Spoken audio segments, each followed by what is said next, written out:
runs. Then why are they waiting? I don't know. Maybe they want more ratings.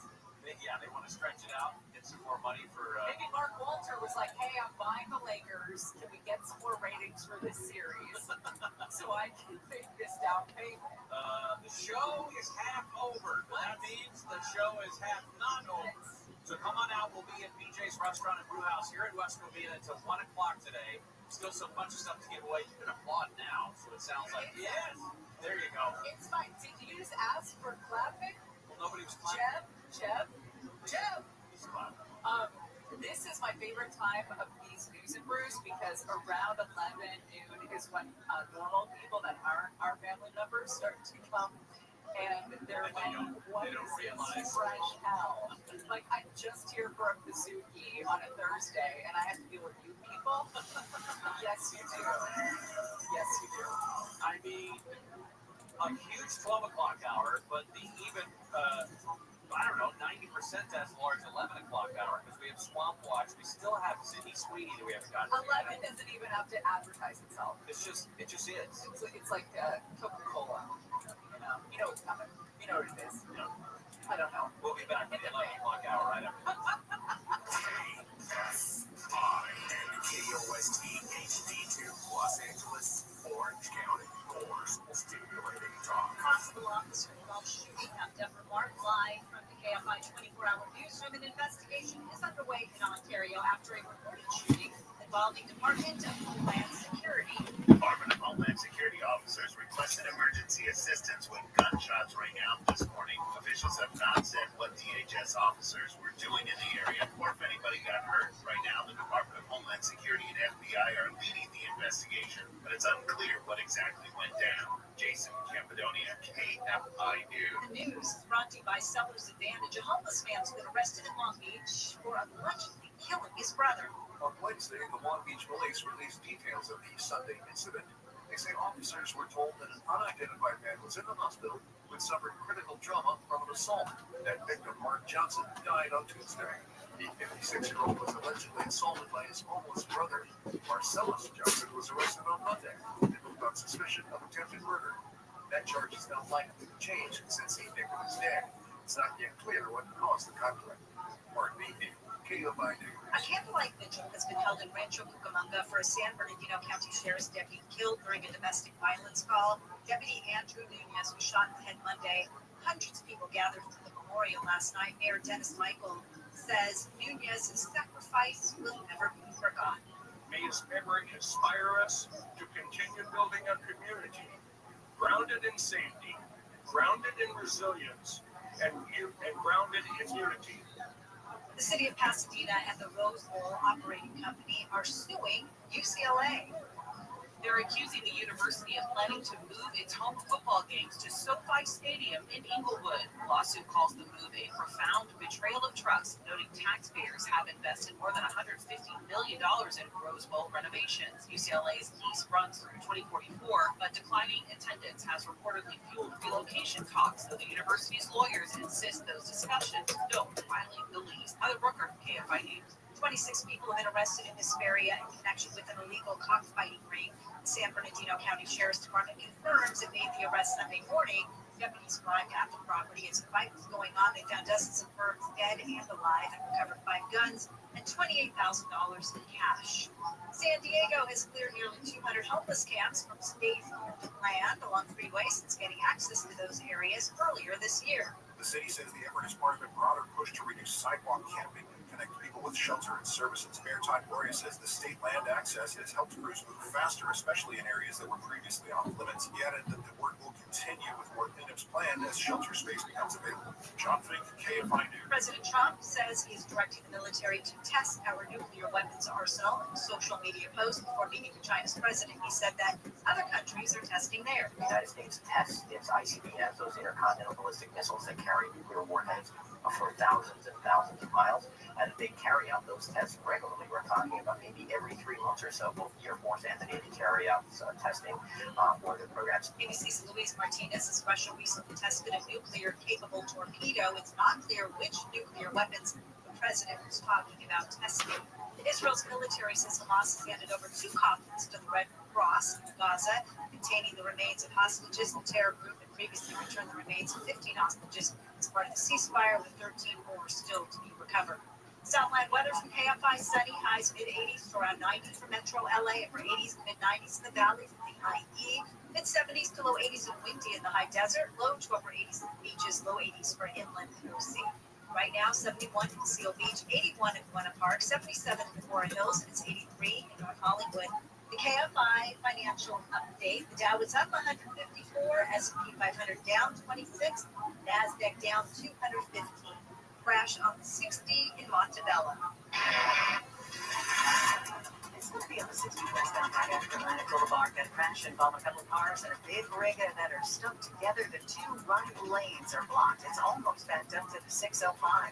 If you're on that 605 southbound heading into Santa Fe Springs, you're going to tap the brakes from the 60 all the way down to the 5. Now on the 5 north at Lakewood Boulevard, we've got crash partially blocking that off-ramp. 5 southbound at Imperial Highway. Some tire tread is in the right lane, that off-ramp. And in Santa Fe Springs, 605 north at Telegraph Road, got a crash trying to scoot its way over to the right shoulder. Uncle Dolce on the 14th southbound right after Soledad Canyon Road. We got a trailer on fire. And when you go ahead and mention anything about what happened as a child, rather again, Allah, I'm going to raise up, I'm going to cut on Esau. I'm going to be a child. God, I'm going to make sure how your base shall also shut up. Okay, so here's how it happened. So the first second, when I was a kid, I remember that they burnt a Pascoe. They literally burnt her. And they said, come on, we're not listening to you. You're not believed to talk about as an adult offense that you saw as a child. Then again, sort of second when he was a kid, when he was an adult. Then he wrote it, and he said, that was a base that made a mistake. Okay, good. Mitzvahs and Rabbi. We'll say, so now that was all. That's the end of Streifa.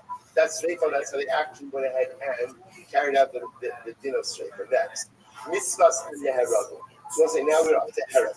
Hereg means that's decapitation. So how would they do this? The Gemara says, they were literally decapitated with a sword. The Gemara says, first one line, the same way that the monarchy executes people. So the monarchy executes with a sharp sword, decapitate the individual. It says, legal rule, that would create, legal means that would be a lack of respect to the dead. Just the messiness of decapitation is not going to be good. Ella, rather, what do you do to make it a little bit cleaner? You take a wooden block, you put it in the ground, you tell him to lay his head down on the block, the coat says the kofitz, and you decapitate him with an axe. Does not seem to be much better. I think it's what are you talking about? Right? That's terrible. Right? That's a sword could be a lot cleaner. Sword could be a lot cleaner, a lot faster, a lot easier. This is a much, much uglier death. So Tanya, I'm going to use the comment. Rabbi says as follows: I know that using of the axe is not nice. I know that it's a not nice death. What should I do? I would also prefer to use a sword. But the Bible says, halacha, what's halacha? Do not follow in the ways of the right. Do not follow the ways of the Gentile nations. Since the Gentile nations, when they administer capital punishment, they do decapitation by sword. We're not allowed to do it the same way. So the Bible says, Rabbanon. What are you talking about? No. When are you not allowed to follow in the ways of the Gentile nations? When we just want to replicate what they're doing. But if we're already doing the same thing, or we're doing something and they replicate it, following that standard practice is not considered to be Gentile replication. And therefore, Allah it already says death by a sword in the Torah. So because it says it by us, we're allowed to do it even though they do it. Because if you don't say, listen to this, so say, hey,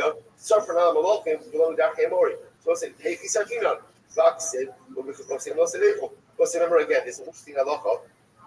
We actually saw this reference earlier on in the week that halacha, so when a king dies, we burn the possessions of the king. We burn the possessions. And the logic behind that is, because he's the king, no one else should use his stuff. Now, both say it's interesting because that's what the Gentile nations do as well, as a sign of respect to the king. But yet, we're allowed to do it. Why? Because essentially we had it first. So the Gemara says, so you see from here that anything that we were doing already anyway, even if it's done by the Gentile nations, we're still allowed to continue doing it. Alakevan Ksiv Sreifa Baraisa, Ksiv Misrafos Avosecha, the says, I'm sorry, Misrafos Avosecha, so therefore, again, you still hear that by the burning of the king's possession. Since we already had it first, we were doing it already. Even the Gentile nations start to do it. It's going to be Gentile replication and emulation. So let me not get into that. Even the Siv Stayim, so love so to over here, since it says sword, we'll talk about the sword and the Torah later on, but since it says sword in the Torah, therefore again, death by sword is something we were already doing, and even the Gentile nations are now using it as well. It is not considered to be Gentile replication. I'm going to say we'll have to stop over here. I think we're going to try to record the rest up until the Mishnah Mitzvah before Shabbos. So Shabbos can start at the Mishnah. Osai, what a week. What a week. What a week. Shabbat, everyone. All right, everyone's Zoom. Shabbos, everyone. Shabbos, good Shabbos.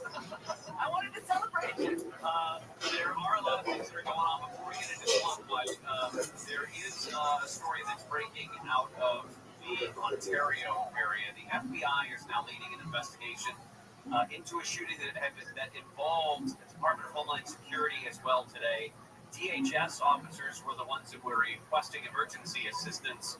And at this point, we have not yet heard the specifics of what was going on. Several shots fired. We don't know the extent of injuries, if there were any. But this is one of those high-profile incidents. They will hold a news conference, we expect, at some point. Good morning. Good morning. First of all, thank you to Rabbi for the weather advisory. Definitely, thank you. Again, it's just not that text gets sent out to certain times at 5:22 this morning. What I was doing at 5:22 this morning is preparing a coffee. We all go in, walk Hashem, we take and we enjoy it, it's wonderful. We understand that it really is, I'm happy he's not here because he was shutting down this, but there's tremendous Messias Nefesh on his heart when he does it. So make sure that when you see him, there's no one you see him that you're doing a tremendous thing, not just for the weather updates, but for the coffee each and every morning. But I am happy the entire share. Thank you for everything. Thank you for everything. I really, really appreciate it. The weather update is fine. Also, just the coffee every single morning. And the Messias Nefesh, thank you for it. Thank you for it. Also, thank our Tom sponsors for the year of Tafshin Pei Hey. Our annual Tom sponsors tell us some Mishpach about this show. We're dedicating all the Shimmer drug shows this year as a Zichus from Sodas Tables for Am Yisrael. Our Dafyomi sponsors for today. Malki Rosenblum in honor of Josh's 40th birthday. And our Dafyomi sponsors today. Friends of Josh Rosenblum. The friends love special birthday. The wife wrote the actual birthday. It's like 40. The child. Josh, I'm very happy to wish you a tremendous birthday. Let this be a year of growth, of hot stuff, of continued Jacobs, and come shall we see better. Talk about that as some trouble for us. Lots of beautiful. All right, the website. So that let us be, of course, as always, we dedicate our learning in this Kisar Precious Hospital. The strong message bring them home. The Shalom and the Karav, and this is why the soldiers may be successful. The home not say there. Those who got to let us be here a lot to do today. An interesting doc filled with just a lot of, at times, random information, but really interesting ideas. So, again, we're still steeped. It feels like a little bit. On one hand, it's interesting, you brought up, and then I felt this yesterday praying the doc. It's very heavy, constantly being followed in death.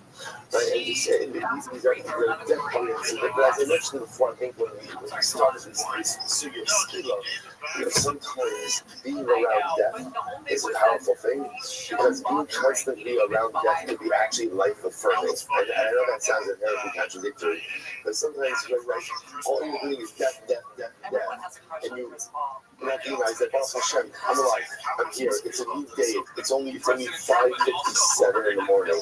The whole day is ahead of me, and it's mine to decide what I want to do with it. So sometimes, again, spending a lot of time with death reminds us how much power we have in life. So also with that, let us begin. So we left off yesterday. So I heard it was quite the bumpy flight. Can you hear this? No. Tell me what I am. Yeah, let me pull that up here. Trump complained about the turbulence. Rabbi Shimon. Good. Okay, so let's do this. Let's do Rabbi Shimon. Okay, one person talk. One person talk. Tell me what I am. During the flight back from his Asian tour. He was practically fighting to stay upright through the turbulence. That's a rabbi. A rabbi just gets to it, doesn't yell, just tell me where we are, and that's it. Good. Let's go. So good. We want some of these follows. My Rabbi Shimon. So what's the position of Rabbi Shimon? The sign Rabbi Shimon over Shnei Kolos and the Bas Kohen.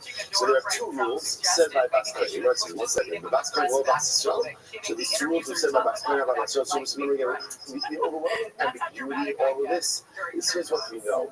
A Bas Kohen who commits adultery is subject to a different type of death penalty. What's the challenge? The challenge is we have two psukim.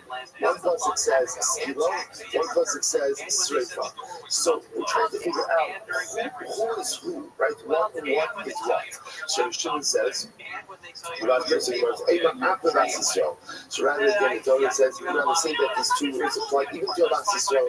Both Yakasam Yisrael b'Flav Yisrael. The Abbas Kohen doesn't have any ambiguities. The Torah removes Abbas Kohen Yisua from the general penalty of Yisua, and Abbas Kohen Arusa from the general penalty of Arusa. Let's take a quick look at Rashi for just a moment. Rashi says over in Yisua, Arusa Abbas Kohen Arusa Abbas Yisrael. It's in the short lines of Rashi about 8 lines up from the far it gets wide.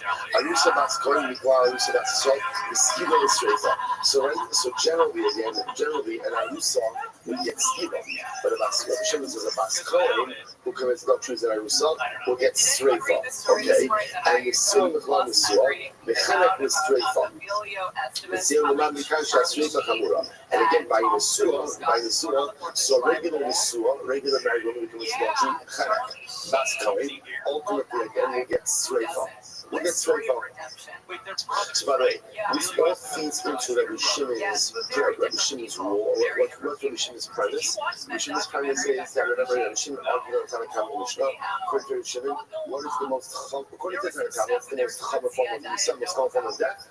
Skila. According to Rabbi Shimon, most common form of death? Sreifa. And remember again, so much of what we're seeing about Shimon's opinion is really forged in this whole Bas Kohen discussion. Because since we see that Bas Kohen is pulled out from the normative framework of punishment, and ultimately, again, giving something different, and the different thing that she's giving a straight talk indicates that straight talk is a different kind of ownership. The Lord says,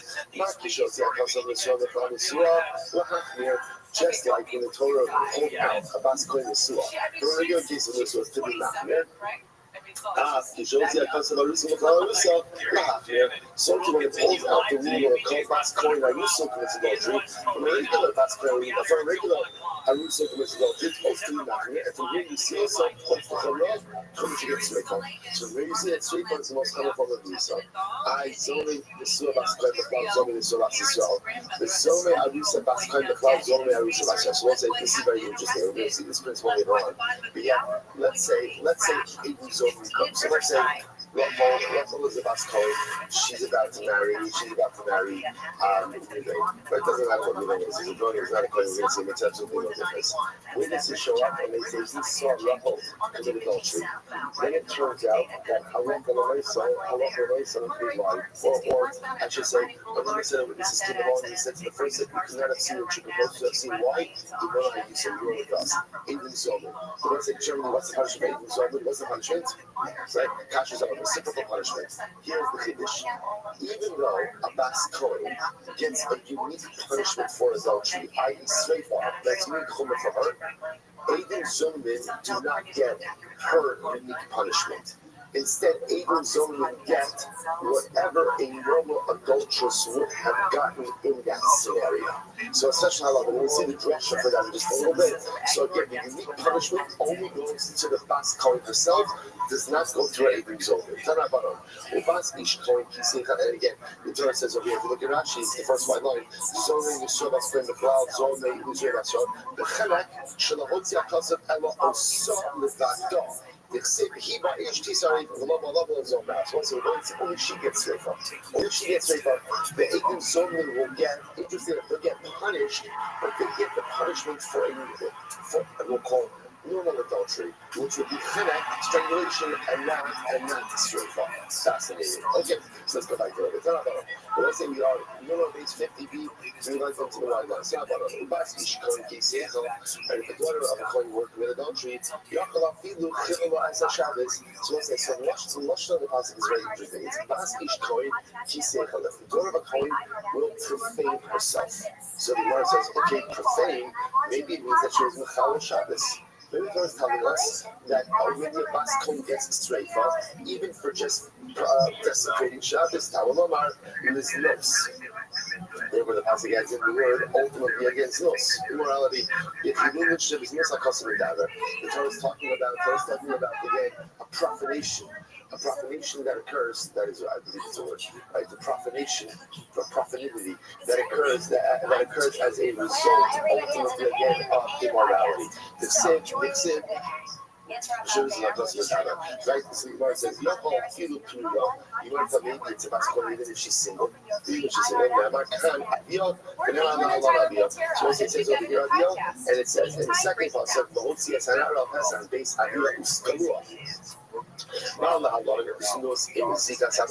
just like in the first place, it's talking about the which means immorality, where there's a husband involved, right? Again, maybe not Nisuin, but at least so what we're going to get is Nus with Zekas Halal as well.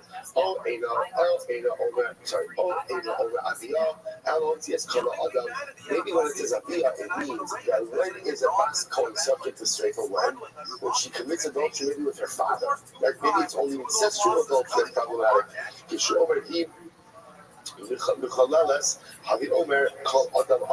When it says ultimately again, that comes to including adultery with anyone. Okay. So what says? So how many Mekayim? So what again? What do I come out with? So the Gemara says.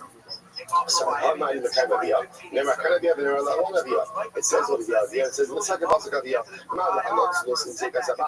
just like over here, it's immorality with a connection to our husband. Afghan's laws and say that's about okay. So here's the difference. So remember again, the Torah speaks about the idea. Ultimately, again, of a Nara, a Bas Kohen is a Nara, right? So we're trying to apply anything that's stated in the second pasuk to whatever is stated in the first pasuk, which talks about Sreifa. So maybe if we're comparing Pesukim, just like the second pasuk is talking about a girl who's a Nara, which of course is a particular stage in her physical development, and she's an Arusa. So it's about Sreifa. She only gets Sreifa if she's an Nara, and she's an Arusa. To which the Gemara says, how do we know? How do we know the Suah Bogeres? I'm sorry. How do I know that if she's an Arab, she's had to Suah? Or Bogeres. She's a Bogeres, right? She's an adult, full adult. And she's an Arab. Or Bogeres, Vahim is Suah. Or Bogeres, Afilu is Skila. Even if she's a much older woman, 79, how do I know that if she's a Bas Kohen who commits adultery, she's subject to Sreifa? Tamalawar, the Bas Kohen, recall Makom. If the Torah uses a more generic notion of Bas Kohen, tell us whoever is the Bas Kohen, whatever Suah she is, a Nara, a Bogeres, a Suah, an Arisa, it doesn't make a difference. This is the punishment handed down to a whoever is a woman who is a Bas Kohen who commits adultery. So the Bas Kohen is, so Bas Kohen, top of the line, 51 will say, Amy Ella Shali says the Kohen. So here's what's interesting. The Gemara assumes over here that a Bas Kohen, in fact, it's referring to her as a Bas Kohen. Maybe it means that she was a married Kohen. But maybe it's a Bas Kohen, a married Kohen. Maybe Ella Shali says the Kohen. He says the lady, Eli Yisrael, La'ovi Kochobim, L'chalo, the moms are really sinning. How do I know what the truth is? There's a unique halakha of the Bas Kohen who commits adultery and are being subject to Sreifa. How do we know that halakha l'maisa, no matter who she married, that she's subject to Sreifa? How do we know that? If you look at the list is very interesting because who's included in this list? Obviously, again, a Kohen lady Yisrael, but also Psulim. Even in the city, by the way, I'll tell you what I love most about that feeling. Well, I love everything about that feeling, but one of the things that I truly treasure about this is as much as sometimes it is frustrating, not to necessarily, for myself I'm talking about, have the attention over all the details of that. Along the journey, you pick up like you so close that stickers is what says. Remember again, one of the things about books that we had is when we say, Kiddushin Tosin B'Chayei Rabbi. Right? If you marry someone you're not allowed to marry, does the Kiddushin work? So there's the famous Malachim Yoshita Rabbi Akiva. Rabbi Akiva holds Kiddushin in the Tosin B'Chayei Rabbi. So if you try to marry someone you're not allowed to marry, even if you're only prohibited to by Allah, Rabbi Akiva says that marriage does not work. We don't ask it that way. We hold Kiddushin in the Tosin B'Chayei Nisa. Right? The man trying to marry his sister, not going to work. Try to marry his wife, it's not going to work. But if a man tries to, if a woman marries a mamzer, right, or the sin, or a so it's a lot. It's when every woman there's a marriage, there's a prohibition, but the marriage itself works. So how do I know that even if this woman is married illegally, she married illegally, but nevertheless again she's a masculine and she's subject to sreifah. So it's an interesting thought because it's halacha applied to the daughter of a Kohen, even if she herself is not a Kohenes. Right? Even if she herself has kind of compromised her status either by marrying out of the Zuna or again even by marrying illegally. Okay, keep it straight. But when we go to Sreifah is very important. Furthermore, just like we saw before, so this unique halakha, this unique punishment of Sreifah for a matzkolim who is adultery is dafka a din in a matzkolim. In the woman herself, it does not apply to her adulterer. Now again, she's killed, right? He goes into the penalty, but he doesn't get the unique Sreifah penalty. So the Gemara says as follows. So he was straight up, they so sorry, he was straight up, they involve him straight up. First one, he was straight up, they Zona was straight up. So again, she gets straight up, but ultimately again the Asian Zona do not get straight up. So again, I want to say this is what we saw before that Allah for the Mesa, this unique punishment was not for her and not for anyone else. Not for anyone else, not for the Eden. Not for the ballroom. That's what the verse says as follows. As I feel the straightforward, let's come out with skill.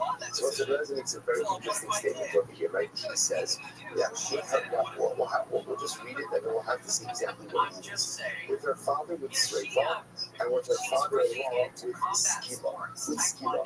So the Gemara says as follows, so so again, we don't know exactly what's that statement actually means. Remains to be seen. Right? Yochalam is given the Shabbos. So the Lord says, I read thought that even if she checks and finally Shabbos goes, because remember again, what's that lush of the passage that keep on referencing is Ubas Ish Kohen, Seichel. Seichel lush with Chulin, right? Profanation. So I read a thought that again, even if she just profanes Shabbos, she's subject to sreifah. So the Gemara says, I think Chol Shabbos, what's it about? Chol Shabbos is Bas Skili. Everybody knows that. Everyone knows that Chol Shabbos is Skila, right? Chol Shabbos is not sreifah. So it's on Rabbi Hotarim Shem, the meaning is like Shem. Double sreifah Kapua. But the Shem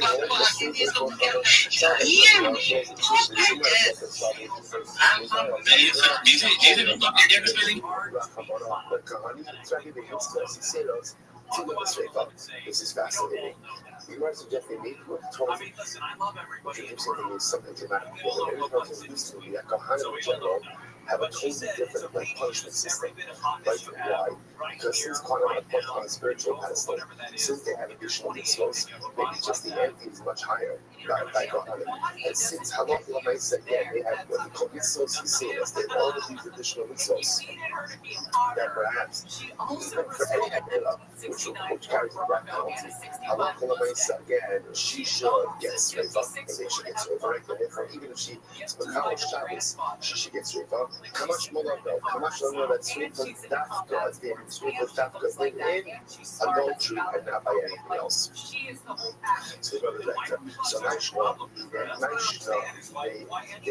so you want to say something like that for as far as well says. So again, what exactly Vaishnav if you look at actually which is actually right across Vaishnav in 80 days, but even Shabbos, Lama Yaakov and the Kavas, yes, so it's like So just understand the happening that the Gemara just performed. The Gemara performed the happening that maybe a bas kohen who's Mechal Shabbos should get served up.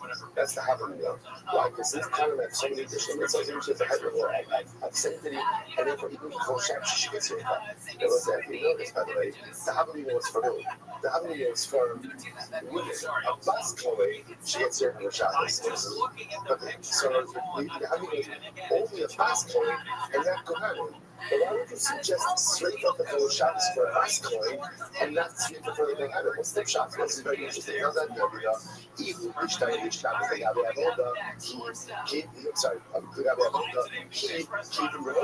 Shabbos, they got Bob, Ava keeping the straight up. This is fascinating. Kohanim already themselves have a shtickle of dispensation when it comes to Shabbos. I think I wrote that well. Now maybe it's dispensation, but rather again, Kohanim remember are permitted to offer karbanos on Shabbos. So we already see that Kohanim have a different, not Kohanim, have a different relationship with Shabbos. Obviously, again, obviously, this type of dispensation that they have for Avodah that obviously only applies to men doesn't apply to women. So I might have thought maybe I won't put a nice again, maybe only straight for that whole Shabbos should apply to her. And after that, Kamash we don't know. Kamash we want to get the whole Shabbos. The penalty is always schema for everyone. It doesn't matter calling it or not calling it. Good. It's posted by Eternal Postal. And people talk about Reddit. Reddit's just a big sewing circle full of dweebs and incels, and they sit down and they start clamoring, and then boom, you got a hit. Great, man. No, I think it was smart, brother. Have you seen your Reddit? It's fucking terrifying. No. People are nuts. I stay off of it, man. I stay off of it. Don't read it.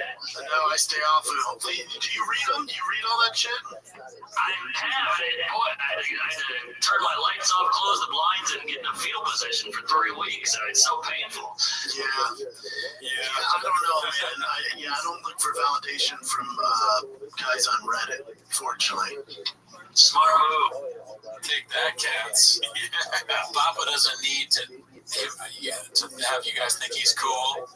He knows he's got his inner coolness, okay? Do you guys have that many hats? Huh? Do you have 1,000 sports jerseys? Could you be a comedian? Are you brave enough to go on stage and say that Magic Johnson has AIDS? Okay? In between all of the 7 podcasts you do and you're writing comedy. Yeah, do you have, Rogan and Shorty Pipe, do you have 12 podcasts? Would you be able to eat a taco weird? Yeah, think about that. Where you at? P.F. Chang's cooking orange chicken. Yeah, you're freaking homeless and you're a cat. Okay? Why would we even care about you? That's such a great thing. He's like, they're homeless. Why would I even care about you? What are you, the mayor of Los Angeles? Be cool, Brendan Shaw. Be cool.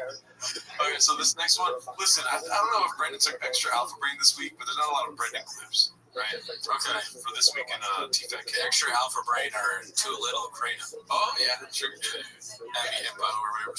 It's 25-day cleanse off the. Yeah, that's right. He might not be sleeping on his Helix mattress. Maybe he's spending too much time with this dude Joe. Maybe he's trying on MeUndies. Never check your social media before bed. Yeah. Because of the comments being. So that being said, this one's posted by XIIT. It's Sam Hyde and Nick on Bert Kreischer and LA Comics. You have to be careful. They can't ever let Bert Kreischer see these guys' video clips because he will die from laughing. So we have to shield. Because Bert Kreischer's a fucking loser. We have to shield Bert Kreischer. Sad pussy. Can you look up Bert Kreischer laughing real quick? We have to shield. I fucking need LA comedians. I don't need any friends. I don't need to make friends. I don't want to talk to any of them. I don't want to go on their fucking shows. I don't care.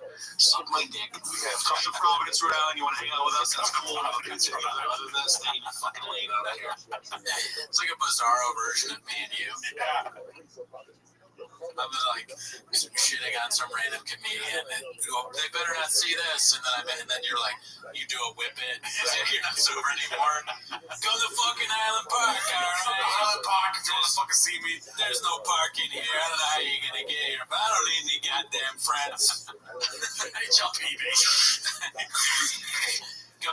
bonus Roy. I don't know. I think Sam's fine. Do you know anything about it? Is that his co-host? Or? I have no clue what that is. I know that they have a cool set. That set is pretty cool. Yeah. Yeah, whatever. But also, too, it's not a whippet. It's a oxygen tank. Oh, what does that do? It just, you can buy them at Walgreens or something. It's just like a little hit of oxygen. And actually, like, we should probably try it. Dude, we should try it out for Rack and Tweeties. Because then it'll clear your mind. You like think better and stuff. Okay.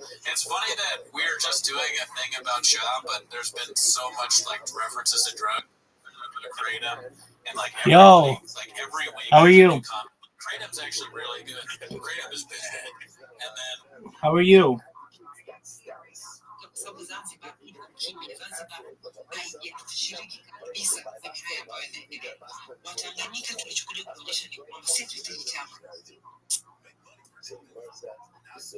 How are you?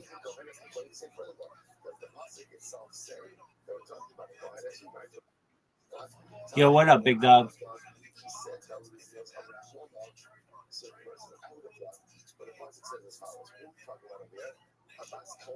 How are you?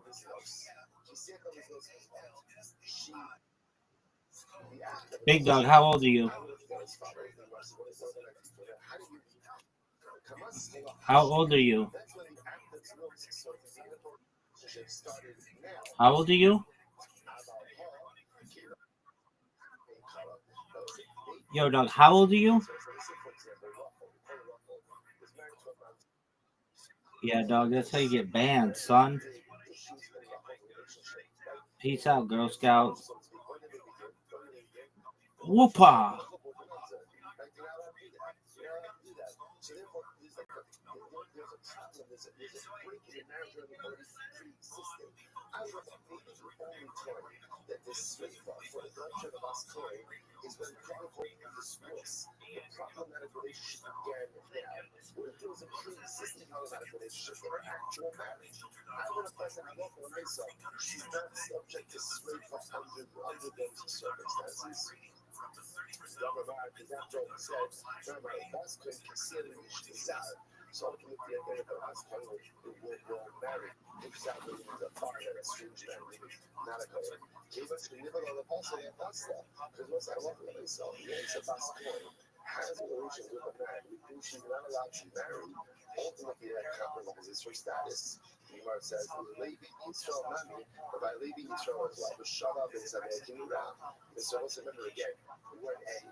She's married a Mamzer, right?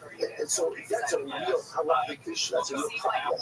And not just that it compromises her karmic identity a little bit, that's a halakhic problem. Even in that case, when there was a pre-existing marital issue, halakha said if she commits adultery, she's still subject to the sofa. Example, we look up there, and said, all this nothing that we're going to decide that Bas Kodesh, he says the Israel, the Truma. So I said, this is so interesting. This is so interesting. Listen to this. A Bas Kodesh, who marries the Israel, so it's called Rachel. Rachel marries Reuven. Rachel comes from a nice Kohanic family. She married Rabbi. Right? She married a regular guy, a regular Israel. So what happens? So now she's in Reuven, and what happens? She goes ahead and she eats Truma. But goes ahead and Allah pays. Remember, a non-Kohen, a Zar, is not permitted to eat truma. Again, generally, now we're talking about the shogeg. Now let's tell us that generally, if you go ahead and you eat truma, the shogeg, so the halacha is, remember, there is carrot and chodesh. You have to pay that principal plus an additional fifth. So listen to this. Bas Kodesh, he says things are about truma. So Rachel is a Bas Kohen. She married a regular guy named Reuven in Israel, and she accidentally ate truma. Which also, you can see that, by the way, right? It's such a precise, but it must have been a case that thing happened infrequently, right? The girl who grew up with the home comes back to her parents, right? After parents, there could be truma that's out. She eats the truma. So what's that about? So the halacha is, the shalom says, I carry the English shalom says a chomesh, and we saw some straight up. So it says, the halacha is as follows. She only has to pay the carrot, and she does not have to pay the additional fifth, and she's killed by straight up. Whoa, what just happened over there? So, okay, so there's a lot of information being packed into that line. Take a look at Rashi for just a moment. So Rashi says over here, it's in the wide lines, 2, 4, 6, 8, about 9 lines down. Rashi Mishalem says, I carry the Chayla below, so he will not want to go on, see what he has law. Then Mishalem says, a Homesh. The Lord, the Sora, he, Holland, the Lord, so if you miss by them, so this is very interesting. So the Gemara says as follows. So the question is that halacha she has to pay principal. Why does she have to pay principal? Because she stole something. Sure doesn't belong to her. She doesn't pay principal. She doesn't have to pay the fifth. Why? Who wants to pay the fifth in general? A Zar. A Zar. Not who pays the fifth. Interesting enough, she doesn't have Zar status. Why not? Because if her husband dies, she can go back to her parents' home and consume truma. So interesting enough, so she's chayavis for the theft. And then now we're gonna have oxygen people coming on the thing. Listen, I don't care. I don't want to know. Don't tell me about oxygen. I'm not interested. Brandon drinks 2 Moscow mules and dresses like a leprechaun. Yeah, that was for my work hour party. Most of the time, I'm completely sober on this thing. Or am I? Alright, so this one's really fast. It's probably the quickest clip we've ever had on here. But somebody got video evidence of Baba getting rid of Tank in front of his harrow too. So it's posted by Puke Tornado. Pretty cool name. Yeah, that's good. Alright, let's see. This is really fascinating. You might miss it, but let's see. Ready? Okay. You saw that? Holy Hogan. I don't like saying it. Oh, it hurts me a little bit. It's very funny. That's Tank. Wow, they have video evidence of him doing it. That's wild, right? Caught red-handed, dude.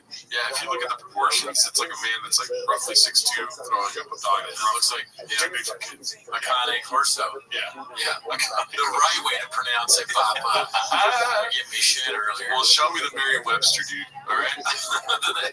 There are dog names in Merriam-Webster. How did you know that? How you say it then? Because the guy on YouTube said that, like some dog trainer. Oh, people on YouTube are always right. Don't read the comments, Pete. Whatever, man. Look at you. My co-host, goddamn rattlesnake. What do you think of Hulk Hogan? Do you like him? Yeah. I mean, I don't like everything about him, but yeah, I liked him a lot as a kid.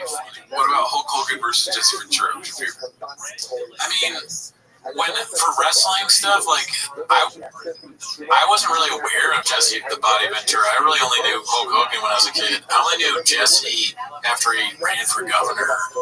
Yeah, he's pretty funny. Yeah, he said something about like Irish people. He's like they're all drunk when they build the railroads. He got in trouble. It made me laugh. All right, just wanted to check in on you with that. This next was posted by Fake Onin. It's called Just Some Primal Urges. like the title. You're good. Look at what happened. Thanks, buddy. Phil Martin, look at. We're going back to that again. Well, no, it's just 6 months. I'm going to be bodybuilding. That's all. And you got some strong hands. And I'm going to keep my hands to myself. It's like touching his thing. That's okay. This is shocking. My glands. I am such a big, whatever this show is, I'm not the biggest fan, So guys, I'm about to do a podcast. We get pretty intense. but I'm on this pretty podcast. fucking Now, big. you had the holidays. Things get a little stressful. You got to pay for, plane tickets. You got to plan. Why do you like this? Everything's crazy out here. This shit. I'm just waiting for the inevitable collapse.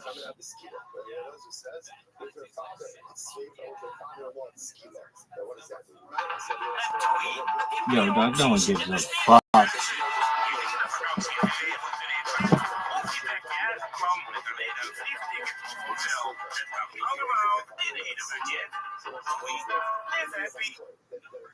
Sydney Sweeney opened up the game for him last night, and they lost in front of him. Are you kidding me, dude? We lost in front of Sydney Sweeney?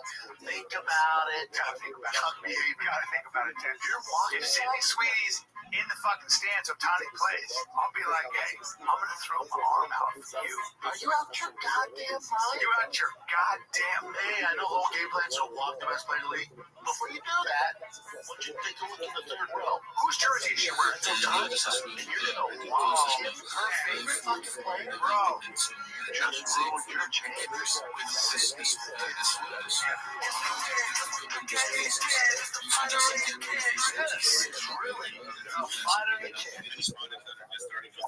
What's up? Nothing, buddy. I'm a little smogged out right now. Are you? See my nose? It's just, I do see that. It's just the carbon monoxide. I was FaceTime with my buddy, and he goes, one thing about age, huh? Your nose and ears keep growing. I was like, I noticed right there. Yeah, it really brings up my nose. I was doing Gold Out with Chris and Eric. Me and Chris were talking about you getting scammed by a people. Yeah, we could not stop laughing. I know you had the message. Save that for Gold Out. It's not Gold Out. But dude, they fucking. Eric goes, Eric has no idea. We tell him the story. He's like, are you shitting me? And he goes, this means Brian did no research. He goes, go to Amy Poehler's podcast. Have you seen it? There's no Zoom. It's only in person. And it's all females. I was surprised. No reason. I was like, oh man, Amy, I didn't look into it at all. I know her, and I was like, I haven't talked to her in a long time, and I was like, oh, maybe. No, I had no idea. You didn't look into the price. Like, no. We brought it up on Gold Out, and you look at the guests, and it's like, where did you think you're going to fit into? Bro, we were laughing. Eric was like, are you shit? I'm like, no, dude. He was just go to our fucking page. Didn't do that. I was like, oh, this is great. Amy. Chris was like, I don't get it. It's not like that. I DM'd it, too. I was like, hey, girl. I'm looking forward to doing the podcast. She didn't get back to me. I don't think I had to check, but she did it. Just fuck, dude. I'm like, if you don't get the guess, it's sober. Well, all right. It's clear. There's no Zoom. It's Amy Poehler. There's no Zoom. There's no Zoom. There's no bros. Like, oh, bro. Oh, but there is no.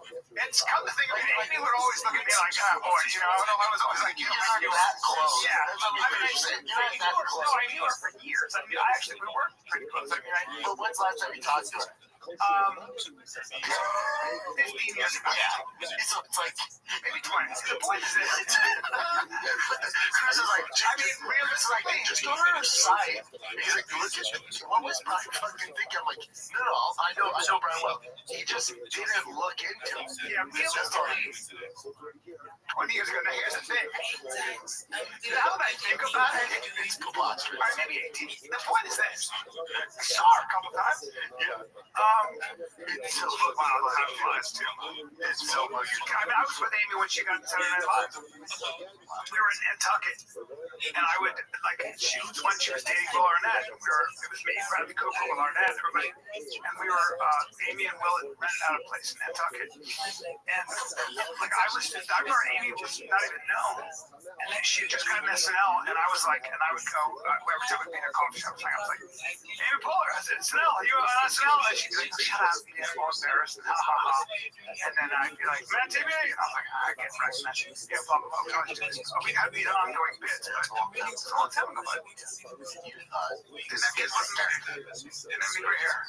Wow. Dude, if you go to her page, it's so that's what time ago. If you go to her page, though, it's like, oh, buddy. Safe to say that she hasn't thought about me for a little while. It's so fucking funny. It's so that story made my week. Dude, you got up out of your chair. Oh, dude. Oh, God is good, man. God is good. I got God is good. I got that one's funny. God. That one's so fucking funny. It's all good. No harm to the page. Turn the page. We got hurt, turn the page. We got hurt, turn the page. I'll just promote my specials on my socials. We got it, man. It's all good. Good reviews. I don't get the comments out here, though. Yes, people on page are also saying the same thing. I love it. Yeah, specials are tough these days. Oh, it's just sad. Even if it's released on Netflix, it's like, it's hot for these days. Like, Tim Dillon dropped his, and some other big show came out. He's like, oh, I got the kid on the top 5 in like less than 12 hours. Wow. He's like, you're there. That's 10. Wow. Yeah. Yeah. Isn't that crazy? I remember they got special, like a special. I mean, there's some outliers like Shane Gillis and stuff like released on YouTube. But like, there's some outliers, but in general, like, you used to release a special in order to get more fans, more eyeballs, sell more tickets on the road. It's just not that key. It's just not the deal. Now it's like, you know, young kid doing some shit on TikTok is going to sell more tickets than a special. Like him doing a skit that goes viral is going to sell tenfold more tickets than you really should. Good special. I was just talking about it. It's just what it is. That's what it is. No. You can have one clip that goes viral. That's that one clip, and then whatever it is, 20 minutes editing and posting, is you do more than you do in a year-long road work posting one out. So that's exactly one clip. David Blaine said this a while back, probably maybe 5 years ago, maybe I don't know. He said, I was talking to these YouTubers, and when I levitated as a magician, that trended for 10 years. Like, I'm the guy who levitated before social media. So when I had a special on ABC, which was, can you look up when that was? That literally made him world famous for 10 years, which comes with crazy money. It comes with private shows for, sheiks. It comes for all that. So that's 1997. And that was going strong until about 2015. Here's what's interesting. So if David Blaine announced now, let's say he's never levitated before. If he announced now on ABC levitating, I get 300,000 people to it. Oh, dude, it's just not. It's just not. He said, so I did that, and that trended for 13 years. Everybody was still talking about it. He said, there was a girl who said, I was going to do another magic, and she was a YouTuber, and she said, man, that could trend for, that could have a trend for like 5 days. And he started laughing. He goes, 5 days? She goes, I mean, not that long. It's not that long. Seriously. And now it'll trend for a day if you're really good. A day if you're super wild. Think about that. So what are we doing here? What's happening? You have people like Halsey saying, I can't do an album now. I can't do an album because people don't listen. Yeah, and also my last album that did like really well, 300,000 or something. I don't know what it was. But she was like, nobody, like, it's not enough. It's like, but the record industry's changing too, where they're not making a page now. 15 songs. Like, you get one single track and get you them for TikTok. So that because we have all started consuming it, like, on the same side, there's bands that were they had their niche shot into their big back in the day, like when I was a teenager, and then somehow they went viral on TikTok, like background music for a viral video, and then they can work it. So you this song, you'll get like this song is dope. Who's this? Well, the most disconcerting thing is these musicians listening to these AI versions of like Eminem doing blues, and I don't know if you've heard that chant as a musician, but it's so unbelievable. But I think honestly, I talk about every podcast. What's that? I think it's incredible. But I don't. It doesn't think this might. No, the problem is it's incredible. Yeah, and the problem is it's not a real singer, and the problem is it's undeniably incredible. And so you go like this. You go now. You still need Eminem to write those lyrics, and so the interesting thing is like AI becomes what a tool to enhance your self-expression. Okay, or you don't need a big production anymore. You can go from here. So it creates more artists. That's right. Yeah, that's right. That's right. I think ultimately it's all coming into our hands as we can do everything ourselves. But you still need distribution channels. You still need not really distribution channels. YouTube. I would say it would have to be coupled with something like the World Series or Monday Night Football. What do you mean? Well, you can still make a lot of money as, like, say, the Allstate guy, right? Because you're doing commercials that are reaching a lot of people when they're watching something like football, something like baseball. But music, you don't need that. YouTube, you don't need that. Right. At all. If you have your niche on it, you have 100,000 people who follow. But I'll tell you something real quick, because this goes into that. I've always believed, especially when I was younger, that if you have great music, you're going to make it. You know, there's a good chance you'll make it if you're just consistently amazing, right? It's definitely not true when you don't realize that, right? And suddenly, when you get to sign with these big labels, and by the way, this is just allegedly, right? You sign with these big labels, you have way more access to so many different types of technology. One thing I remember seeing, and I was so freaking brokenhearted about it, because I met some people, and I went to this house, and I went to a room. I went to the room, and I saw hundreds, if not thousands, of iPhones, or cell phones, and then computers and everything, iPads. And what are they doing? They're streaming these songs.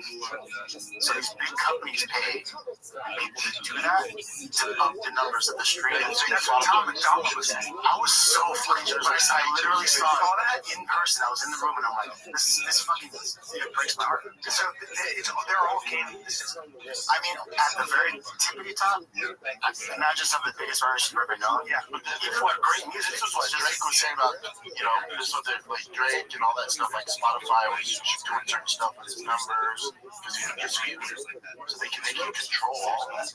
That's not right. It's not, but that's life, man. But it's not life.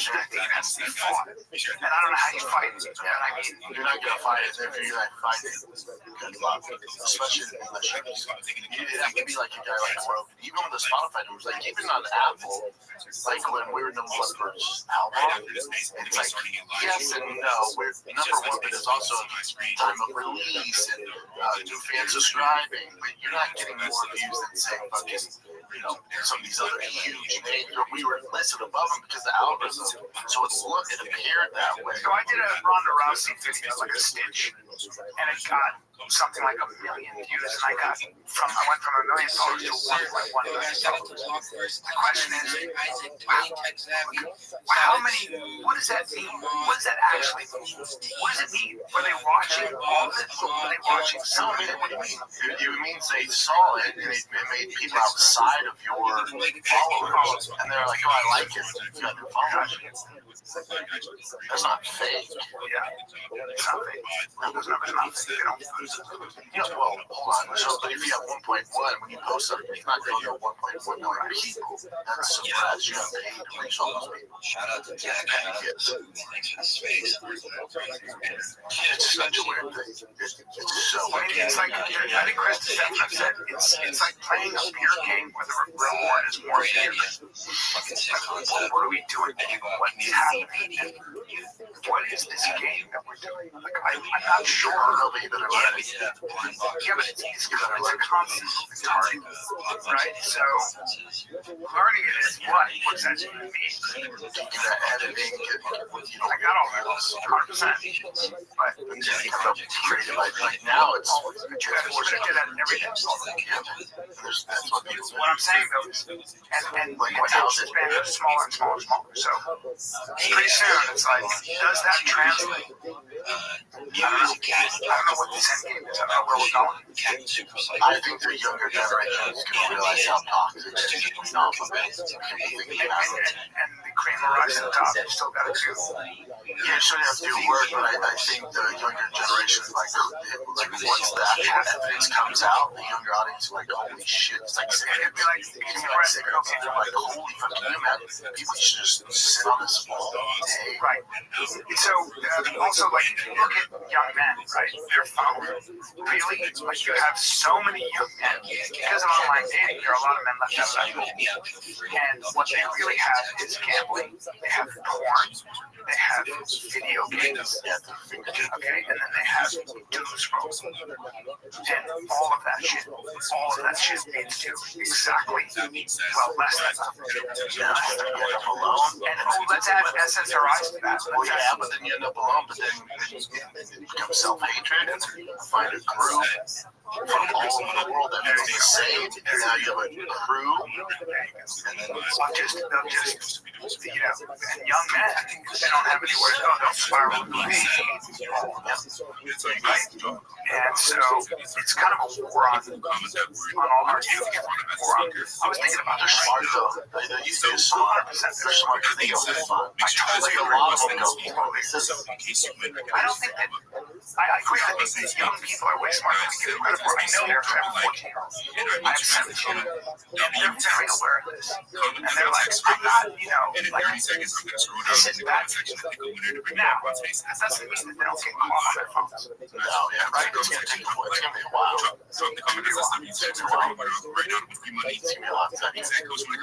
Yeah. Would you outlaw porn? Would you outlaw online gambling? Would you outlaw 29, 28, 27? Like some people have problems. 25, 24, 23. Yeah, because you start outlawing that stuff. It's like, where do you stop? 17, where do you stop? Zero and 47, really. 13. The NBA is back in DraftKings Sportsbook, an official sports betting party. The NBA is the new place to bet on NBA stars this. 8, 7, 6. No way, fucking way. 2, 1. You put overtime if you guys are into the space. We're doing a live giveaway right now. So anyone who comments, text in the comment section, you're getting sent money on space. And we're going to load it up right now. Alright, good morning. First of all, thank you to the audience for the weather response. We definitely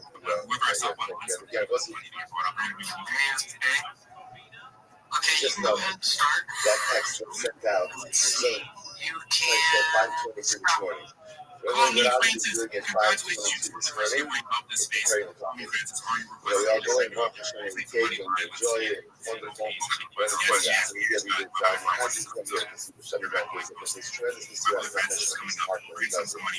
sure that when you see it, that it's doing a tremendous thing, not just for the weather update, but every morning.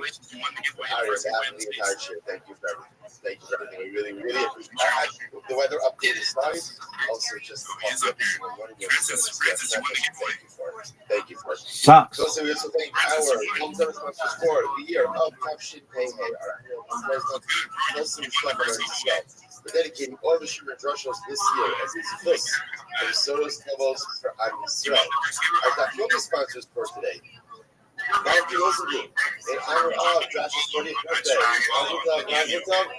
And our documentary sponsors today, friends of Josh Rosenblum. The Friends Road is special. The White Road is the actual birthday, right? So, yeah. 40. Josh, on behalf of the entire show, we wish you a tremendous birthday. May it be a year global, Rafa, Vegas, come and try listening to the Toba Vegas. Beautiful. Then over to the space we want to drop a like this week by 2 8 from 500 to 2 drop a like on space tweet. Drop a comment. You're entered in. Shalom and the Anyone super crazy and that means that we're going to continue on the show must go on. I said what's good. Was with that, let us give you a lot to do today. An interesting topic. Dog, these fucking Africans say GM one more fucking time. I'm throwing big. GM. Stay to your fucking shit. GM. Hey, how about this? We're fine. What the fuck do you want? Worst stream ever. What is this bullshit? This is the worst. Fucking makes my penis suck. This is the worst. Well, nobody gives a fuck. Why aren't you streaming this, you dude? West Side.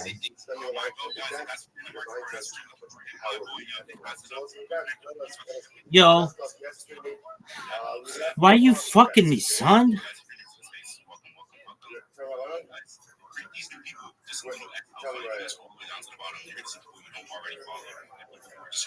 Doug, no one cares. Jim. Hey, how about this? Tell me what the fuck you want. Jim, everybody, Jim. Dude, do a fucking impression of these people. Yeah, we're gonna light up Agu Boogu. Yo, Jim, everybody, Jim. I'm the dev of a community. We've got a community. Jim, everybody. Jim to the host. Jim to the audience. Jim. We have a community. We're building. We're strong. It's Web3. It's the best of Web3. Jim, everybody. Jim. It's a Web3. We're really strong. We're building a community. It's about network. It's about GMs. It's about do you have a Telegram? We're working on a Telegram. Jim, everybody. Jim. Well, let's ask you some questions about your project. Is that okay? Oh, sure. Jim. All right. Do you have a coin? We're working on a coin. We'll get it. Okay. Do you have an NFT? Jim. Our token is one of the most unique tokens. We're going to be launching it soon. Jim. Okay. What about it? How can I buy it? Can I buy it with food stamps or fucking Snap or EBT or fucking Ethereum or DAO? Jim, everybody, Jim. We'll be able to buy it soon with Jim. All right, dog. Do you have a website? We're working on a website. Jim, everybody, Jim. Dog, it's the worst. Jim, everybody. Jim, down. I saw you down there. Jim. Motherfucker, what is your project? We're building a community. Jim, everybody. Jim, we're networking. And Jim, follow me. I'll follow you back. And Jim, and follow me, and I'll follow you. And then you follow me, and I'll follow you. And then I follow you, and you follow me. Jim, follow everybody in the speakers panel. Jim, everybody. Jim. Okay, what's your fucking project? What is it? What's its purpose? Well, we're building a Web3 community of Jim. Dog, that sounds like a fucking Ponzi scheme. What is it? Well, Jim. Well, we were thinking about making it a cat coin about all the cats and just cat pictures. But not yet. We haven't launched yet. Jim, everybody. Jim. So you're launching a cat coin? Well, we didn't say that yet. Jim, everybody. Jim to the host. I am the host. What the fuck are you launching, son? Oh, Jim. It's about building a network and a community. Dog, what is your fucking project? Oh, it's a building a community on Web3. It's very strong. It's like, dog, you haven't done shit yet. We have social media, the gym. We have a social media manager, and we got devs. Oh, okay, are you on Twitter? Oh, we're gonna launch that soon. Gym. All right, do you have a Discord? Oh, gym. Oh, we're gonna work on the Discord. Gym. We're working on a Discord. How about a Telegram? Gym. We have we're working on a Telegram. Okay, do you have like a fucking Facebook account? Oh, gym. We're working on a Facebook account. Gym. Dog, do you have a Snapchat? Oh, gym. GM to Snapchat, GM. Dog, do you have a fucking TikTok? GM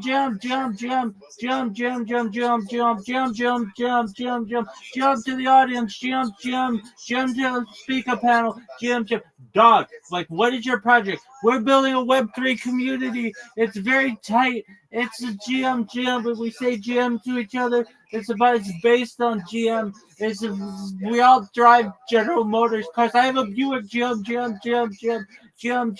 Dog, what is this fucking project? It sounds like a crock of shit.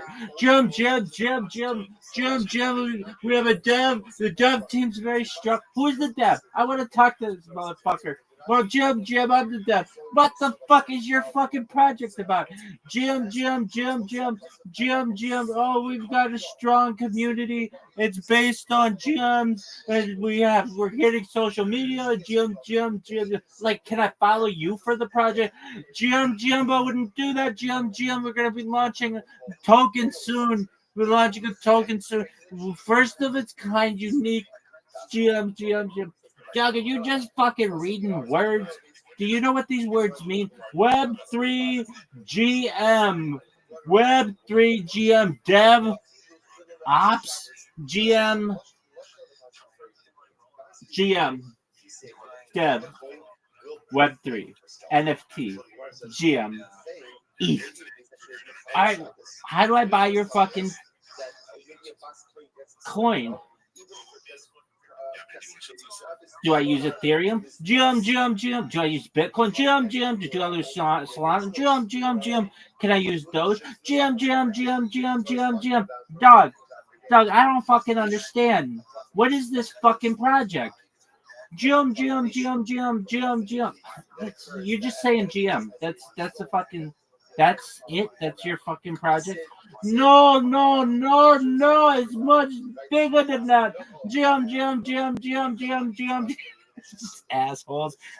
Answer me. Let me fucking talk. GM, everybody. GM. I want to thank the dev. I thought you were the dev. He's the best dev ever. But I thought you were the dev. GM. Like, motherfucker, what the fuck, dog? Who's running your project? Oh, it's the best the dev team. Who's the team? What are the people? Who is it? Oh, we have social media manager, the GM. Reply guy. Follow GM. It's like, dog, what? What is this project? Oh, it's a project about GM. Dog, Tex, you can go fuck yourself.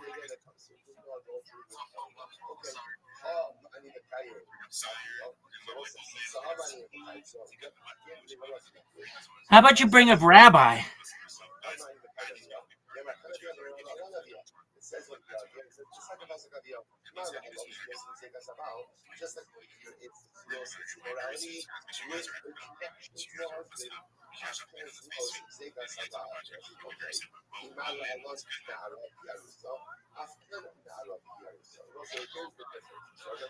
If I hear this motherfucker say GM, I'm throwing fists.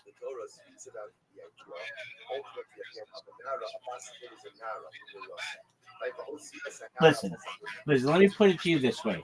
No one gives a flying fuck, okay? What do you want? These people are like, I had pizza today. Oh, maybe I should make a keto pizza. I'm on carnivore diet pizza. Oh, maybe I take cauliflower and make a fucking dough out of it and I put steak on it. That'd be really great. And I got a par of cheese. No one gives a flying fuck. How about you guys tell me about your project and shut the fuck up? No, don't be like Bowman. Bowman sucks. Be like Rabbi. This motherfucker's gonna rug this space. Deservedly. Tex, get the fuck out of here with this bullshit. This is how I'm gonna do it. It's like the soup guy. You, go. Next. Go. Next. Go. No one cares about your fucking friend's song, okay? No one. I don't, and neither does anybody else. There are 913 people in here who don't give a flying fuck about your friend, nor you, nor that fucking song. Call on Rabbi.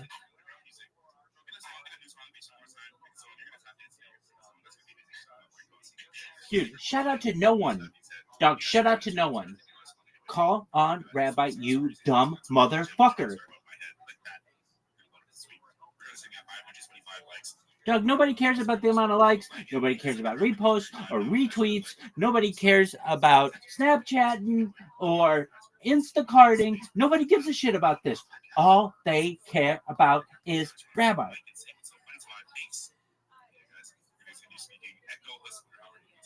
Echo Hustler. Go fuck yourself. Doug, nobody gives a shit how you're doing. Just talk. Don't thank anybody. Just talk. Watch I get up there. Oh, I just want to thank the room. Oh, I love that motherfucking Discord. It's so wonderful. Blah, blah, blah, blah. Shut the fuck up. Dog, how about no one gives a fuck about Happy? Except Happy Rockefeller. Anyway. Dude, no one gives a shit that you're down. Now you're bringing the room down. You fucking suck. Oh, you celebrated a year on X. Well, happy fucking cake day. What do you want? If you tell me GM, I am throwing fists. Dude, no one cares. Your project sucks. I hear it in your voice. Any project you've ever been a part of sucks. It's the worst. What are you doing? Selling beach balls? Motherfucker, tell me what to do.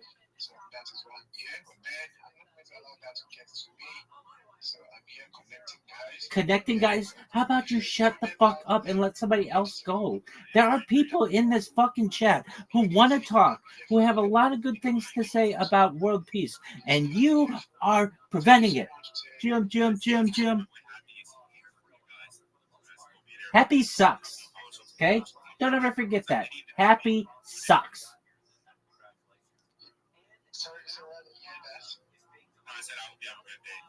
I hope you have a good day too. Get the fuck out of here, you douche. Next. Oh, you crack your oh, because he's so fucking funny. Well, guess what? Laugh on your own fucking time, okay? I wanna get called. Dude, no one cares about your doctor's office. In fact, we all hope whatever you have is fucking terminal. Doug, no one cares what your Monday surgery is. And whatever it is, I hope it goes very badly for you. I hope it's terrible. I hope it is. Come on, let Rabbi up, dog. Worst person ever. Dog. Engagement? Go fuck yourself. Liking? Go fuck yourself. Connecting? Go fuck yourself. Networking? Go fuck yourself. Call on Rabbi. You dumb motherfucker. How about that? GM, shut the fuck up with this. No one cares how he's doing. Every motherfucker is asking for, hey, how you doing? How you doing? Dog, he's fine, okay? What do you have to say?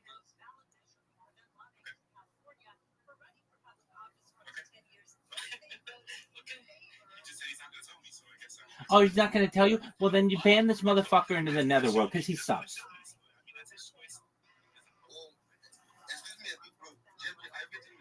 Dude, you say GM one more time, I'm getting on a fucking boat and I'm going to put my foot up your ass. Okay, you love him, bye. Get the fuck out of the world. Okay, not even out of my life. Just off of this fucking planet.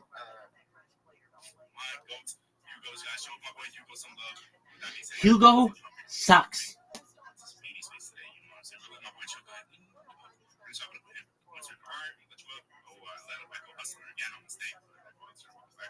What, you let him up twice?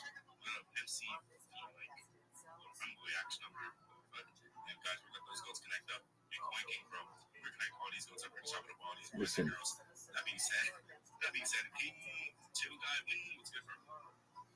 I hate everything.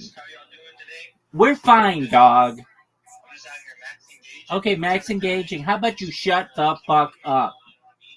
No one cares. No one cares. Yeah, I do have a lot I want to talk about. First off, everyone who's spoken in this space sucks, and I hate them. Secondly, I stream my life 24 hours a day, 7 days a week, 365 days a year. Dude, no one cares. Oh, fuck this coin. This coin sucks. It's about a goddamn... I'm not even allowed to say that. It's about it's about a fucking cat that got squished by a robotic car. I hate this timeline.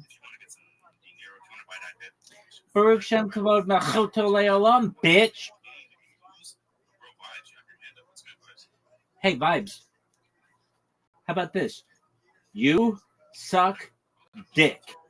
Do you understand that? Do you understand those 3 words? Oh, you love this space. How about you fucking talk about what you want to talk? Doug, no one cares about your texts. Worst stream ever. Why are you asking this motherfucker if he dresses up like a little girl? I hate this timeline. It sucks. Hey, do you ever wear the same pajamas for 2 years straight? How about that question?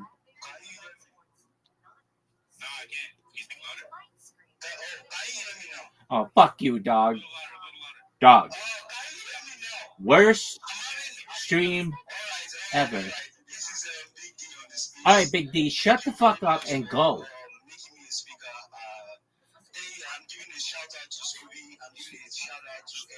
I actually would have done that too. Doug, nobody cares though, okay?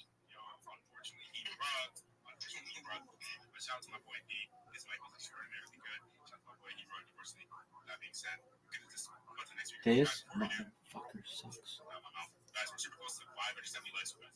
Oh, we're close to 570 likes? Okay. Well, you're going to lose one if you don't fucking call on me.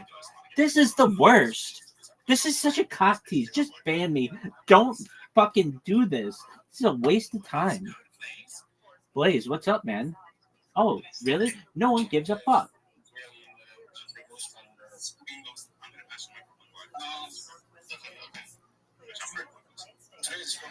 Dude, what would you say? I've been in Scooby's Discord. It's amazing. I meet some really great people there. There's a lot of alpha going around. Do you mind if I share my project with you? Yeah, go ahead. Jam. Thank you so much for being here. My name is Blaze. And Blaze, aka Blaze the Five. Blaze, guess what? We don't give a shit what your AKA is. What is your fucking project? Currently, I'm not working on any project. Currently, I've been on a few working projects, but it's really quite a difficult one because Doug, let me put it to you this way. I hate your project more than I've ever hated anything on earth. You and your project suck so much dick, it brings a tear to my eye. Fuck you now and forever.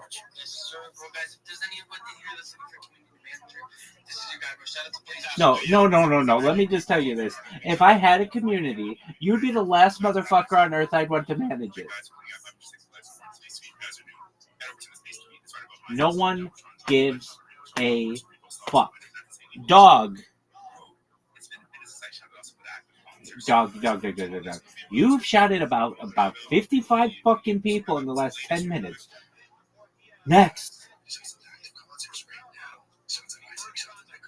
Shout out to your fucking ass. These people all suck. Every single one of them. Taz, you suck. Tex, you suck. That being said, guys, I have something very special. So if you're tapped out, it's about that time to tap back in. Are you guys familiar with Restream? If you're not familiar with Restream, it's just like Spaces. Guys, I'm going to start an Restream up and I'm going to pin it to the Jumbotron. Guys, we're basically going to move over to that stream. You'll be able to see my screen. I hate you. We're going to be gambling. So, guys, I'm going to make the tweet over to that. Before we do, I want to talk to one more speaker. So, Blaze, how are you, man? Blaze, I hate you. I hate your mother. I hate your father. I hope your projects rug.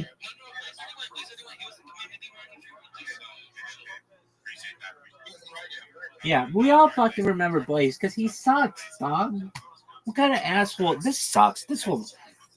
Elon Musk, if he were sitting right here, I'd be like, dog, you pay too much attention to fucking chicks in your spaces and not enough time, energy into fixing the spaces. You're a loser because you can't manage this project. Fix your fucking app, dog. Dog, no one. Yeah. Listen. And his spaces suck monster dick. Worst spaces ever.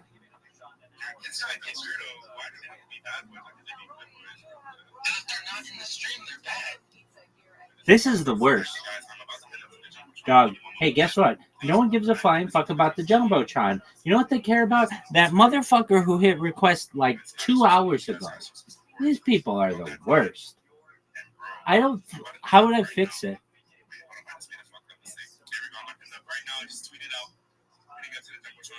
I don't know. It would just say like, dude, we're not going to let you up because we hate you.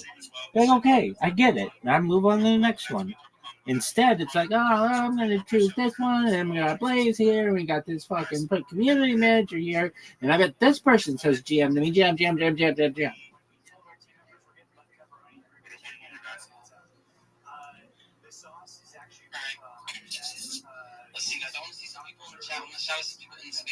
Listen, if you shout me out right now, I'm going to be pissed. Fuck your stupid ass space. Worst people ever in that. I don't like any of them. W-Text, I'm deleting that. Delete this shit. Delete it. Yeah. I hate you. Do you? He's terrible. Terrible. Wasting people's time. Fuck you and fuck your space. It's the worst. What the fuck is Bihar? Dog. That shit sucks. Are you serious?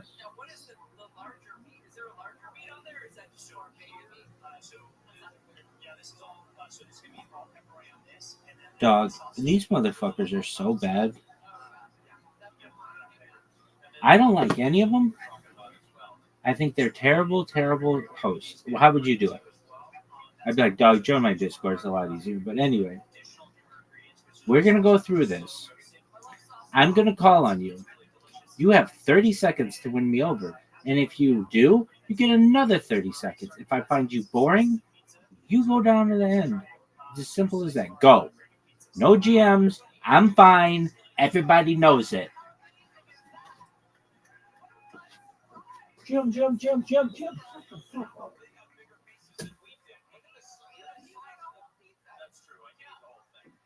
that's really cool. Thank you, Ryan. Ryan, you said you worked for 20 years now with BJ's? 24 years with this company, yeah. Did you start as a waiter, bustle? Where did you start? They dropped me off at a basket in front of one of the restaurants.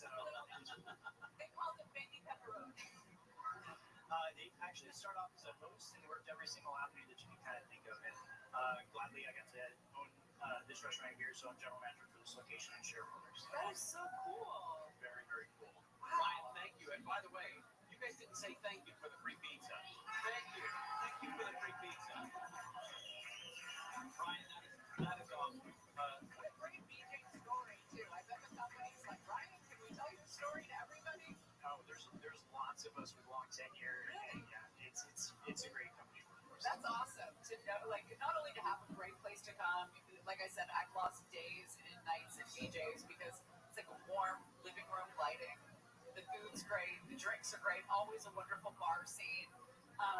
But to have a great place and then to learn that it's truly a good company where people like to work, I think makes it that much better. It makes you feel good about ingesting, 20,000 calories. We don't do that here. We don't count calories here. You know that. By the way, Thursday Night Football tonight is the Baltimore Ravens at the Miami Dolphins. And this has always been a great place to check out games like that. It's a hot spot for all the games, especially this location right here. I mean, it's a massive cocktail area. A lot of we got some huge fans of the Dodgers, so that's always fills this entire cocktail area up with blue, and even some of the restaurant guys goes over. So I love the camaraderie that exists in a place like BJ's when you've got the Dodgers in the World Series. Suddenly you're friends with everybody. Everyone has the same common goal, and it's to win. And you become friends with her. It's just it's fun to watch any of the games. NFL, you get here. What time do you open on Sundays? Sundays we open up at 10 o'clock. 10 o'clock, so perfect for the early kickoff. First those early games. Then the 1 o'clock rolls around. You get into, you start with a Bloody Mary, and then 1 o'clock you've rolled into some mozzarella sticks and a pizza, ready for a beer for the afternoon kickoff. You have space for nap. And then there's Sunday Night Football. The boots that I take off. There you go. Yeah, there's a couple napping boots. Ryan, thank you.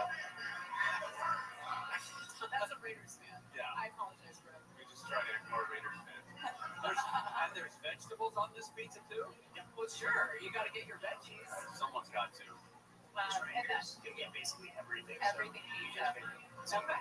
More vegetable toppings, fruity toppings, and it highlights our pepperoni and sausage as well. So Pepperoni is so high. I mean, if somebody had to, yes, I'll probably have another thing. We weren't asking. Oh, I thought you were trying to figure out who it was. No. Ryan Lopez, once again, thank you for opening your doors to us today. General Manager at this BJ's Restaurant and Brew House in West Covina. Thank you very much. All right, when we come back, we'll get an update on the spacecraft. Potential alien spacecraft that could be a comet. Right. A 3-eye atlas when we come back. How close is it? When it gets here, what are the aliens going to do? We've got all the answers. Gary and Shannon will continue live today. BJ's Restaurant and Brew House in West Covina. Deborah Mark is live in the KFI 24-hour newsroom. A proposed ballot measure would bar lawmakers in California from running for public office for up to 10 years if they voted So, promises. my apologies for those who get offended easily. Legislators voted for temporary changes to congressional district maps in response to Texas's partisan redistricting of specific corrections specifying offices for 5 to 10 years. Initiative constitutional amendment. Under the proposal, lawmakers would be prohibited from holding elective office for 10 years and from serving appointed positions as legislative staff or in other specified state offices for 5 years. Initiative needs 874,641 ballot signatures by April 20th to qualify for the November 2026 statewide ballot. You hear it twice. It's still possibly a coincidence. If you hear it 3 times, you should just know you have to check it out. It's just, I mean, if you don't, you're sleeping, brother. Fuck you, you're not locked in enough. So yeah, boys, we got more and more projects up here. I want to hear a little bit from Big Bridge. Nobody cares. Big Bridge, are you there? No. Alright, we're getting right. How about NF or N14? What's cracking? How you doing? No one. We're just getting right all around from everybody today. Nobody wants to speak, huh? Yo, numbers. I do. Yeah, I'm here, bro. Yeah, it's kind of technical. I don't know what's going on. Hey, tripping. You heard it? That's right. Elon got all this money. He want to fix this goddamn space or something. Tripping. Bro, dude, for real, tripping. He ain't even that much money. Okay. They got locked the fuck in, bro. They've been tripping the last few weeks. Kind of crazy. But it's all good. We got a few more people up here. Boys, before we bring up the next speaker, I need you guys to max engage with the show and chill tweet. That's how we're going to keep getting the space out. Bro, we're already at 200 listeners in 35 minutes grinding, boys. We're almost at 100 replies on the show and chill tweet. I need you guys to go spam and reply multiple times, like everybody's reply. That way the space tweet gets pushed into the algorithm and you guys gain followers and you can build a community. Because when projects want to hire you, they want to see that you can. Nobody wants to hire you. Everybody wants to hear me talk. There's a few projects here, and they're always hiring people. You know what I mean?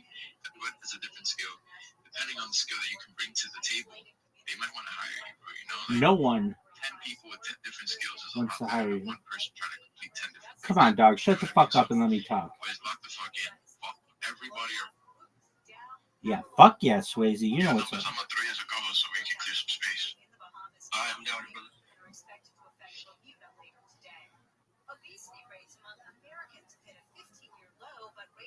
Lock the fuck in. What's up, Rabbi Rothschild? What's up? How you doing, Swayze? Thank you for the opportunity to be here. Do you mind if I show my project? Go ahead, bro. You got 45 seconds, man.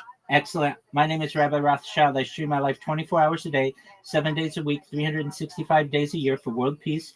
I've been doing so for more than 4 years now. I have more content on the internet than any person ever. If you weren't aware, The Economist magazine stated in 2018 that data had overtaken petroleum as Earth's #1 resource, and I have more data archived than anybody, which may make me an influential person someday. If and when that happens, I'm going to reward everybody here just for being strong in the community. I'm not asking anything from anybody. I do talk about ending world hunger through the use of technology such as agricultural drones, floating greenhouses, saltwater greenhouses, hydroponics, vertical farming, cloud seeding. I want to help end world thirst by using digging of wells in Nigeria, which I'm a part of a project that's already done that, by life straws, and most importantly, desalination. Thank you so much, Swayze, for the opportunity to be able to talk. Hold on. You got way more than 45 seconds after that one, bro. Good fucking job, number one. And number two, bro, let me hear a little more about that, bro, because that sounds really, really fucking crazy, man. 100%. That's what I like to hear. Excellent. Well, thank you so much, Swayze, for the opportunity. So yeah, I've been live streaming. I'm live right now on 22 different YouTube streams. You can find the link and everything in my profile. So it's like a real life Truman Show, if you know what the Truman Show is. I've been streaming since the pandemic. We've seen the death of a queen, the birth of AI, the coronation of a queen, and everything in between. I was an early adopter of ChatGPT. In November of 2022, I saw it launch November 30th, 2022, and now we've seen the world in that has been exposed to large language models since. So I essentially have the before, during, and after of the AI revolution. I talk about other things. I'm a futurist. I talk about things like anti-gravity, antimatter, faster than light travel, faster than light communication, artificial narrow intelligence, artificial general intelligence, artificial superintelligence, things like space tourism, space elevators, things like terraforming of other planets, interstellar travel. I talk about de-extinction. People don't know this, but in 2003, the Pyrenean ibex, which was a goat located in southern France, northern Spain, was successfully de-extincted. Fast forward to the year 2020, 2021, a company out of Dallas, Texas, known as Colossal Bioscientific, is founded. They've made it their goal that within the next 3 years, by 2028, to reintroduce the woolly mammoth into the Arctic Circle using Asian elephant surrogates. I just think this is a mind-blowing goal. I don't know why more people aren't talking about it. Following the reintroduction of the woolly mammoth, they want to reintroduce the Tasmanian tiger, followed by the dodo bird. I talk about things like invisibility cloaks, Santa Claus machines, replicators, teleportation. For everyone in here, when you were born, the average life expectancy for you all was probably about age 80 years old.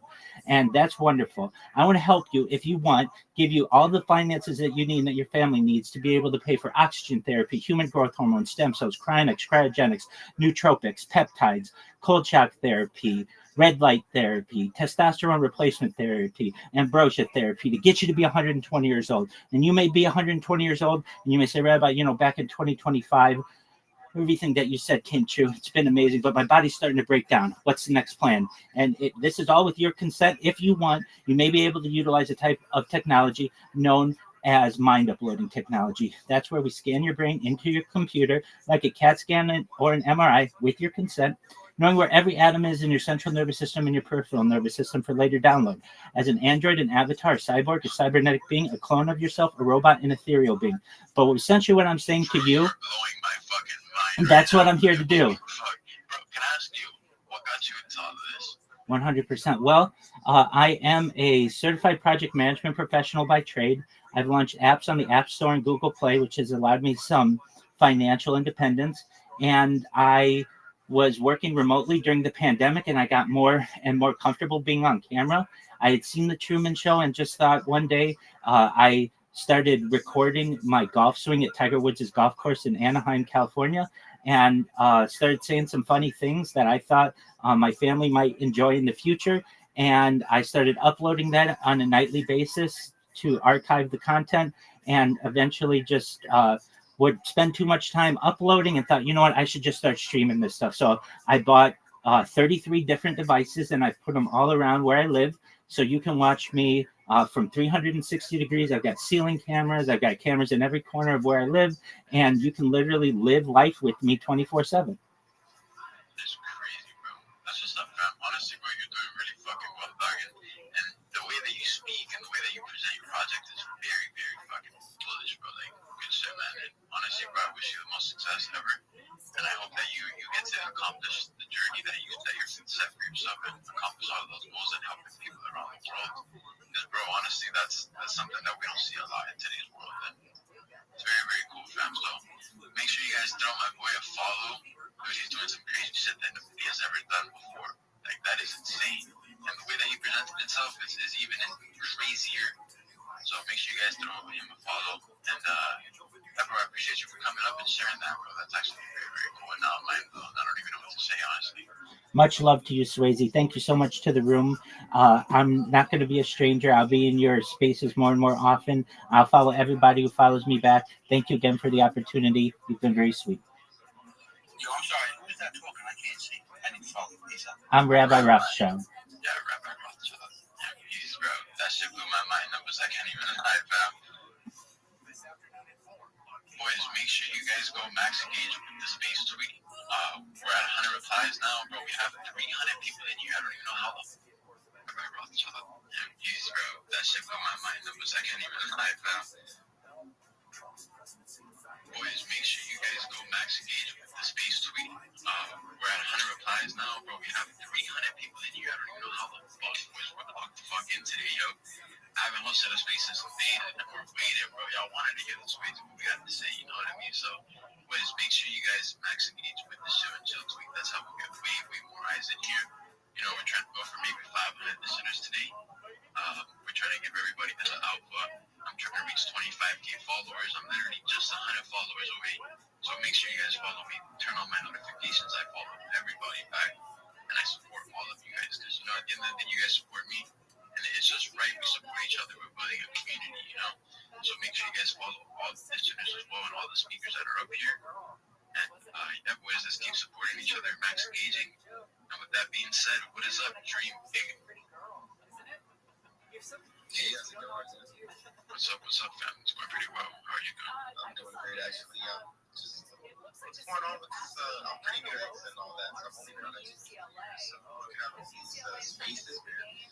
What's going on with the spaces? Are we just chilling or chilling each other? Are we networking with each other? Bro, the spaces is the best way to meet like-minded individuals, right? Like you see, all these speakers that are up here have come up one by one and has, you know, presented their skills or spoken about their skills. And eventually, you know, we need people like that. You know what I mean? So everybody's just connecting. There's a bunch of projects that come up here and promote themselves. And, you know, if they have a good community and the community that's already in here wants to join them, it will. Bro, it's really just the best way to engage with people and meet real people, because there's so many bots on Twitter. And it's like, if you reply to someone, you don't even know who the fuck you're replying to. You know what I mean? And but when you come up here and you speak, you know who you're speaking to, you know who, and you just know a little more about the person. And it's just the best way to connect and network with each other and max engage, honestly, because Twitter loves this. You know what I mean? They will push this space in the next 20-ish minutes. So that's why I keep asking everybody, you know, to max reply, max engage with everything, bro. And how long have you been in the space for, brother? I've been in the crypto world for a few years.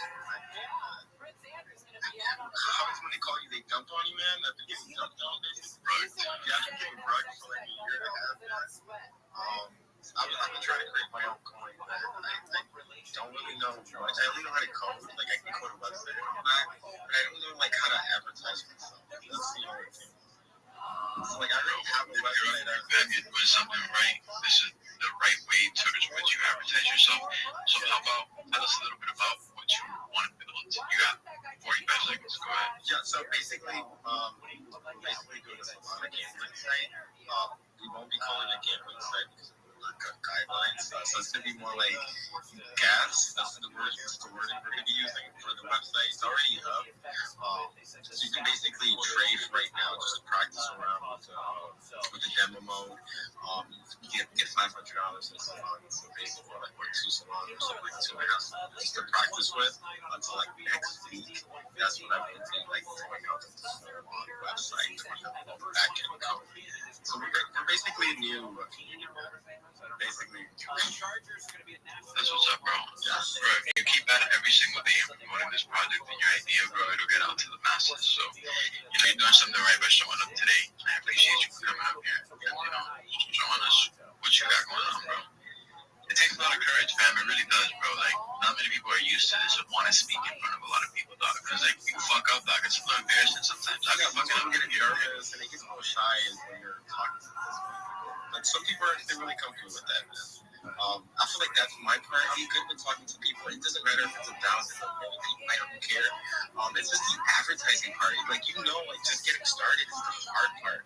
Once you're already in the groove and once you already have those followers, then just bring them back every day is going to be just wonderful.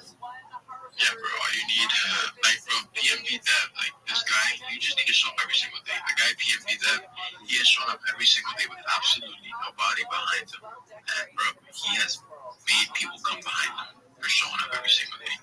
It's really just about how much you want it, bro, and people having to like you, and you proving them. And then, just making, like, completing the promises that you make to them, bro. That's how you really gain people's trust. Yeah, that's why this is the thing. I was noticing this about some cryptocurrencies. Like, they'll make so many promises, and they won't achieve their promises. Like, for that, just don't make the promise, man. Don't let your people down, because they're going to look at that. They're watching. You have people that are literally watching 24 hours a day, watching their show. Watching when it goes down, watching when it goes up. So, it's really important, man. You think people aren't watching, they're watching. Everybody's watching for this. So, bro, I hope you complete all of your promises that you got going on, fam, and you do the best that you possibly can in this space, bro. It's nice to have you up here. I hope to see your face around a little more. And, with that being said, boys, we gotta keep it pushing, bro. We got some, numbers. Can we hear some of the board a little bit? We get some new speakers up here. I want to hear different projects, different ideas from everybody. Boys, make sure you guys max engage with everything on the Jumbo. Like, morning tweet, I got a little $5 giveaway going on right now. It's nothing crazy, but it's a little $5, $5 section. You get your little McChicken or something, I don't know, but whatever. Witness, boys, lock the fuck in. Make sure you guys follow absolutely everybody. Turn on my notifications, turn on Numbers notifications. We're grinding every single day. My boy Numbers is grinding for the PMB community every single fucking day. He said he's ready to be here for the next year. So let's see if he's ready to be here for the next year. Give him the platform that he needs to be here for the next year. Boys, lock the fuck in. And with that being said, I want to hear from some new people. What is up? What's up? Booyah Poker. Yo. Can you hear me here? I can hear you, fam. What is up? Yo, shout out to Maisie. Thanks for everybody building and doing something positive today. I just got verified today. I'm trying to get 500 verified followers so I can start earning myself slowly. Poker player, trader, and an agent. Like, anybody who's into poker, wants to learn more, wants to get better, or wants to find good sites or good games to get involved in, hit me up. I got you. That's what's up, bro. What got you into poker? I've always liked the game of cards, bro. The thing is, I kind of fell into it. I've been playing full time for 15 years, almost every single day, in some way, shape, or form. And what started was I was a professional tattooer, and I tattooed in tattoo shops all around where I lived, in different states, different cities. And this one shop I was at was very depressing. Like, it was like a whole family, like a woman, she was kind of like a witch. She had her son tattooing there, doing piercings, and he was not good. And then she had her daughter working the counter, and her husband was an ex-cop who come in and thought he ran the place and tried to talk to me all crazy. And so I just didn't like working there. I was making tons of money there, but I just hated being there. So I just make excuses not to go in, and I go to the casino.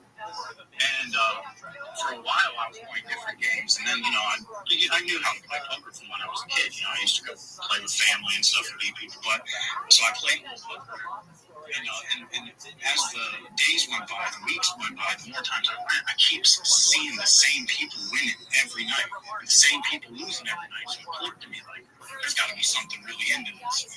And so I just dove in and met a lot of big time professionals that you see on TV and stuff. I lived in Vegas for a while doing it. I traveled all around, and your first couple of years doing it, sometimes if you don't have the right guidance, you're going to lose for a couple of years, and then after that, once it clicks, it clicks. And there was like a 4-year stretch period even where I didn't even have a losing week or a month, like in like 4 years. So like the thing about poker is like tournaments are kind of like a fugazi, because even though like big tournaments that are tracked and recorded, they never show you how much you're down or how many times you bought in. So it's kind of like false hope. The best way to win is cash games and being consistent and staying within your bankroll management stake. So those are the things that I've kind of learned myself. Have you been to the W? Have you played in the WSL? Oh yes. Are you ranked at all? I don't have many cashes because, like I said, with tournaments, there are a lot of players. Tournaments can be kind of high rake, take a long time of your. That was tight. They were really nice. Yo, Puppy GF, how you living, girl? Can you hear me? Yo, can you hear me? Can you hear me? Okay, excellent. Hey, you said you sent me your Twitter handle. Did you send it to the account while we've been communicating? Can you hear me?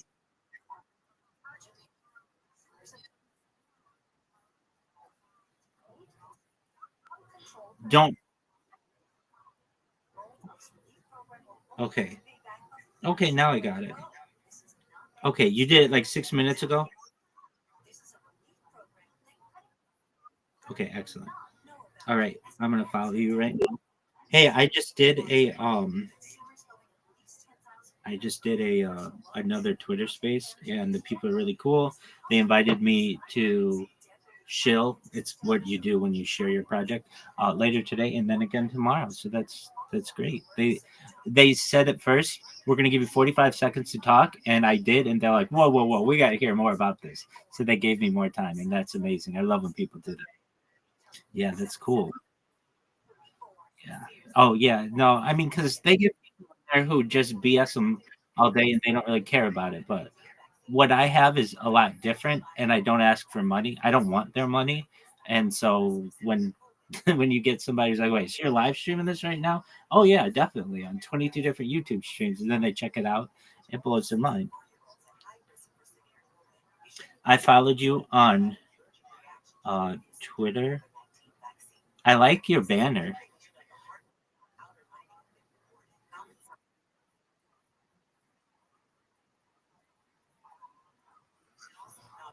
Hold on. Hold on. You can add somebody to the server.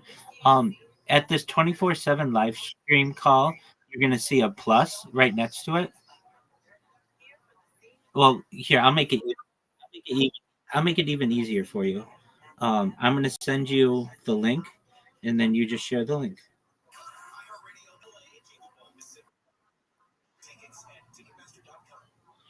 You have the link.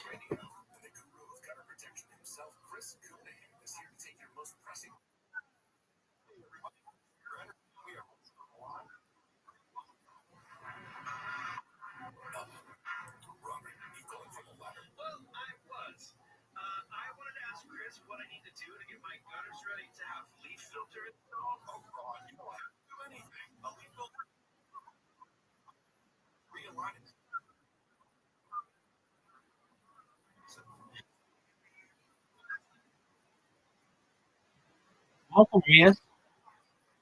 So is Rias the person with you right now?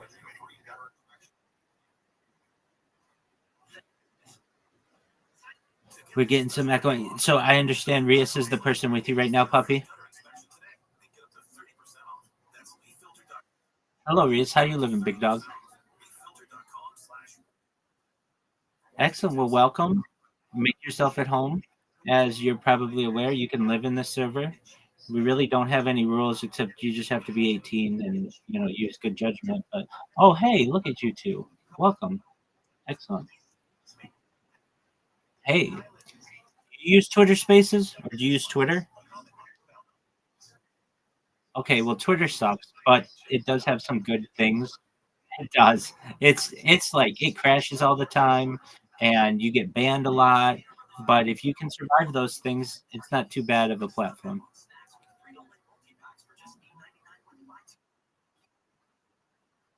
Oh, excellent. Okay, well, do you ever use Twitter Spaces? Okay, okay. So now, yeah, I mean, Twitter Spaces is like voice call. Well, have you ever heard of? Oh, Twitter Spaces just basically stole what Clubhouse. Do you know what Clubhouse is? It's okay if you don't. It's basically Twitter Spaces is just voice calls generally, though there is a way to do video calls, and there are a lot of people who join the calls. So, um, let's see here.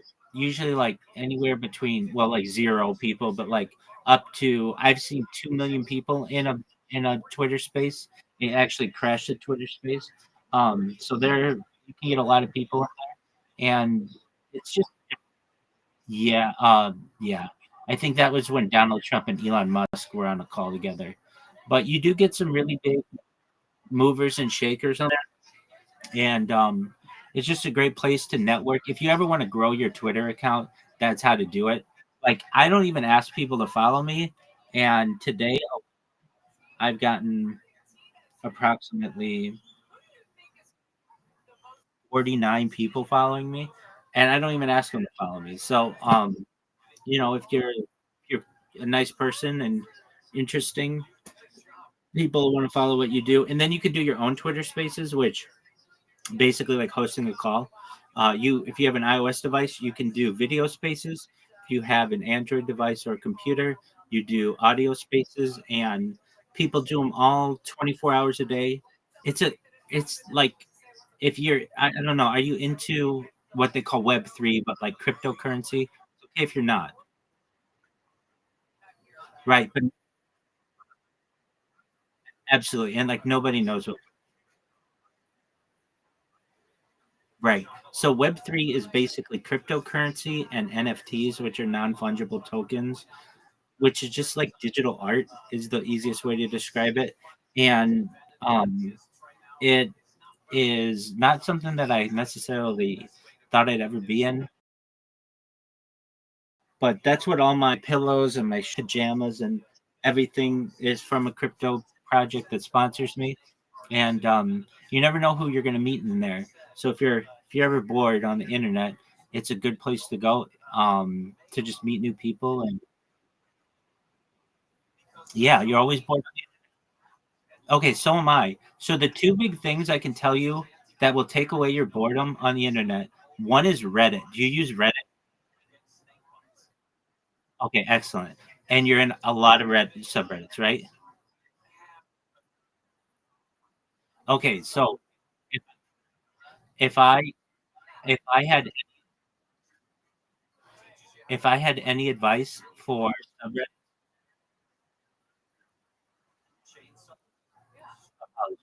no, no, yeah. So you should be like the queen of Reddit, or we'll help you with that, puppy. Because that's your account got okay. Well, yeah, same here, same here. Wow, we're in good company. Okay, well, I'll let you guys do that. We'll talk later. Hey, pleasure to meet you. Is it Rias? Okay, excellent. Pleasure to meet you. And if you ever need anything, I'm here to help. Absolutely. You're a great person. Take care, my man. Peace. Take care. Excellent. Shout to Rios, everybody. Like anything that's stated in the second clause, whatever is stated. Customers bet just $5 and get 3 months of NBA League Pass plus score $300 if your bet wins. Paid in bonus bets. Download the DraftKings Sportsbook app. Use the code FIGHTER. That's code FIGHTER. Bet $5. League Pass plus 300 in bonus bets if your bet wins. In partnership with DraftKings, the crown is yours. Gambling problem? Call 1-800-GAMBLER. In New York, call 877-8-OPEN-Y or text OPEN-Y 467-369. In Connecticut, help is available for problem gambling. Call 888-789-7777 or visit ccpg.org. Please play responsibly. On behalf of Boot Hill Casino and Resort in Kansas, pass-through approved withdrawal tax may apply in Illinois. 21 and over 8. Eligibility varies by jurisdiction. Void in Ontario. Restrictions apply. Bet must win to receive bonus bets which expire in 7 days. Minimum launch required. NBA League Pass on renews until canceled. Additional terms at dkng.co/audio. Limited time offer. I do understand, like with China, where they are now. I think you gotta have a college degree or a graduate degree to be an influencer now, and you're only allowed to post educational content and stuff like that for them. And I understand why they're doing that because they very clearly see how tough shit is. So it wasn't. And I know. Yeah, but the problem with that is college not for everyone. You're gonna miss out on a lot of talented people. Like most of the talent isn't the college type. Yep. So then so then your creativity is gonna go way down. You only have doors to Lord posting this stuff. So then it becomes irrelevant. Very smart. Like, dude, this is content. You're a very smart guy. You know, you always surprise me with the fact that that's absolutely a liability. When you have too much order and you get rid of all the cable.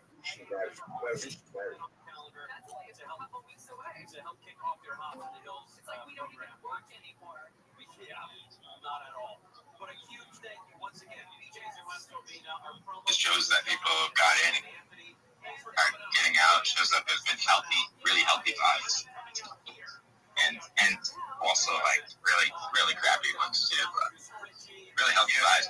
Soul buys are like important. I mean, soul buys came through and were never sold. Like the dev never sold. No one never tanked. I'm just sitting with it, trying to buy. Like some of the times I saw people buy, I was like, yo, let me support you and buy some more on top of it so that you feel confident. But he's still in the community anyway. Like, bro, I didn't even teach you. It's all good though. I mean, I have a plan. We're definitely gonna hit 20K with what I'm implementing. I'm working up the funds myself. It's not even a lot, bro. To get 20K guaranteed, it's not even a lot of money. I just working it up. Found some alpha and plan on implementing it. Honestly, this is pretty much your bank. Yeah, right. So whatever you make in the real world, whatever type of funds you have, you'll go ahead and put it into your own project, right? Because that's actually pretty much giving some stable to the chart. And honestly, it's working on yourself, and it's working on behalf of the community as well. So you're doing something right, not for yourself, but for everybody overall. Yeah, exactly. A lot of people don't see it like that. You know what I mean? A lot of people, it might have that feeling.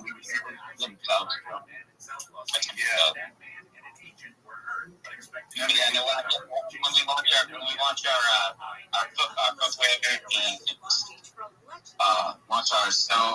our merchandise for our stones, and launch our limited time brand for our pants and shirt next year.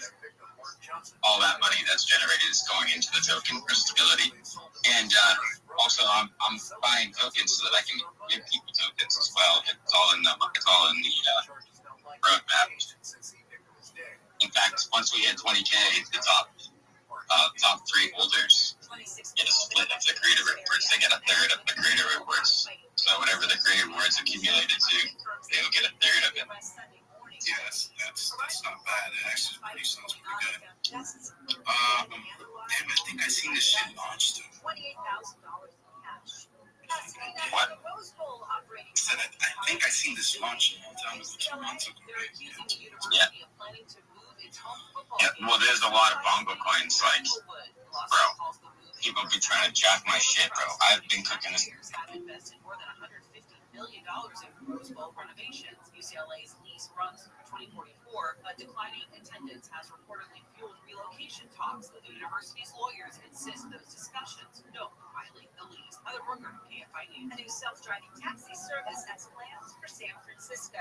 Uber announcing San Francisco and the Bay Area will be its first region for its next generation autonomous robo-taxi program. The robo-taxis are set to launch next year, and it's a partnership with a self-driving tech company called Neuro and the EV company Lucid. ABC's Alex Jones says there are already robo-taxis from companies like Waymo on the Currently, but it will be in a few hours, so lock the fuck in, boys. Now, what's up, Will? Hi, how you doing? What's up, fam? How you doing today, bro? Man, I'm good. Social media posts before meeting with China's president, he said that other countries are testing them. The United States tests its ICBM, those intercontinental ballistic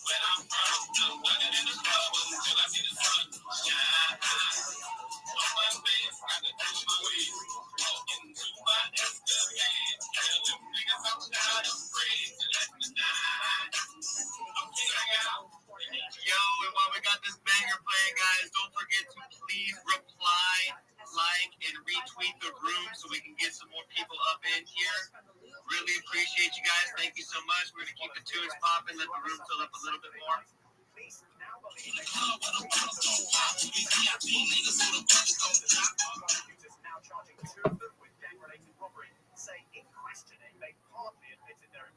ABC's Tom Susan Burrage says the jewels have not been recovered. Investigators say they're watching the legal art market as well as the legal channels, even though the centuries-old jewelry would be incredibly hard to sell.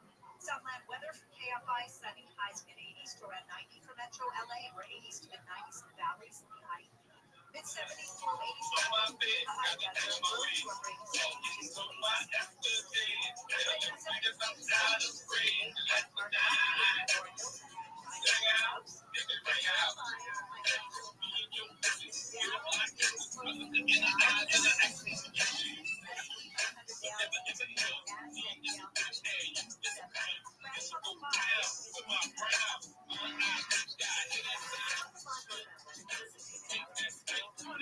chaos. You do so at the expense of creativity. Big time. Like even T had some, new But I gotta just compliment you for a second, because you're a guy who I always think a lot of times is not that interested in these ideas. And then every time it comes down to it, you always are very clear-headed on exactly what is worth time, what is worth fighting for, and what's not. The one thing you are very aware of is sort of where we stand and why we stand. Like that's a really important thing to know, and I don't know where you came up with that.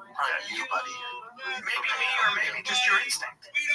Yes and no. You and I I was also a bit of a meathead. There's hanging around you. I was like, I gotta get my shit together. Because I didn't have to. Right. I was able to get through with sports and be like, meathead. Yeah, but your instincts. But then what your instincts were, but you always loved artists. Oh yeah, I was always interested in it, but it was just I wasn't watering that flower. Yeah. There was no room. But you looked over there and you went, okay, maybe not. I'm good, fellas. How are you doing today? Yeah, Mark, that's right. What can you do? All about communities at the end of the day. It is what it is. You're damn right. Hey, numbers, man, take the mic, throw requests. I'm hoping you can get up here. TMB, come on, say hello, speak up. We want to hear from you.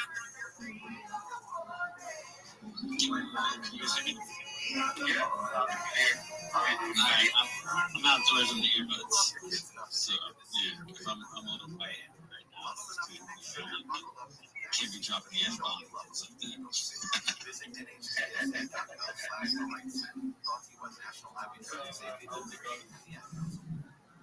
Let's go.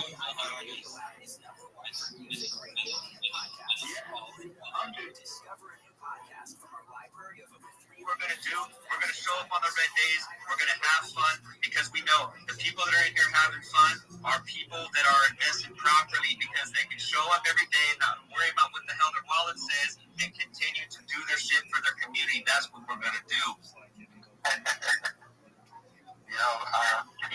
can hear myself wise, like not have an echo. Yeah, there's a little bit of feedback. I don't know whose mic it is. I don't show any other mics on but my own currently. Maybe the host is the. Are you talking from the host, Swizz? No, I'm not. Okay, shut the host down. That's the problem. Yeah. My mistake. So yeah, let's fucking go. I mean, at the end of the day, yeah, the market is down, but we're still here. Day by day. I'll tell you who's fucking holding up well. You already know. Let's hear from numbers over here, man, because PNB's holding a damn good floor for what the fuck is happening to the market situation currently. Let's hear from numbers. Hype it up, baby. What's going on, baby? You know how we do. This is why we got community, man. Community worked up together. In the real chat zone before, you gotta see the bigger picture. I was telling my brother that today. I don't care what the market's doing. If I know I got the sturdy chat behind me, and they see the bigger picture, we're gonna be pretty sturdy. Our floor isn't gonna do too much, right? Yeah, you're gonna have a little cat over here, but for the majority of the time, we're gonna be sturdy. So we don't gotta worry about that, man. It's always about the community, man, and putting the voice forward, and them seeing the bigger picture, and people being comfortable, right? Because if they know they can go to sleep, they can go to work, they can go on a date, and they can come back to their phone hours later, and everything's still good on that chart, and they don't gotta worry about sweating because they put their money in this one. That's why people are home. This is why we got what we got, right? So it's nothing but blessing and love. Wes, I see you out here, man. You're always supporting us big time, man. You definitely affected. I love it. Block Talk. Swizz, you guys are doing this. It's a blessing, man. So, I always tell people we can only control what we can control. And what we can control is how our community acts. And they're only going to act by the way that we represent them, right? Not the way that we represent ourselves. So we have to just make sure that we're standing 10 toes down at all times and put people in a situation where they're comfortable. When they're comfortable, the money's going to stay because everybody can hear numbers. We here for the long run. Maybe I want the big people. I got things to do. I ain't going out here with them sneaking money. I ain't coming out here with them running. I got things to do. I got 4 kids. We run this bag, right? So there's no way I'm going to put my time in. This time is don't get back. We can get money back. You can get a new girl, you can go get a new house, you can get a new car, but you don't get no time. So I ain't gonna be out here putting all this damn time in for some sneakers. Man, we get paid. I'm a grown-ass man, right? Well, that's right. We're trying to get that motherfucking retirement money, baby. We're trying to retire the families, retire the friends. Let's fucking go. Retire, baby. We're not playing no game. This is why these narratives hit. Because you gotta have that inception to want to retire, right? Because they put us on that 9-to-5 mindset, and that's okay. But if you're on a 9-to-5 right now, take a little something and find some communities that you believe in. Find communities that you believe in. This way you can take whatever you can afford, $5, $20. It doesn't matter. Just stand up, especially the red days to the red days, like my brother Ben was, right? So 100%, man. And that's the thing, guys. That's the thing. You gotta get it into your brains, right? It's so easy to say buy the fear and sell the greed, right? But right now, everybody's in complete fear. The markets are fucking red as hell, and people are selling. This is what you got to get with communities and people that are actually trying to build, because honestly, guys, right now, this is when you need to be buying up your convictions. So if you have some high conviction plays and you're seeing a big drawback in it, that probably is the signal for you to go ahead and accumulate some. And again, do not overinvest, don't overshoot in it. But if you do have convictions, this is the time you need to be fucking buying when everybody else is selling. And dude, hey, numbers, PNB, I gotta say, bro, some of the fucking memes that I saw today, dude, unbelievable, bro. The boat one with all the PNB people inside the boat and getting flipped out, dude. I was fucking dying for like 5 minutes, because if you haven't seen that meme before of the in real life one, dude, then you're just fucking missing out on what's happening with these memes, bro. Because that shit hits so fucking hard, bro. Hats off to you guys. Yeah, no, the team is awesome, man. I don't know exactly who made that one, but the team is awesome. They're just keeping it alive. I mean, every time I wake up, I just look. It's just like, oh my God, they're already starting. Here we go. It's going to be a good day. You know what I mean? So they are putting in the pressure, man. The whole entire team every single day. We got some new tracks about to get released. I don't know if Pump wants me to say, but we have a really exciting idea coming soon. So I'm going to keep my mouth closed, but I think everybody's going to be real. But he can be the face. You give me the face. Let's go. I mean, the music too, bro. Dude, you guys are, like I say, man, it's hats off to you guys, dude. For a project that is as new as you guys are, for what you guys did before fucking bonding. It's like I said, man, it's why I'm so passionate about what you guys are doing. That's why you guys fucking, Swizz brought me in, and after seeing the type of work ethic that you guys have, bro, like that's the shit. This is the shit that you fucking want to get involved with. So guys, since we're here and it's just this red day and we didn't have anybody sketch, we're gonna do something different. You know what we're gonna do? Anybody that's in the audience right now, if you want to post something in the Jumbotron, whether it's trying to shill yourself because you want more followers, if it's trying to shill a project that you're convicted in, put it up in the Jumbotron.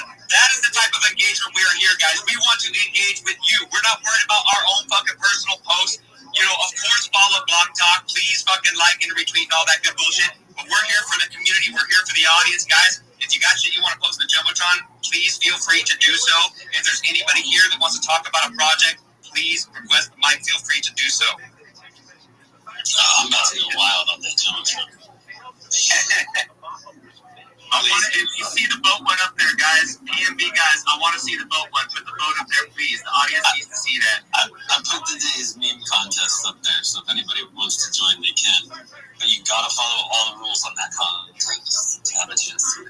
That's right. So read the fucking fine print, guys. Don't make a lazy piece of shit and just click on it. Read. Yeah. What is it? 0.1 soul for the winner, isn't it?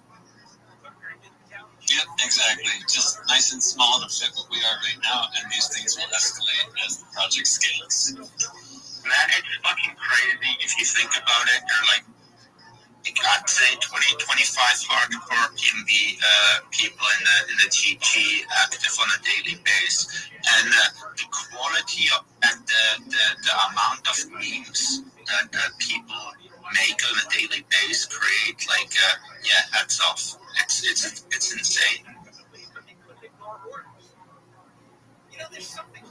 Yeah, I mean, you gotta give credit to more like V and Gigi and Superman and Marvel for that, not me.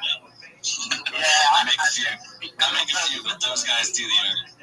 Yeah, man, I know them. I know that they're working hard. The main reason why I kind of got into PMB, they were like, yeah, have a look, and then you guys showed up on my timeline, and I just knew by looking at the different people in the community at the early day. That was basically when I DM'd Wes and some other people as well. I was just like, look, I don't know, like it's a meme, so there's obviously high risk, but I just know something, like the people in there, they're like they're hardworking, they're honest, so if they're not gonna make it, then who the fuck does? So yeah, that's when I basically bought my back and just keep the DCA, to be honest, and keep doing that. That is conviction right there. I'm gonna mute myself for a moment so I can find that boat meme for you, Wes, but I want to draw attention to Rocco's post at the top. It's like 2 or 3 back at this point, but he went through and found a ton of memes from all the content we've been sharing, all the meme contests that happened, and he made a comic out of it today. So go through that whole comic and check it out. Man, that is impressive, bro. That is super impressive. Love it. Yeah, definitely, guys. Put anything you want up in the Jumbotron. Feel free to. Yeah, look, just today I did the market as shit, and the pump mine virus literally took over today's blog talk. It's like all pump mine virus people with some exceptions in here. Yep. You got the PMV crew, and we're part of it, man. That's what it's about, real community. I put one up in there, guys. If you didn't see the post I posted earlier, talking about communities that we represent and that we have convictions in. Our devs are fucking based. We got Doc's devs up in here. Know who your dev is, guys. If you really want to get bonded with the people that are in your community, know who your dev is. Take a look at the Jumbotron. That's right. Our dev is better than yours. We're rolling fucking Rolls Royces over here. If you know, you fucking know. And if you don't, you need to fucking find out about it.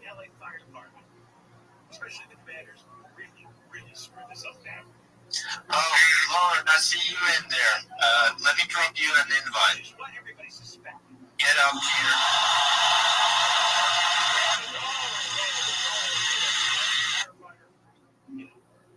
Give me a second.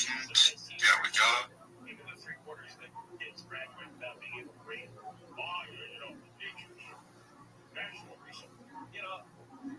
Let's see.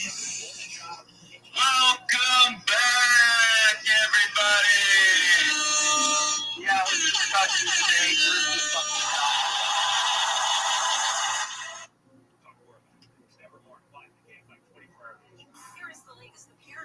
Switch, man, come on, bro. Pick up this dead airspace. What the fuck's going on? Yeah, I'm trying. I'm accounting both at the same time. Yeah. Oh, you're trying to invite? Are you trying to invite? Yeah. No, I got you, bro. I got you. My bad. I'm being a shitty fucking host, bro. What am I doing? My bad. No, it's all good. Yo. Yes, you got me here. Can numbers put a track on? Of course, numbers can put a track on. Absolutely, man. Let's go. Yeah, play it. Please do.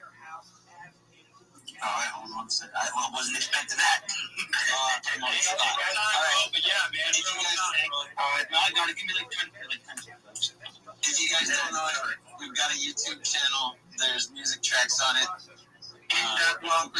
Put some more stuff on it too. So numbers is gonna grab one of those tracks, put it out. How about you just pin the YouTube link and just drop a Thomas with the link in the top, and then pin it to the Jumbotron. Gotcha, dude. And then hit play on that shit. Have you figured out the music thing for when you're hosting spaces and playing through your phone? I have not. That would be amazing, no. Dude, okay, so I have to give credit to Russell from the Rage crew who told me do you have an iPhone? That was my first question. Yes. Okay, well then you're golden. So what you do is right now you have the microphone, so you're going to swipe down from the very top of your screen on the actual phone, right? And when you do that swipe down, it brings up all your little flashlight, your airplane, and all that shit. And at the very top, it says X controls. Click on that. And when you click on that, it brings up a microphone thing, and you want to switch that to wide spectrum.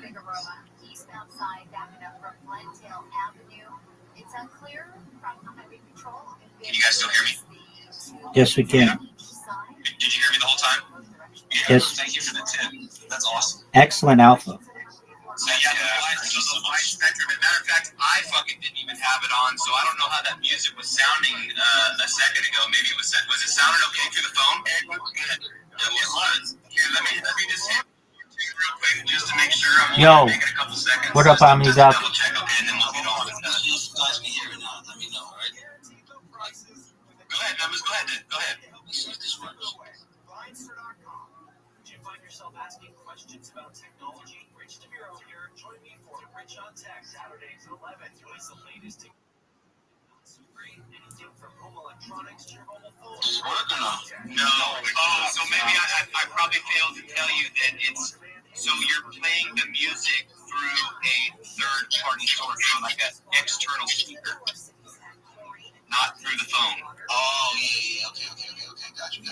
So the microphone obviously on the phone picks up the external speaker that you're utilizing for the music, and when you switch it over to the wide spectrum, the music will come. It should come through smooth on everybody else's end.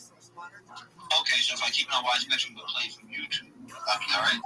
Exactly right. So if as long as you're playing it through a third speaker. What up, let's say you have Vegas Empire? How you living? Then you just put your phone next to that Bose speaker and use the Can you hear me? mic to pick it up. All right, cool. So let's just check out and see how it sounds with this song. Vegas Empire, can you hear me? That's a good little tip, though. Yeah, this is Al.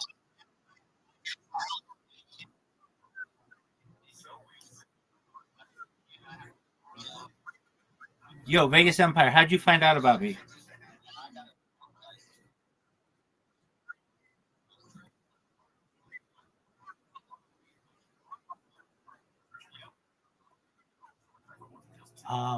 I don't recall. How'd you find out about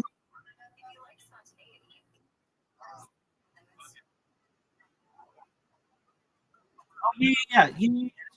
Duck. Yeah, absolutely.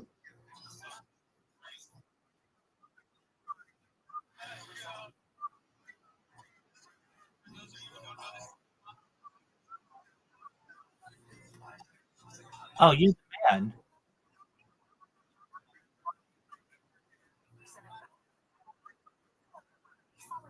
100%. You see, I have a lot going on, right?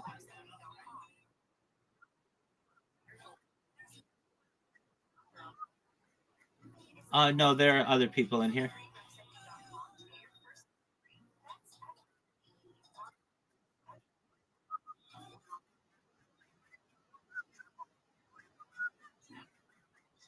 I'd love to. I'm in the middle of a space right now. Um, so you know what spaces are.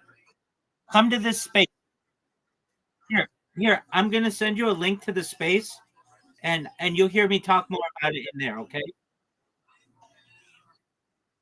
just one moment. Vegas, you're the man. I'm gonna make you, God willing, I'm gonna make you, your friends, your family, very rich someday. You're gonna be the mayor of your town.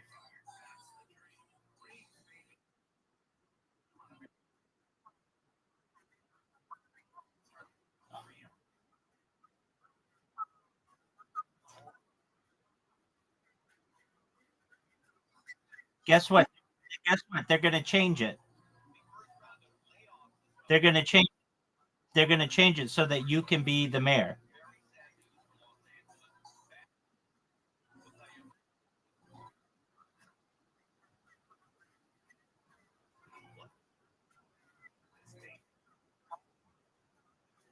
I know you are.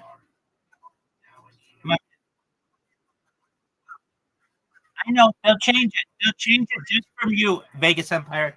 Hey, I sent you the link. Come to the Twitter. I'll see you in there.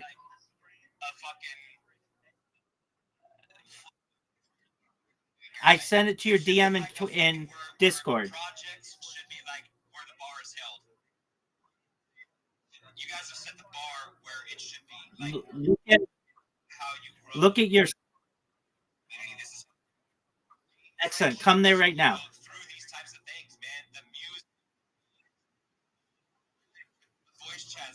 It's chill and chill. Block talk, yes. Block talk, yes. I'll see you in there, big dog. And then come back here and we can talk.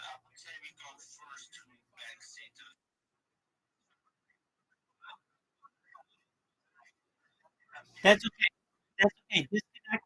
I'll see you in Twitter. You're the man. Thank you, Vegas.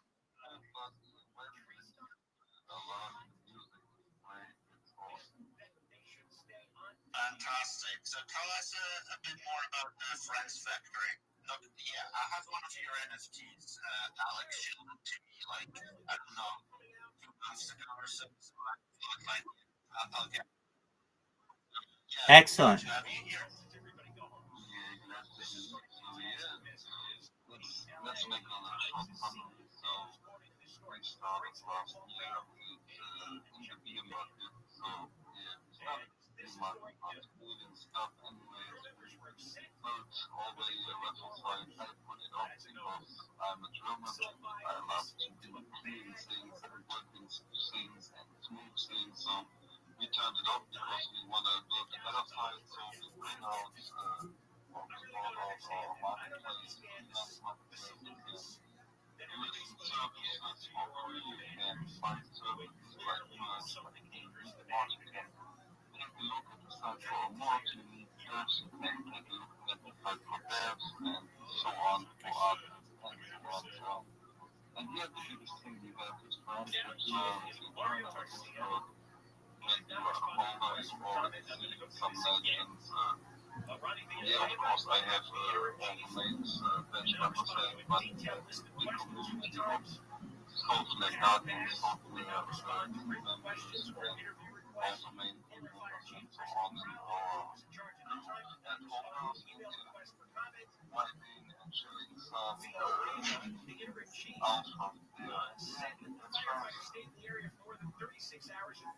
Awesome. Yeah, I know quite a few of the software people. I think Ginsu, right, is one of your ambassadors, or at least Yeah, co-founder of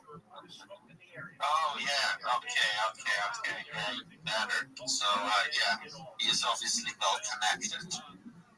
So, would you say the utility of the NFT is getting access to like a community with like knowledgeable people in space?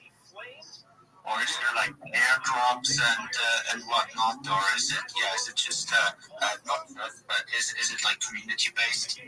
Let's say we started without the movement because I don't like to have like stage or something, so we learned what we want in this time. We get a lot of people deep knowledge, and you can connect with them and build friendships, maybe get some work, so we had some old users there listening out for other projects. But I think with our freelance marketplace, it's only the beginning of the site because we are building some stuff behind it, and we want to connect with 2 to 3 and onboard more people. This is a site like Fiverr, everyone knows how Fiverr works, and we are building this site for users. I think it's a mix of connecting to knowledge people and bringing how can I say, bringing some energy and some more people to Web3 with our site. Great. How much? Do me a favor. How about you post your collection? It's on Magic Eden. So thanks for as well, isn't it? It's on Magic Eden, and but it's yeah. So how about you post your collection to the Jumbotron so people can have a look? Maybe scoop up one of those NFTs. I'm darting her, but I can't remember really. It's the same thing, according to Restream.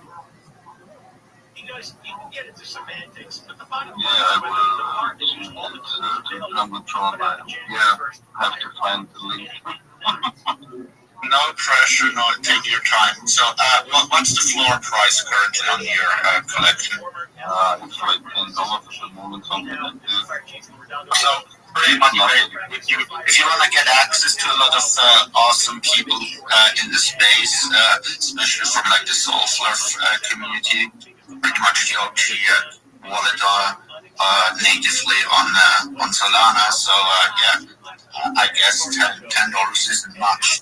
I mean, it's literally people are spending that much on a fucking coffee at Starbucks. Exactly, Swizz. That's what I was gonna say too, man. Like when you that's the thing. When you find communities you resonate with, throw that little $5 or $10 in there, man. People fucking spend more than that in a day on the fucking coffee. So it's like show some love to some of these people that you think are actually doing something good, because that coffee could go a lot longer of a way in the future, Yeah, especially I think the NFT community and meme coin in the NFT space and meme coin space. I mean, it's all about community. And that's kind of what most of those in the space lost. They were just listening to KOLs rotating from one into the other token. So people have to really I'm not saying you have to be to buy all will retire or PMD. Like, do your own research, find the right tokens, and it can be just like a few communities. But at the end of the day, participate in, be part of the community, be active, and work for your backs. Exactly. Very well said, Swizz.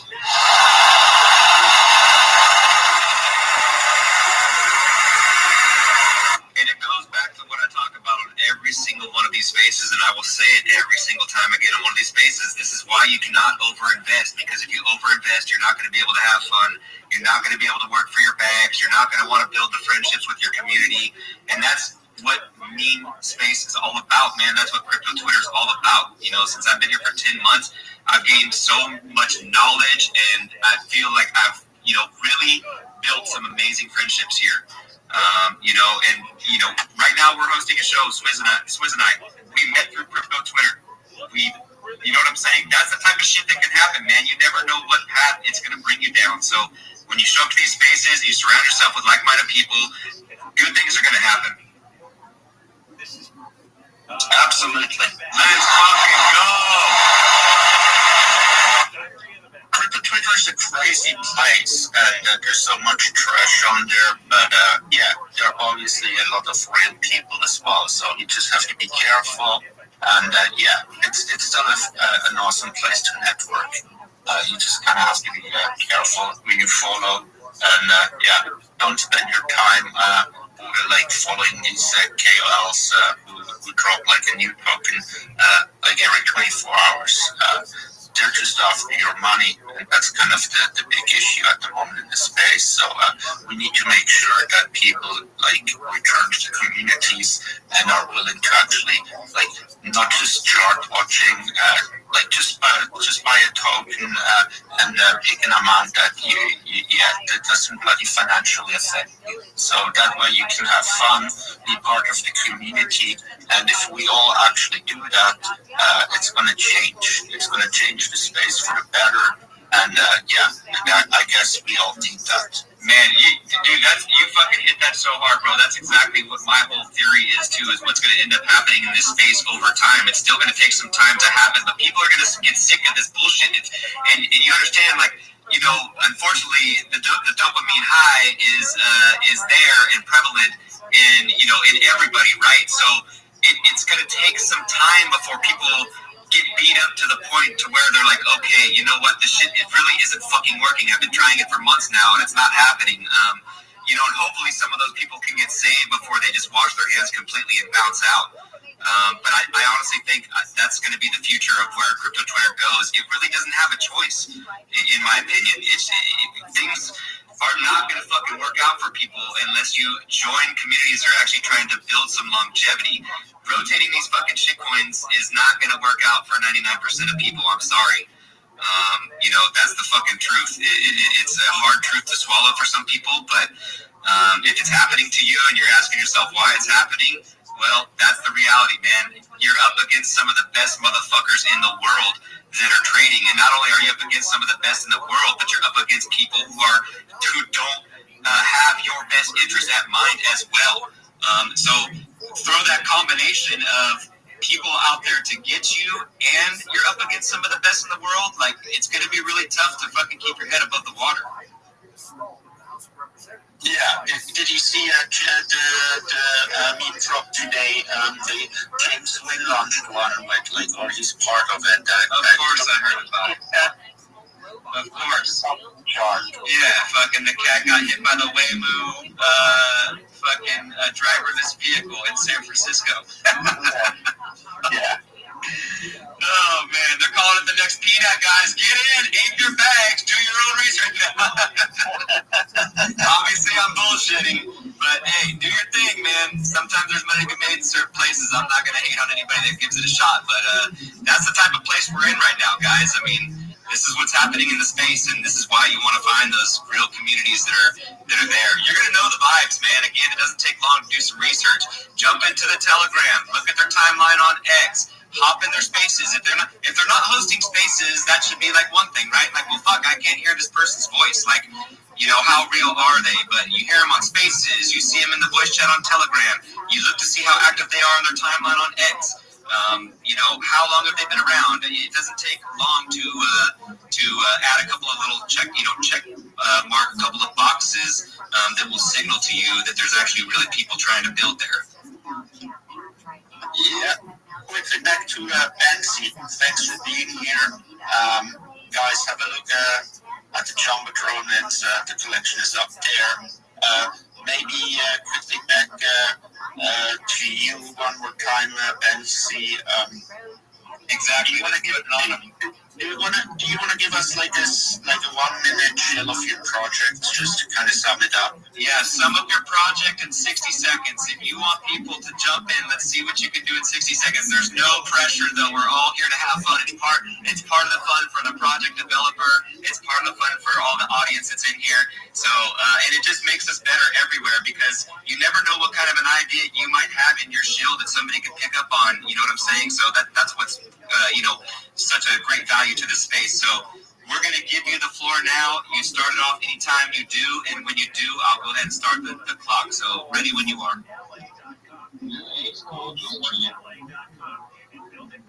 From the start. Fire away, brother.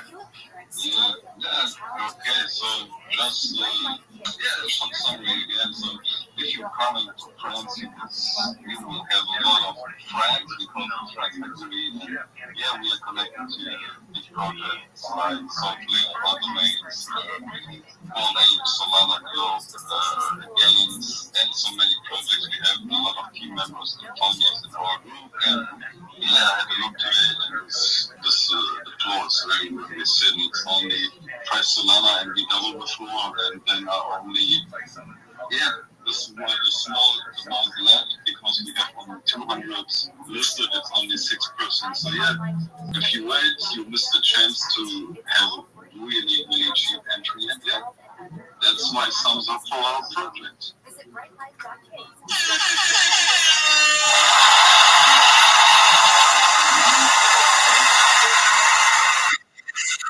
You did really good there. You had about 15 seconds to spare. And again, see guys, this is it. Like, that was a great little sum up with the project right there, right? And this is why I think, part of having our space here, this block talk thing, I think it's amazing for communities to be able to just come up at their leisure, know they don't really have a time frame to explain the project to the audience, and then at the end, wrap it all up in 60 seconds and just kind of wrap up that sale, wrap up that highlight and bullet points, get it all summed up. I think it does really good for everybody, the audience, the project. I really enjoy them. So great job, man. Great job on your 60-second show.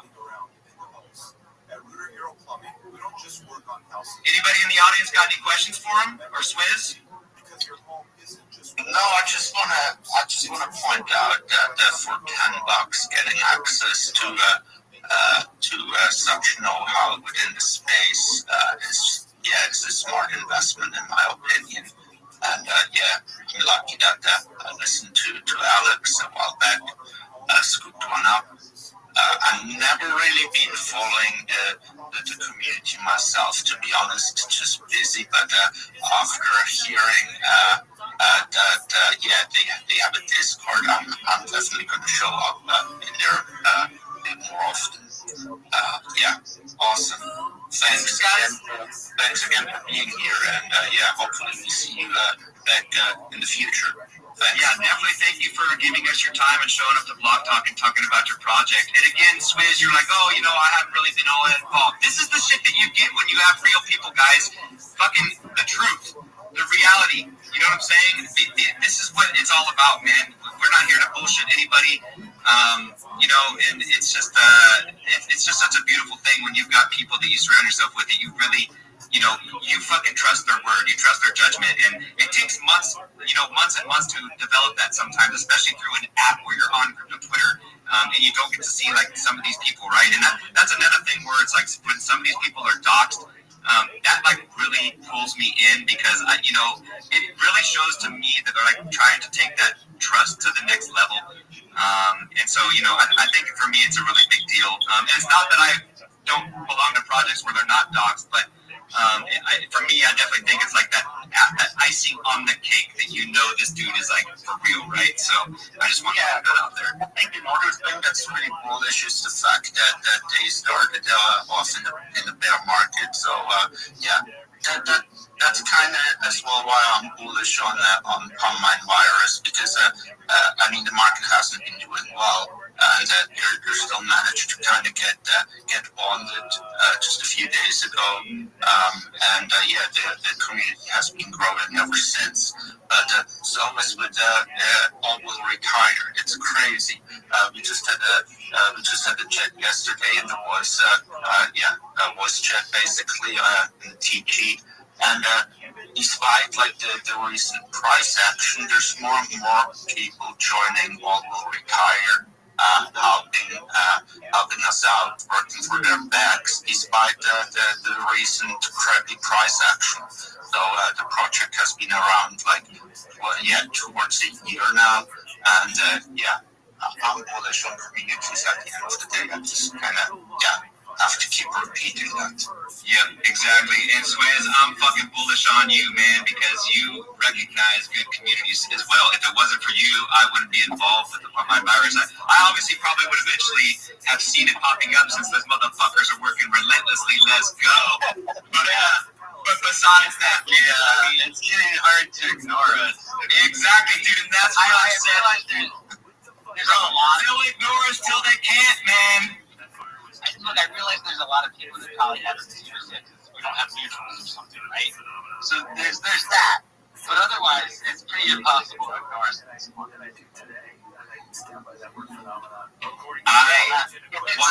fact about it, I mean, you can embrace it or you can fight it, but then you're gonna get infected. Exactly. And fucking crypto Twitter, all of crypto Twitter has it. They just don't even know it yet. Yeah, I'm just saying it's better to get infected at the 61 market cap than at the 6 million market cap. I'm just want to point that out. No financial advice. Let's go. And it goes back to that Starbucks coffee, guys. Come on now. You spend more at your fucking local coffee shop in a day. Why not turn that $10 investment into something real? Join some amazing communities. And that goes across the board, man. You don't have to invest your life savings into something to resonate with it and want to get involved. Yeah, and I see we got Randy AI up here on the stage. How are you doing, buddy? How about we go to Randy first, and then I see Chris from All Will Retire has joined us as well. Swizz, you're fucking lit. Let's kick it off, brother. Bring him on up, Swizz.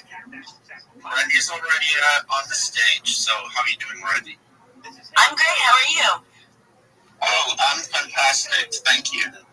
So a little bit about maybe yourself, and I guess it's Randy AI, so you're a utility project, I presume? Yes, that is correct. So my name's Heather. I have just started crypto. I launched this coin 3 months ago or so, but I've been working on this AI project for the last 3 years. I built this to solve a problem that keeps our world running that nobody's really aware of. In the next 3 years, 150,000 water and wastewater operators are set to retire, but a third of them are going to retire. So they're the people that make sure our water's clean and our plants stay online and our data centers don't melt down. But nobody's replacing them. We don't have any young people joining the force. And so that's why I created Randy AI. It's an AI platform that I've been developing for 3 years. I'm a licensed wastewater operator myself, and I've been in systems integration for 23 years. And it's to teach the new generation. And where are they all? They're all here in crypto and online and doing things electronically. We don't have people working with their hands. The app actually for Randy AI is submitted to the app store. So I'm hoping by next week it's going to be live. We're just getting through a little bit of the bugs that the stores like to give us. And Randy Coin is going to be fueling that ecosystem with helping train, earn and learn type of thing. And it's also an investment back into it for us to continue on with upgrading the app and continue evolving it. But this is what I think crypto should be. Met up with some good people in the National Rural Water Association that's going to help me with some utility type things, like actual utility, like water utility type things, because it's kind of an old crowd. No offense given, but just an older crowd, maybe not forward thinking. And so I'm trying to break into that. And right now, Randy AI is actually going to be used in a trade association's program coming up here. And I just earned a $25,000 grant for this project, actually. And I'm shilling it, pitch contest next week for Penn State University. And the business that I run actually was just named one of the top 100 small businesses in America. So Randy AI for the future and for all of us and all clean water. And that's what Randy AI, Randy Coin is.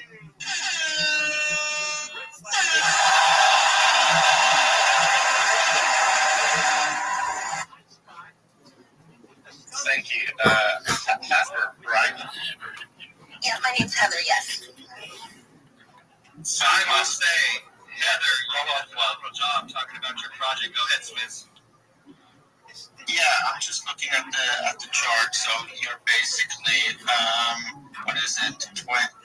Beginning of mid October. Yeah. So what happened was I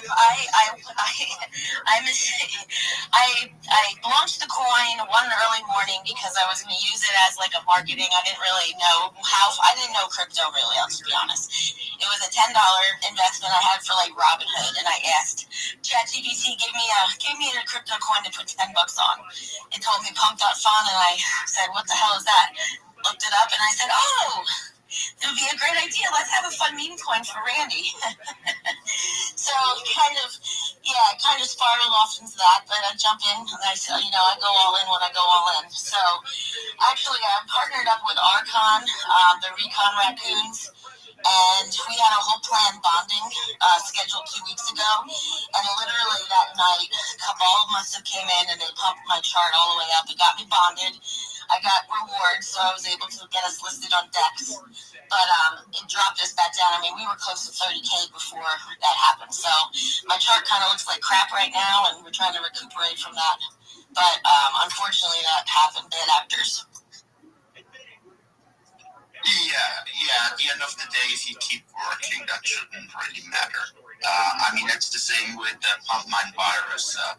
They pumped, they bonded, people got excited, and obviously some traders took advantage, sold off. But ever since, it's just been, all the key community members, they just keep holding on to their tokens. So there's a solid floor. And I guess if you keep working and you get more community members, there's no reason why the chart can't go up from that point. Yeah, I know it will go up because I'm trying to bridge the gap between the wastewater operators and crypto, and I'm doing that by TikTok just because that's where they all are. And I do wastewater talk. Because you're cutting out there. Is it just the US? No, it's not just you. She's rugging. Okay. Oh man. Yeah, you're right. So my question is, what's like AI to do with what does the AI part of your token do for your project?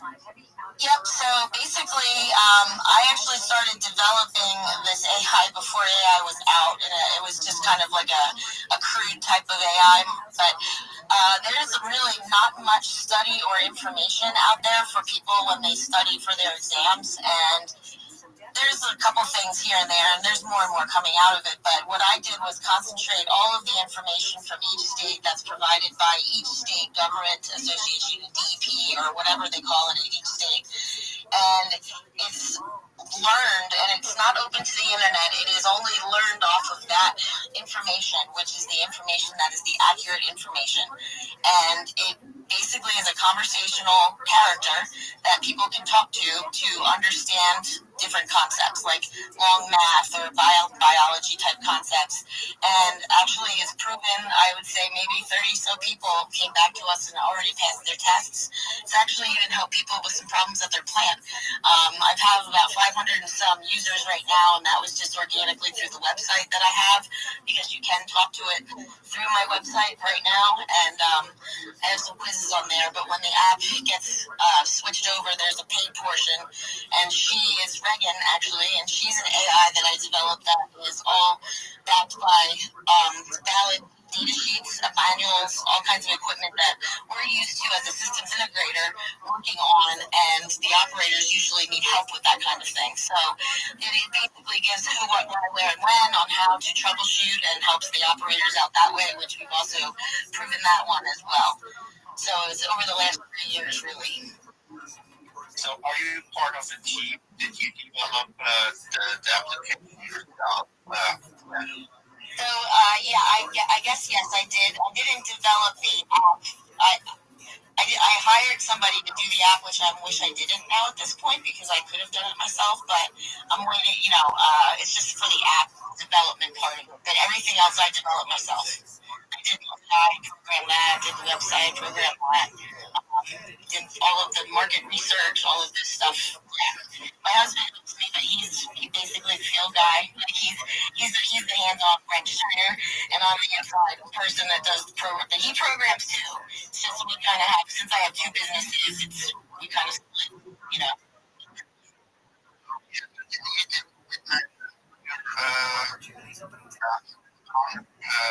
Small. Yes, and that's my business, Renegade Solutions. Yeah, you can look it up on the channel. Yeah, by the way, you can kind of things that I always forget. Thank you for the reminder. I will. You're welcome. Make sure you're following Blog Talk. Please make sure you're following Blog Talk, Heather. Oh, I am. Good stuff. Good stuff. Yeah, you are very knowledgeable about what you're doing. It shows you've obviously been doing this for years. Yeah. I have been since college. Yeah, it doesn't feel like that long. I don't feel like I'm in my 40s, but yeah, I've been doing it since before I graduated college. And for how long have you been in crypto? Yeah, like I launched the coin on August the 10th. Now, I used to, I traded like casually on Coinbase, or, I bought some here and there. I got a little deep into it in 21 during the whole GameStop thing, but it became too much where I wasn't able to concentrate on work, so I got out of it then. And so I haven't, this is kind of like in this deep of crypto, this is my first 3 months. Yeah, so that's quite amazing actually for being in crypto for like 3 months when you own programming, having your own tool. Yeah, that's awesome. I'm going to say this. Welcome to Crypto Fire Heather. It's been a ride, and I actually really enjoy it. I like talking to people and networking. Quite often, I'm sad that I have, and I'm glad now that Sam, I don't know if he's Sam actually brought me here, and I haven't seen your spaces. My guess it's because they kind of show ones that, people or follow at the top, so maybe that's why. So there's a lot of people here I haven't seen before, that might be why. But I'm glad to see you guys now, and I'm glad to meet you all. Awesome. No, we appreciate you giving us your time and talking about your project here on Blog Talk. Do please be sure to follow both the hosts, Swizz and myself as well. We hold these twice a week, so these shows are twice a week, once on Monday, once on Thursdays. Monday mornings at 10 a.m. Pacific Standard Time, and Thursdays at 1 p.m. Pacific Standard Time. A lot of times, this is our Thursdays are so this is our and we want to try to get scheduled. So if you want to schedule to show your project, please send us a DM, and then whatever date is available, Monday for you, it's you on, and then you can go to the scheduled people we actually have. Today was just basically, obviously, a little bit slower, so we're just going to open up the space and let people just come in at their leisure. But we'll have like a structured plan as far as the show. Awesome. Yeah, I will definitely do that because I like to meet new people. There's so many, sometimes you get stuck in the same circles a little bit. And I got to keep pushing. So, and I actually feel bad. I have to jump off because I'm hosting my own space here at 5 o'clock. Okay, well, we can't let you go, Heather, without you doing a 60-second shill of your project. So since you got to go, start it whenever you like. You've got 60 seconds when you start.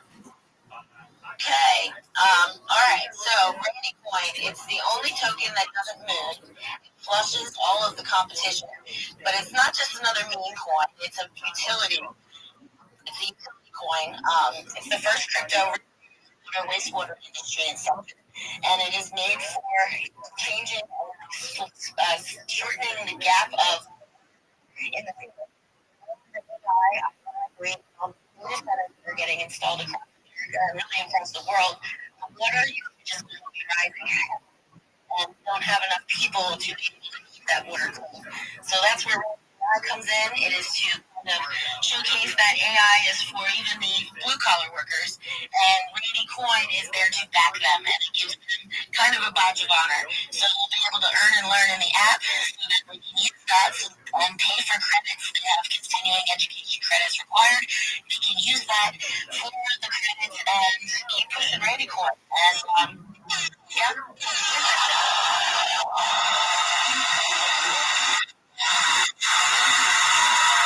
Yo, great job, Heather. See, I love the way you opened that with flushing competition. Phenomenal. Anything else in the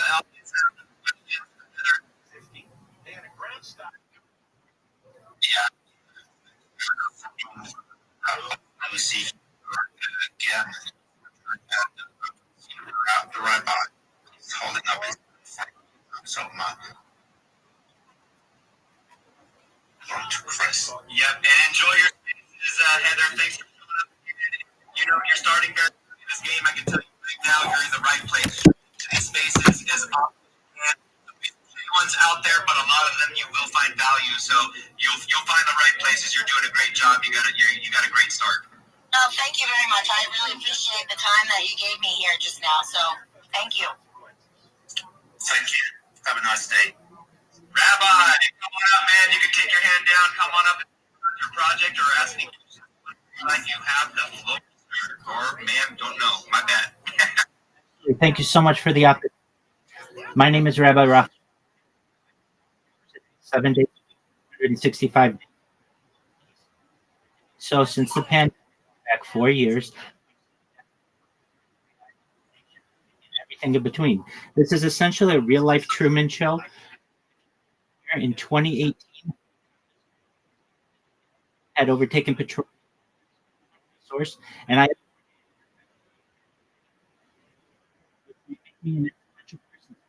And if and when that, I don't want anything from you, but I want you to know that is my goal. Financial independence. I want to make sure that you, if you're not already, I want to make sure that you have generational wealth if you don't already. And I want to make sure that we have the ability for you to be able to start charities and philanthropic organizations of your own. In the 1990s, Bill Gates coined the phrase content is king, and I'm making it true today. Some of the things that I like to discuss and that motivate me are ending world hunger through the use of technology such as agricultural drones, floating greenhouses, saltwater greenhouses, hydroponics, vertical cloud seeding. I want to help end world. So I have in common with the previous person in my interest in water. I'm sponsored by cryptocurrency that's worth $1 Harry Potter Obama Sonic 10 Inu. And one of the things that we do, we build walls in developing nations like Nigeria. I want to continue those types of projects. I'm an advocate for the Life Straw program and most importantly, desalination technology. Earth's water to make it. In the Jumbotron, I posted a link to my YouTube streams. You can watch me right now in the future or in the past 4 years on more than 20 separate YouTube streams. This is the biggest event in global history, and I really want to let you know how much I appreciate the ability to share my project with you.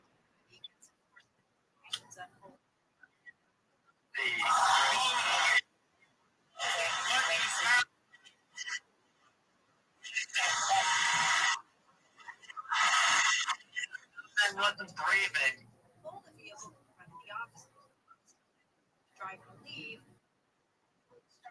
For the downtime, I missed what you might have said there, Swizz. What did you say? He wasn't breathing.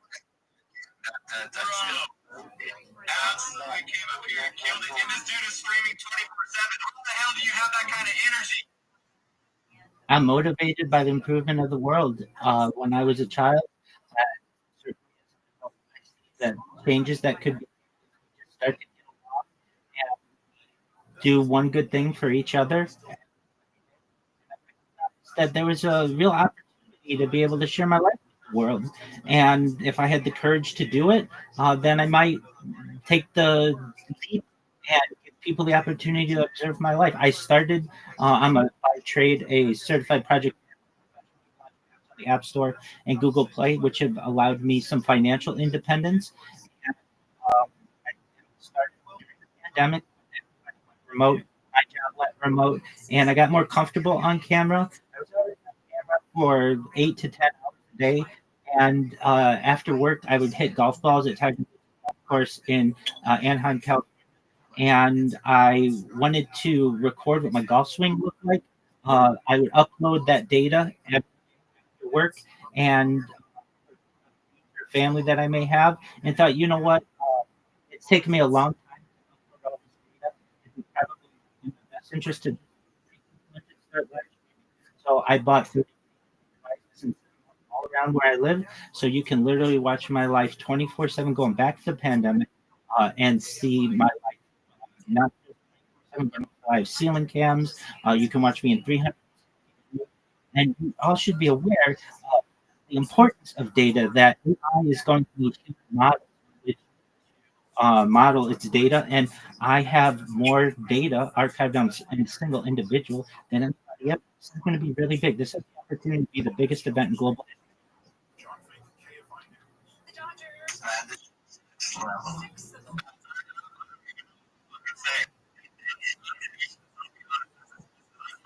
I need to yeah, real Truman Show. Cameras, right? 24 hours. Okay, 33, I think he said. 30 or 33, I did. I have 33 devices, 22 of which are hooked up to YouTube right now. I understand sometimes people are weird.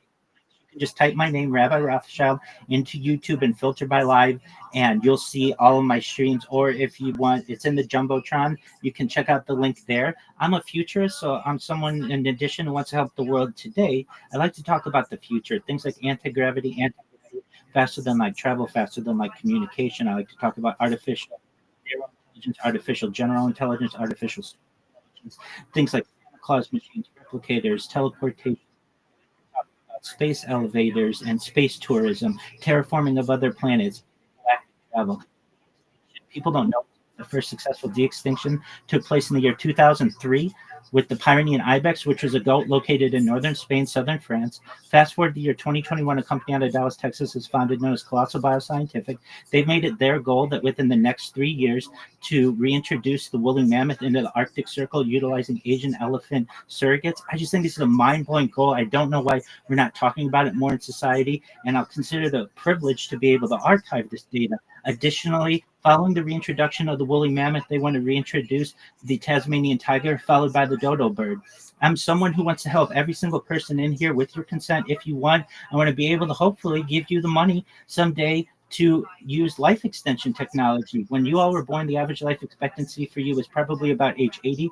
I want to increase that to 100, 120 through the use of technology such as oxygen therapy, human growth hormone, stem cells, cryonics, cryogenics, nootropics, peptides, cold shock therapy, red light therapy, ambrosia therapy, testosterone replacement therapy, whatever it takes. But you may get to be 120 years old and you may say, Rabbi, back in 2025, everything that you said sounded like science fiction, but it came true. My body's starting to break down. What's the next plan? And again, this is with your consent. If you want, you may be able to utilize a type of technology known as mind uploading technology, where with your consent, we scan your brain into a computer like a CAT scan or an MRI, knowing where every atom is in your central nervous system and your peripheral nervous system for later download as an android, an avatar, a cyborg, a cybernetic being, a clone of yourself, a robot, an ethereal being, whatever you want to be. But I want every single person in here to know that there may be an opportunity within a generation or two to experience digital immortality. And I think that's just a really exciting future.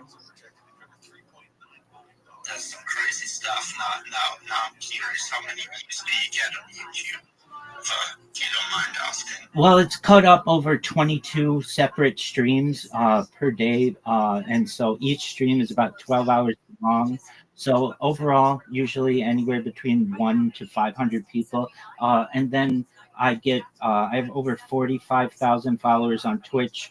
So I get quite a few there, on Rumble as well. And then on different Discords. So I'm always live on several different Discords, including my own. The link is in my profile. If you ever want to connect with me, more than making you all rich and having you live longer and all those other good things, I'm just here to be a positive person. I'm here to have an optimistic view on the future and really just want to give people hope. So if you ever need to connect with anybody or you need anybody to support you, I'm here for you.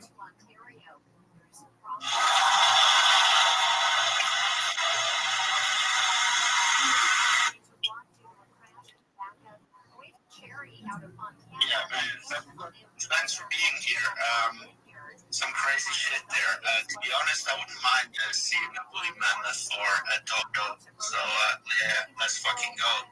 Yeah, Chris, how are you doing?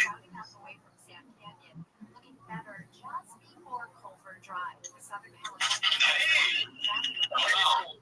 Hey, bad echo gone. Hey, how's it going, gentlemen and ladies? Thanks for having me up, Chris. How are you doing? It's great, a great day. We continue to get people to show up and, be focused, be motivated to take a different journey, one that we envision that really is what Crypto should have been in the first place. And it's exciting to see people continue to show up, as you said, like despite market conditions. It's great. Hey, Chris, I gotta ask you, bro. What the fuck? Where did you get that Rolls Royce at, dude?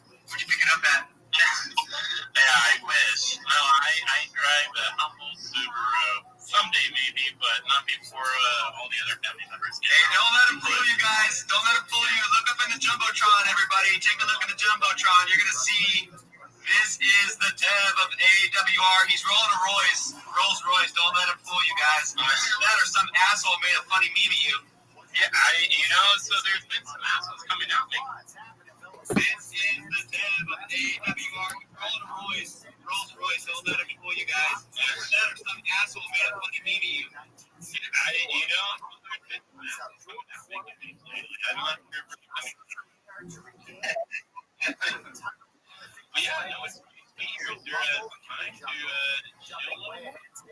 Yeah, of course. Go ahead, Chris, always.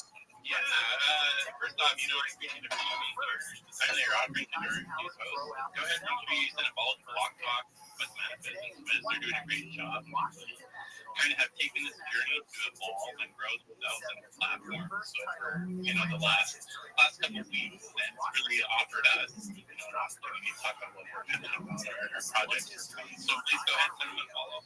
Please, if you can also follow all the Retire and listen down here and just in general everyone in here. Just a little thing that compound that adds up to these bigger things. And so following us on Twitter really helps you disseminate our messages, our visions, our advice. What do you want to follow? Why would you want to help us get your visions far away? Vegas, are you there? So I found a follow Retire 10 months ago to really empower Vegas, can you hear me?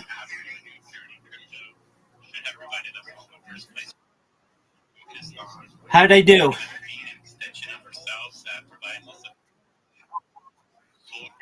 Thanks, big dog. Absolutely. So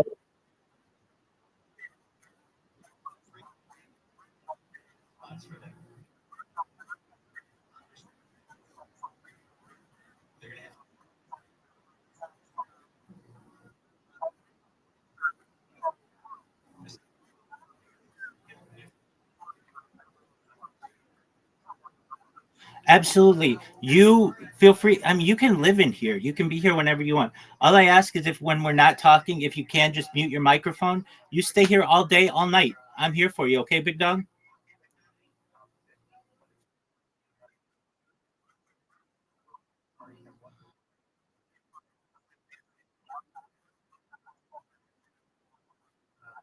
That's what I like to hear, big man.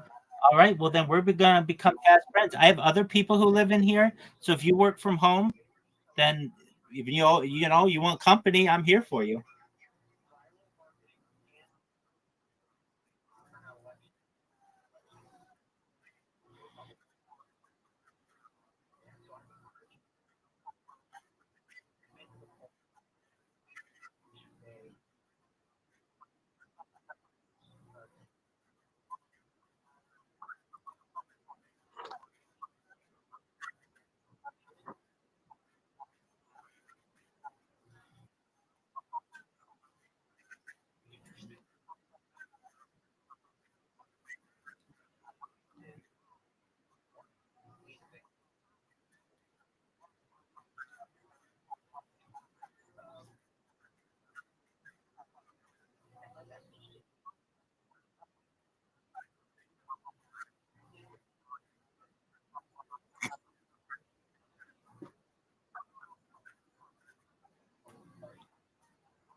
One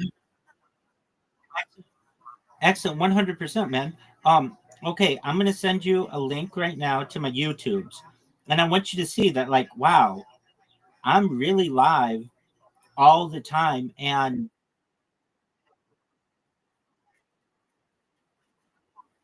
you're the man.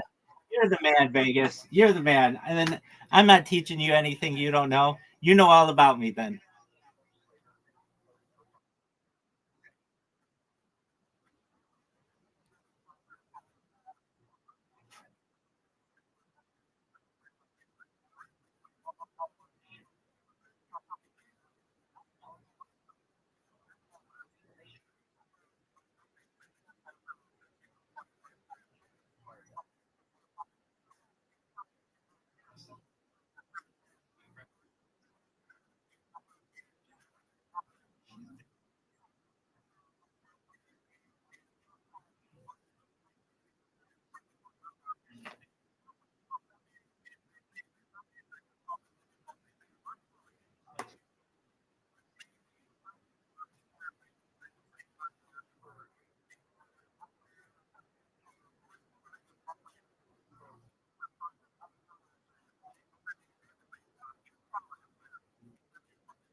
Oh, excellent. Please do. You should know I'm what I do is I hop into spaces, and I've done this over the course of the last 4 years, but I'm much more motivated to do it now, and I'm going to go to open mics and shill what I do. I don't want anything from anybody. Keep your own money. I just need publicity, and I'm going to find the right person who hears me and says, "Look, what do you need?"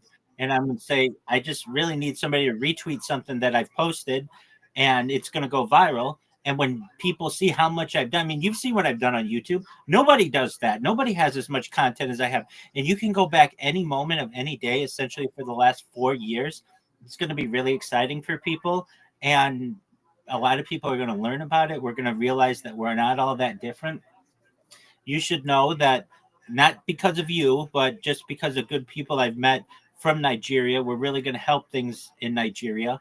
Nigeria is going to be the crown jewel of Africa when I'm done with it. Just because really the impact that the people in Nigeria have made in my life. We've already built wells there for the less fortunate, and I want to continue doing major projects there. I want to travel there. I want to meet the people. So what's going to happen? I'm going to keep shilling myself. I shill myself for like I just did, and then I take a break and I watch podcasts and I drink water and do all the other things, and then I'll get the courage to go and do another one and then do another one. And sometimes I have to wait so long, as I'm sure you're aware, like you're just waiting and waiting. Like in that one, like I put my hand up right away, but they didn't call on me for like, I don't know, 30 minutes, 45 minutes or so. But when people have the opportunity to hear what I say, they're like, that is the coolest thing I've ever heard. So let me get this straight. I can watch your life 3 years ago, absolutely. 2 years ago, 100%. Yesterday, absolutely. Okay.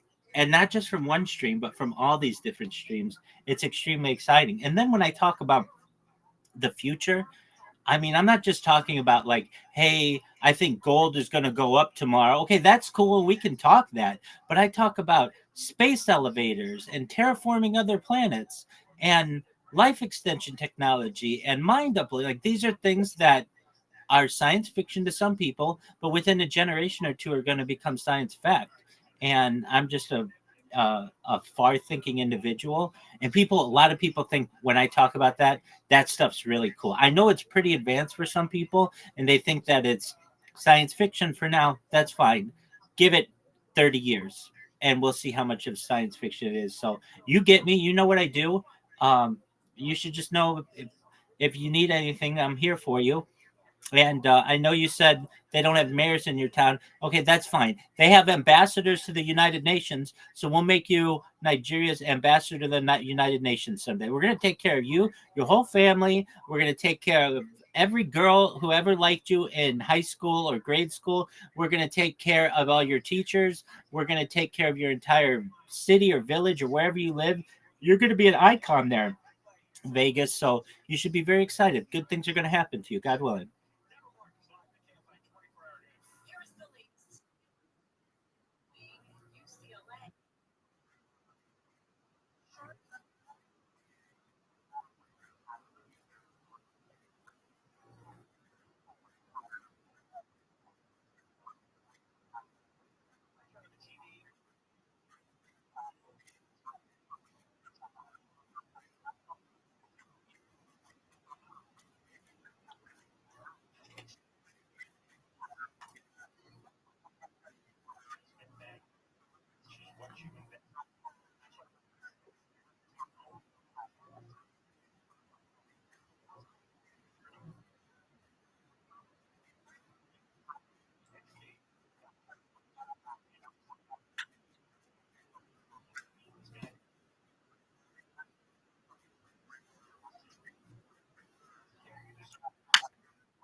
We built wells, like digging in the ground.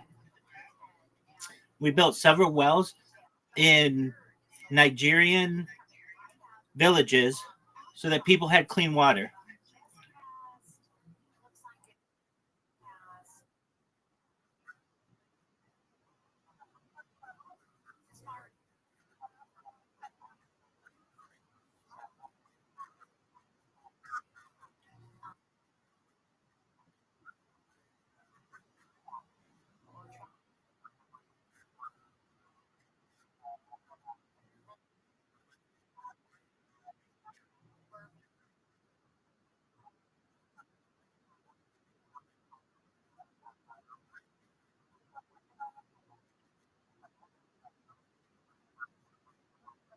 That's absolutely true. Yeah, yeah, not exactly in small villages where they don't have running water. We've built wells there.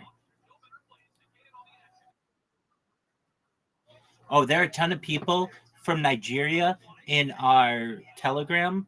So it's a very large cryptocurrency that sponsors me. Here's its logo. You might have seen it before. It's Harry Potter Obama Sonic 10 Inu. And so there are a lot of people from Nigeria who are in that community.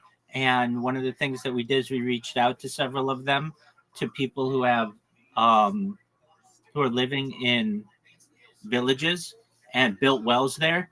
And then they were very happy. They made videos for us in celebration, and then many of them joined our Telegram and joined our coin. And then additionally, one of our like unofficial spokespeople is from Nigeria as well. His name is Bitcoin Obama, and we talk with him every day. He's a unique individual.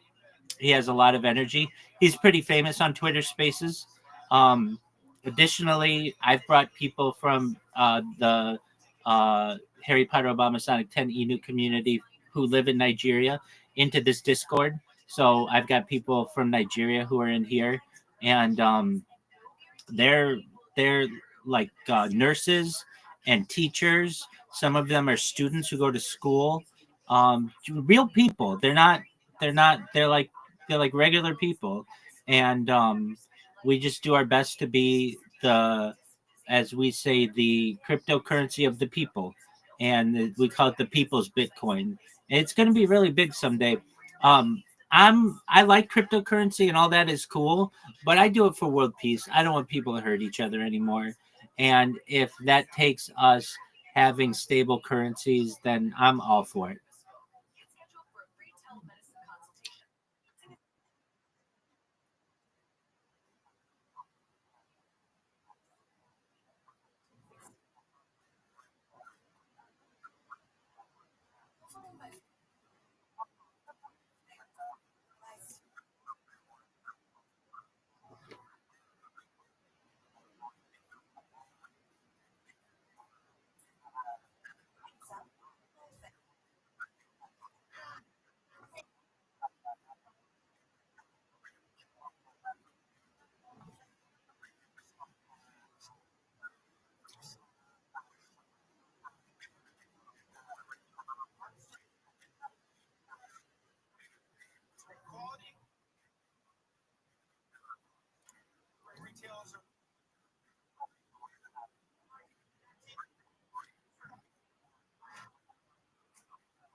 Well, I'll tell you what, you're in the right spot. Something special is going to happen. I've kind of told myself every single day, night and day, when I'm awake, I'm gonna just show the coin, or not show the coin, show my project, and then I'll get people in here and just more and more people talking. I was in a project this morning, really early this morning, and with some people from Australia. They had like over 100,000 people listening to them. Miss Aquarius, how are you? Oh, that's my friend. She'll be back. Miss Aquarius, how are you? I'm lovely. Apologies again for my sleeping. Excellent. Miss Aquarius, I know. I know. You should know though, I said to myself today, I'm not making it 3 days in a row. I will be up all day long. I will set alarms for Miss Aquarius because I feel really, really badly. I know I shouldn't. It's not a big deal, but I just absolutely Miss Aquarius. I have, well, firstly, how was your day?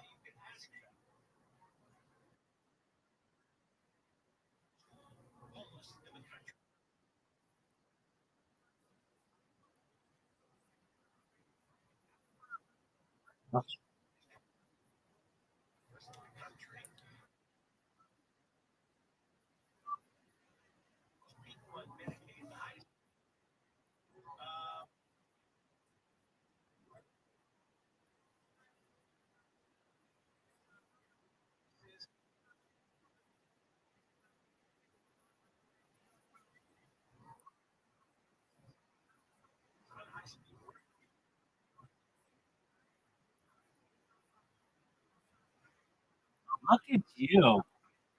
Very, very cute. Amazing.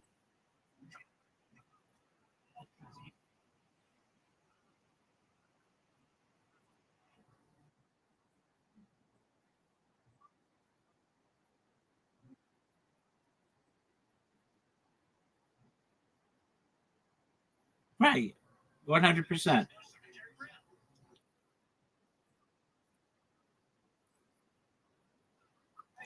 Absolutely. It's just a party, right?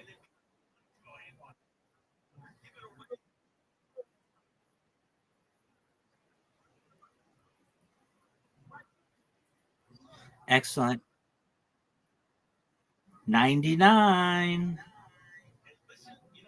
Miss Aquarius, I cannot believe that. And I don't, that is just amazing. That's absolutely. Well, that's wonderful. Um, I, we have a, oh, it's been lovely. It's been absolutely lovely. So I woke up in the middle of the night and I have said to myself, you know what, I need to promote myself more.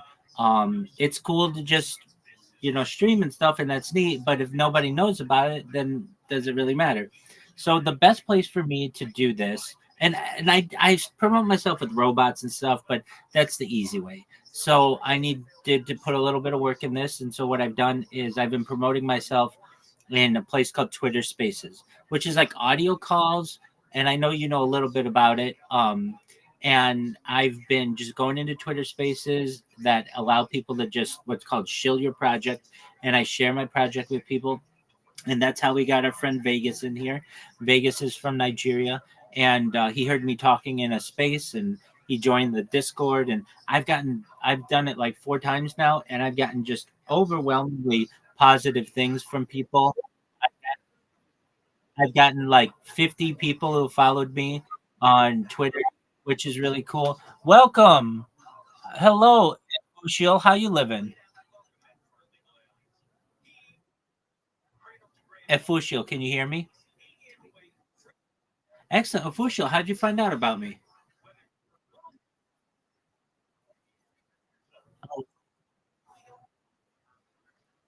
Oh, okay, excellent. Very well. Oh, that's just upstairs. Yeah. Okay, so you've known about me for a long time. Yeah. So how's your day going? Excellent. Well, very, very well. Well, if I may ask, what brought you in today?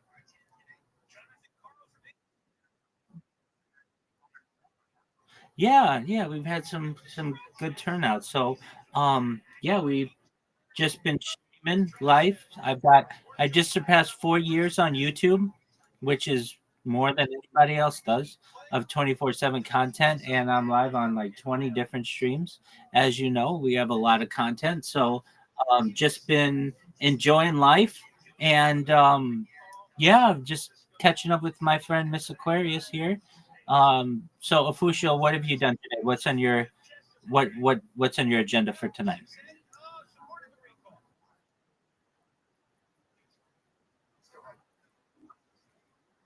Oh, okay. And why am I calling you official? It's official. Okay, so you're just on your break. Excellent. What do you do, if I may ask?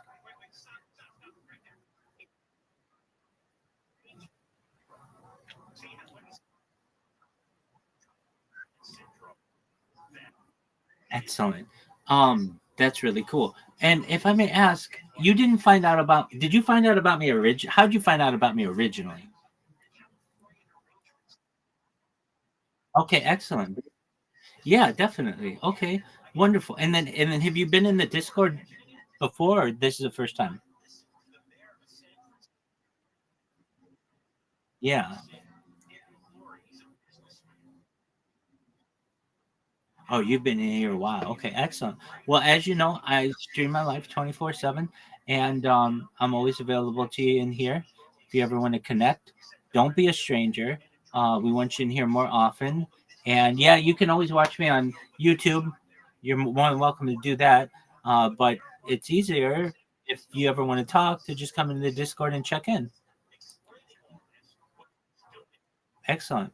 So I was talking with my friend Miss Aquarius, and she just had a party at her work. So Miss Aquarius, tomorrow, they're going to make the decision on who wins, and then you'll find out on Tuesday. Is that correct?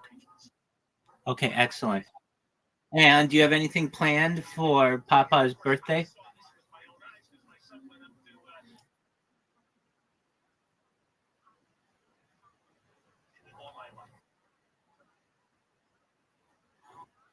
Oh, okay. So he gets to go out to dinner on Friday and gets. Oh, look at well, he deserves. Absolutely. What are you going to make him? Oh, 100%. What are you thinking of making him, or what is she thinking of making him?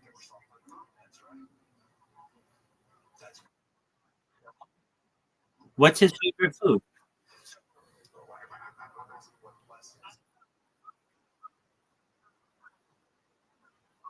Okay, excellent. Well, that might be fun. Very well. Okay, so you've got a pretty busy weekend then.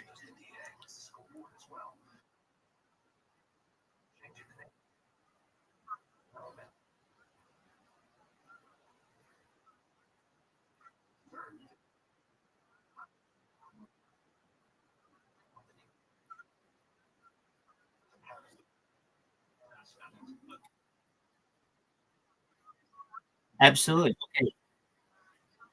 Okay. Absolutely. Okay. So let me get this straight. You're going to go football tailgating on Saturday?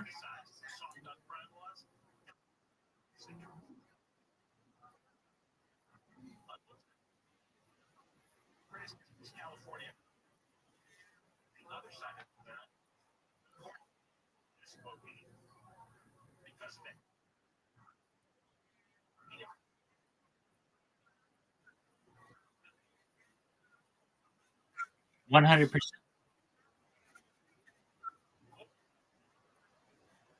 100%. You know what that game is unofficially known as? The world's largest outdoor cocktail party. It's usually played in Jack.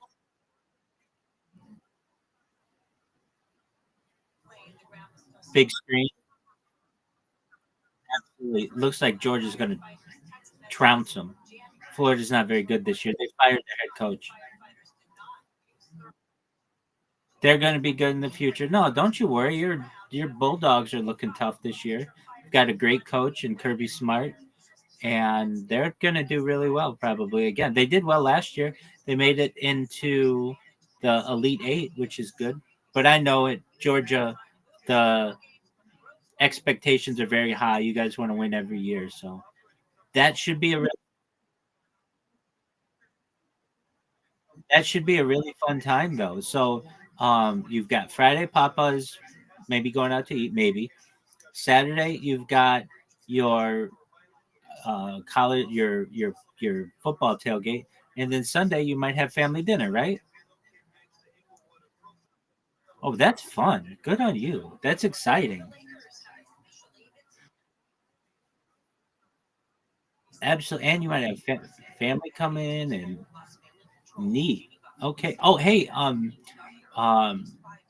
Puppy said she saw you in another stream, another Discord, and you guys talked or connected or something like that. Maybe I don't want to put words in her mouth of what she said, but she saw you in another stream or something, and it suggested you as her friend. Is that correct?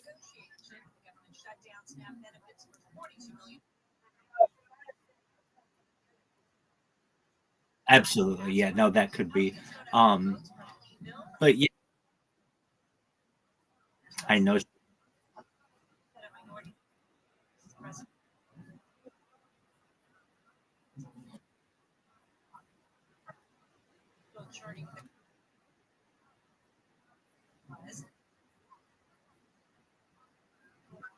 Absolutely. Thank you very much.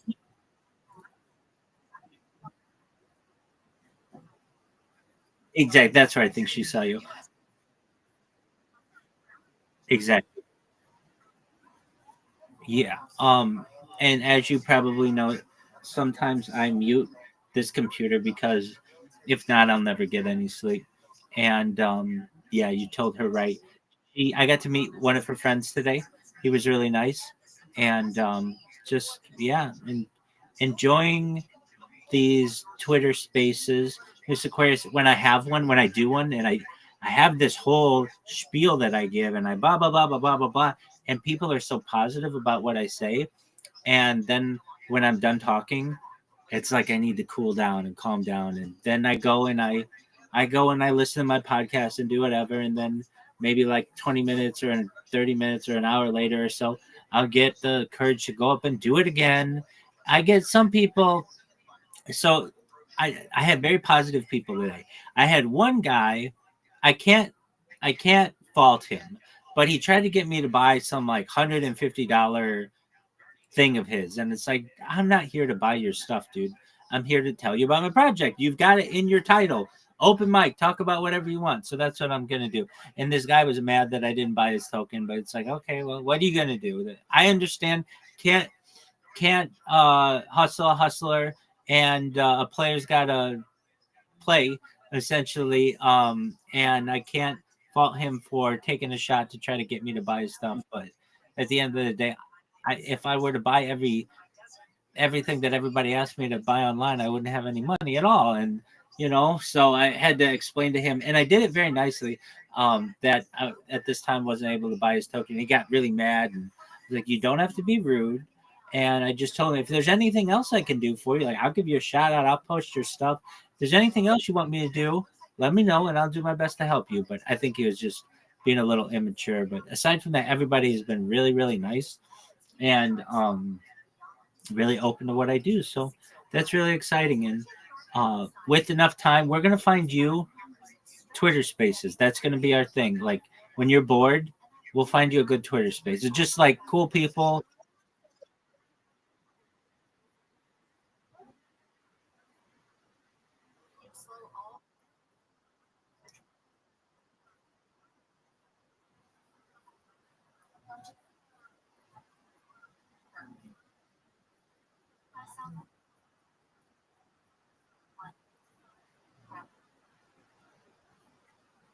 Oh, Mrs. Quinn, absolutely. We've got people on there right now. There are people on there right now talking about the Bible. That's the subject we should have found. Okay, absolutely. So, um, whenever you're bored and you're like, "Hey, Rabbi, let's show me Twitter Spaces," we'll find Bible study for you, religious people. And what you'll do is be like, "Hey," and you tell them exactly what you just told me. "Hey, I'm here because I'm a religious person, and I'm looking for people with whom to connect, so that when I post stuff about my faith, that other people get to see it and share it. So if you have the opportunity, send me a follow. I'll follow you back, and we'll like and we'll repost each other's stuff, and people will be all about that.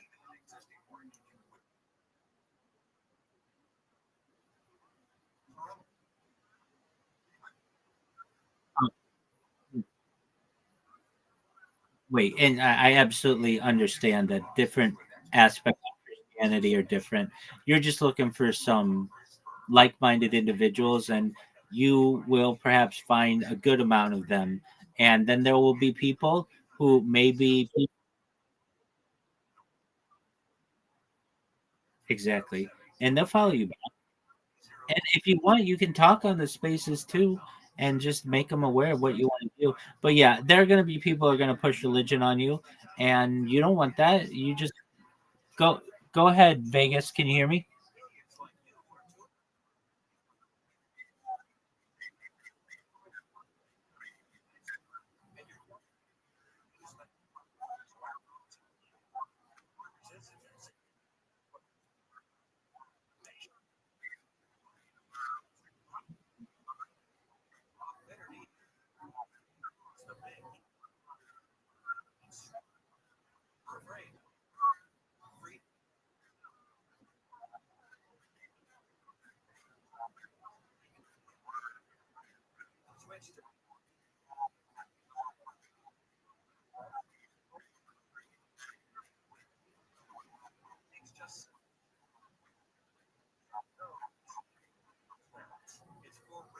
You certainly can DM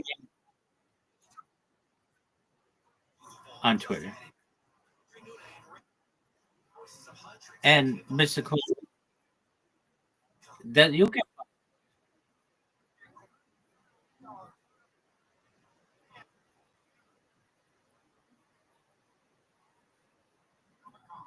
that's what Vegas is talking about. Yeah. He and Miss Aquarius, what you're not super into, or at least to my knowledge, you're not super into cryptocurrencies or anything like that. And I get that. He's talking about one. However, there's a very faith-based community behind it, and they'll do exactly what you're doing. And just for Vegas's yeah, Vegas's point, Miss Aquarius doesn't have time nor the energy for cryptocurrencies, but what she does have the time and the energy for are good communities like yours. So, when you have time, send her a link to just send her your a link to your profile. I know that you have, your faith in your profile, which aligns with hers, and then she'll follow you and you follow each other back, and you guys can connect that way. How does that sound?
And Miss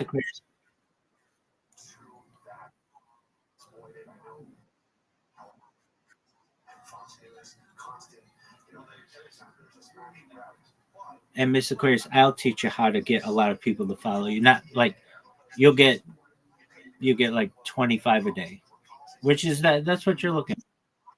And you don't have to do anything. You just stay in a space, and they're like called follow for follow spaces, and people will follow you.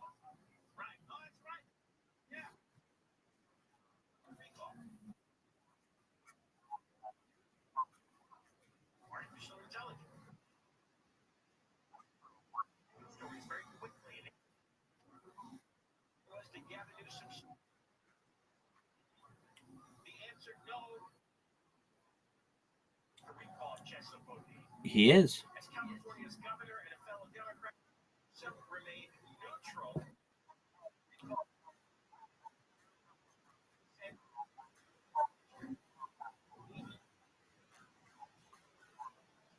and shared justice.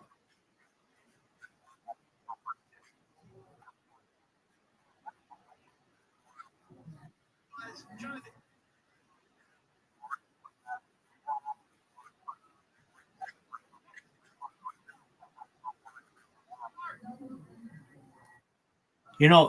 That's actually a really good idea that he has. If you ever have one of those memes that you have, Miss Aquarius, if you share it not just on your page but share it in one of those communities, it'll take off like crazy.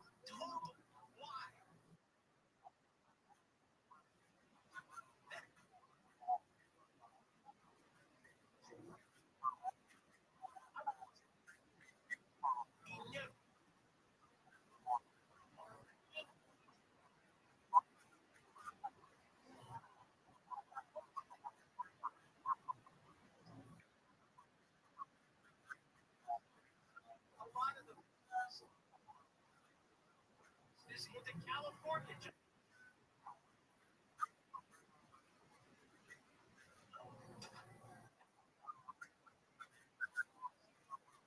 Big reporter for the big political.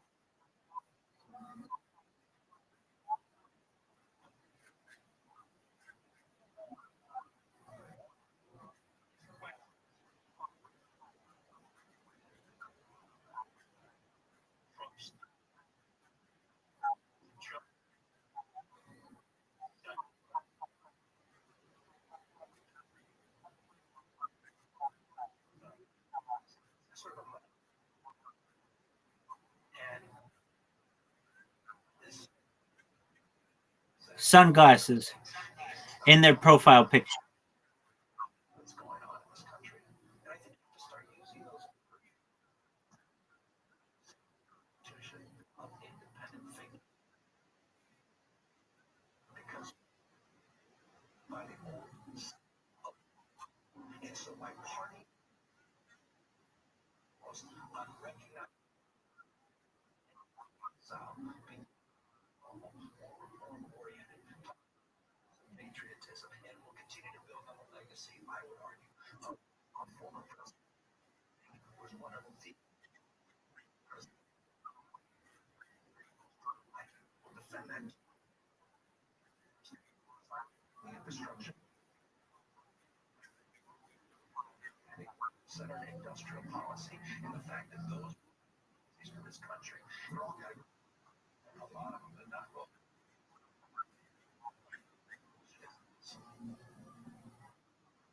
One of the most successful presidents of the last century who go to his grave. Clearly insane. He insisted that Joe Biden it was just, I guess.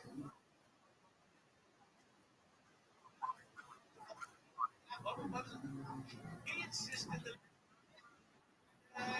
did fine.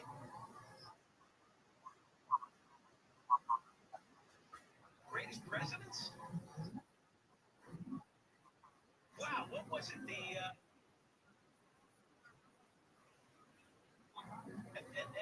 White House have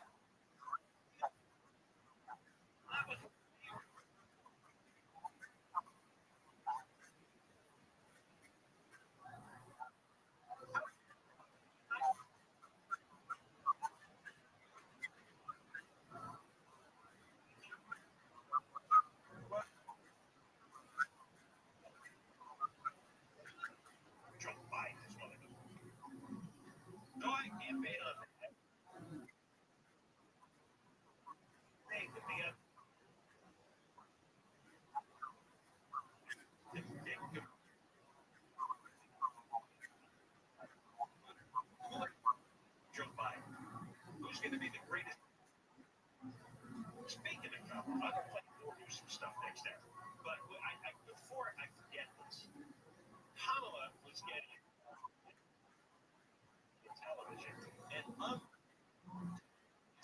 NLPS reporters like Jonathan Carl, the reporter Sarah, the Australian Broadcasting Corp. When Kamala Harris died about Biden, very abruptly, you're going to hear staff wanting to give up on the air. We have Deborah Mark live at KFM 24-hour news.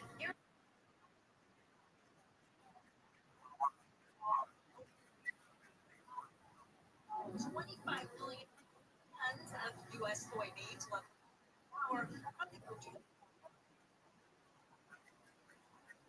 it's going to be sunny and cool. Go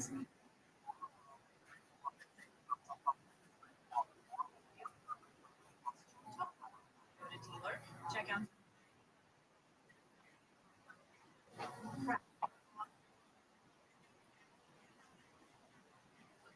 Outside, it's coming right up on the exposition. That's where that blocked with delay. Leaving the 105 freeway beyond the scene of the crash. Now, westbound northbound, it remains pretty heavy and slow. Hard. Away from Purdue. And past.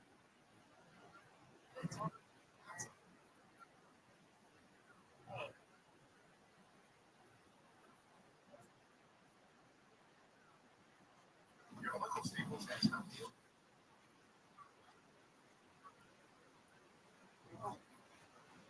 Dollars have to buy this at Staples Center. Or when they easy work. Once they're done. 2030.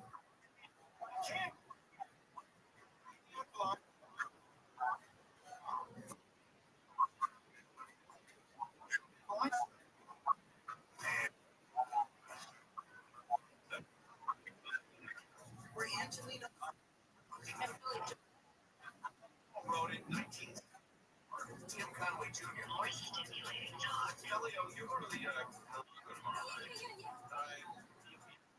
Anybody down there? How you doing? On KFI AM 640.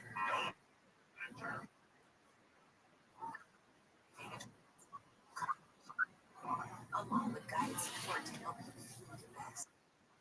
sales agent.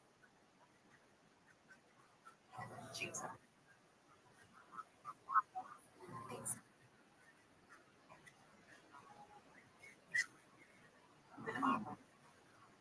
Out of pocket.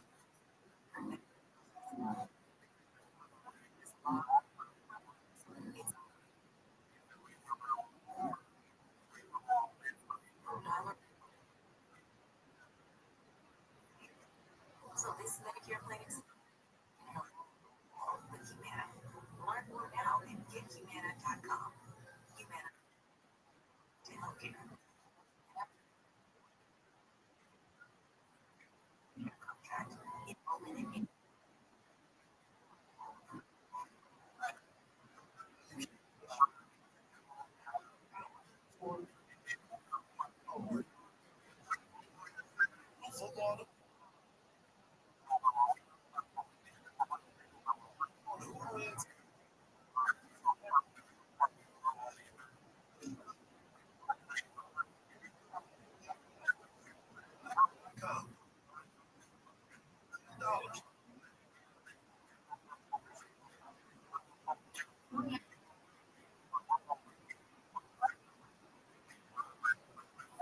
future. Dropbox, an early vote center, or mailing. We shape the future. At a time, tell a friend to. You're good. Yes, ma'am. Your voice count. Don't delay. You're good. Don't you worry. He's just working from home. Is He might be our new friend in here for long periods of time. So Vegas, you go back to doing what you were doing. I'll go back to doing what I was doing, Mr. Aquarius. You do your thing, and if you need us, yeah, no, I understand that. All right, I'm gonna go back to watching my my podcasts, and then I'm gonna go back on Twitter Spaces in a little bit. To run through walls, but There's something there. there's something there, right? They've got a creative mind. I want to live in a society like that. Yeah. So you were able to put that together without doing harm. Like you were able just now to articulate the importance of chaos, the balance of chaos and order. But I think about this, you know how it's all these podcasts. You guys just listen to podcasts. And there's the world and anarchy and all this stuff. And I was thinking, maybe it's because I live out in Austin now, and I'm kind of in the middle of nowhere. I was thinking, if you didn't have TV, if you were like, let's say you were like, dude, I'm going off the grid. No cell phone. And you were just living life, just like you're dropping kids out of school, doing your thing, going to stand up, doing your thing. Would you? How much has it acted? If you weren't paying attention to the left, the far right, how much would you actually like, oh my God, these are so bad? How much would you That Chinese, you know what I'm saying? Like, I'm saying, I'm like, well, hold on. In my daily routine, my daily life, like no one's forcing transgender shit pronouns on me. No one's, like, yeah, the inflation, that affects me a little, like, for sure, it affects me. But overall, like, you would be like, wait, there's chaos going on? Yeah, so there's a saying in Chinese, heaven is high and the emperor is far away. Meaning, that shit's way over there, and the heaven's high. Like, just you focus on your garden. That's all we do. Now, here's the only catch to that, as we know. If you're not interested in politics, it's interested in you. No, I know. So that's the only catch. I know, and you know we're interested in it. I'm just saying. No, I mean, I hear you. If you were off the grid, in everyday life, someone came up to you and like, man, it's crazy, right? But actually pretty dope. Wait, what's going on? And so what changed us, what fucked us up, what changed everything for us was when they said, you have to wear a mask and your kids have to wear a mask. What'll change things is when Canada, you have a car and you're going 2 miles an hour over the speed limit and your car starts to go beep, beep, beep, and then it's reported. It's reported to the authorities. Yeah, but and you know why? Because you're lending yourself to global warming, which is, if you didn't have social media, you have no clue about that.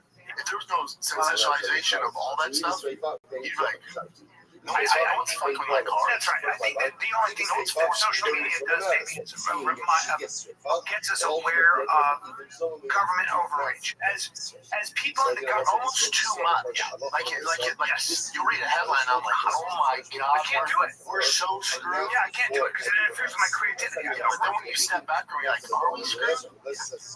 Well, this is what I always say. Are we being gamed? Yes. You know, like this is all on purpose. Yeah, I'm being gamed here. Because I'll talk to somebody who's, quote unquote, a Democrat, a liberal, a progressive, left-wing, and I'll talk to them and they'll be like, well, that's not what I'm saying. I'm just saying this. And you go, okay. You know. But even Roden was educated people. No, even he had somebody on. He's like, yeah, he said this politician said this about, transsexual, something like that. And the lady goes, is that true? That's what I've read, but he's smart enough. We should double check that because maybe he's thinking I'm not. He did that with me. Remember when I don't know, it was you. And then you guys look at it and he goes, oh yeah, I was a little bit out of contact. I said, that's so important. We're sure about that, Joe Rogan? I think that's so important. Yes. That's someone goes, wait, hold on. Before we go too hard on this lady, she sucks. God, she's terrible. But let's not. Yeah, let's just double check. Let's not be like these younger kids. Yeah, have record. Like let's look at it. I always like to do that. I like to do that. You're good at that, yeah. There's that sort of like Islamic invasion of Europe, which there are a lot of young Islamic men who are taken from war-torn countries who are not assimilating, and all of a sudden they become radicalized. There's Allahu Akbar people, and I understand people who in France, people in England who come from generations of people from France and England saying we're losing our national character. This was a Christian Christian nation. I can understand all of that. When you start looking at the larger picture, it is a little bit more nuanced than that. There are caveats. Like, so you just have to take the whole thing into context. I like to do that. Well, but even, you know, me, especially when it comes to sports, I was talking to Tiger when I started wrestling. I was talking to the parents there, and we were talking about baseball, and they're talking about football, and they have 4 kids. I don't know these people. They recognize me like, oh, makes sense. Tiger Bus, you're doing wrestling. And we start talking, and I'm asking about certain leagues like in the area. And there's one league I've heard some things about. I go, your kid's in that league? Yeah. And she goes, yeah, but you know, they're 5. They don't keep score, and you know, they're a little loose. You can see on the rules. I go, that's insane. That's so stupid. What a I kind of go off. That's what I would do. I get heated. I kind of go off, and she goes, oh, hold on. My other son played in that same league. And he's a professional athlete now.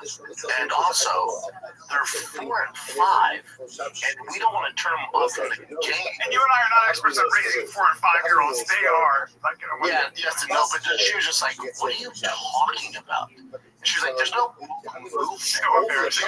There's no movement. They're 4 and 5. We want the kids to have fun and not be restricted by the rule and not just pay attention to the screen. I was like,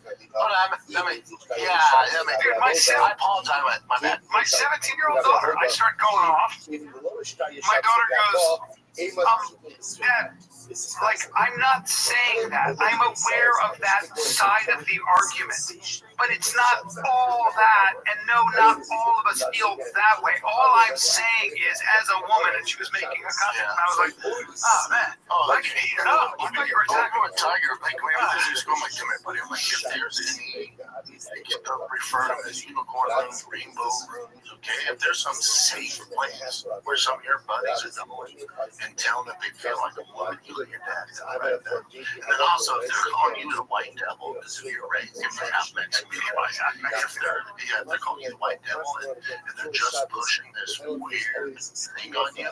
You let me know. And he was like, what the fuck are you talking about? I'm like, there's not a war. There's no war to have. And I go, you let me know at recess. They're trying to suppress your alpha energy as a young boy. You let me know. They're not letting you wrestle. There are no kickballs or footballs. He's like, what the fuck are you talking about? Like, you have like kickballs and footballs? He goes, yeah. I go, there's no like safe rooms for like gay kids going to. And he's like, what are you talking about? I'm like, it's crazy. I'm so sorry. I'm so far off. That's so funny. It's great.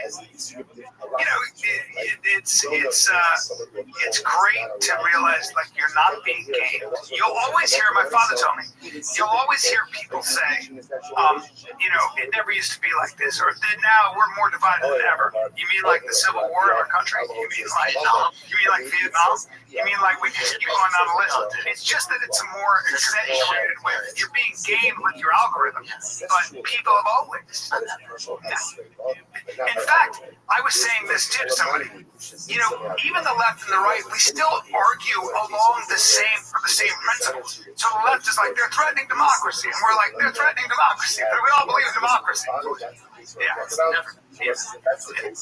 Some people just more sensationalized now. Yeah. Like I think Mamdani, who I don't like, he's a socialist, but he was arguing for a 2% increase in taxes.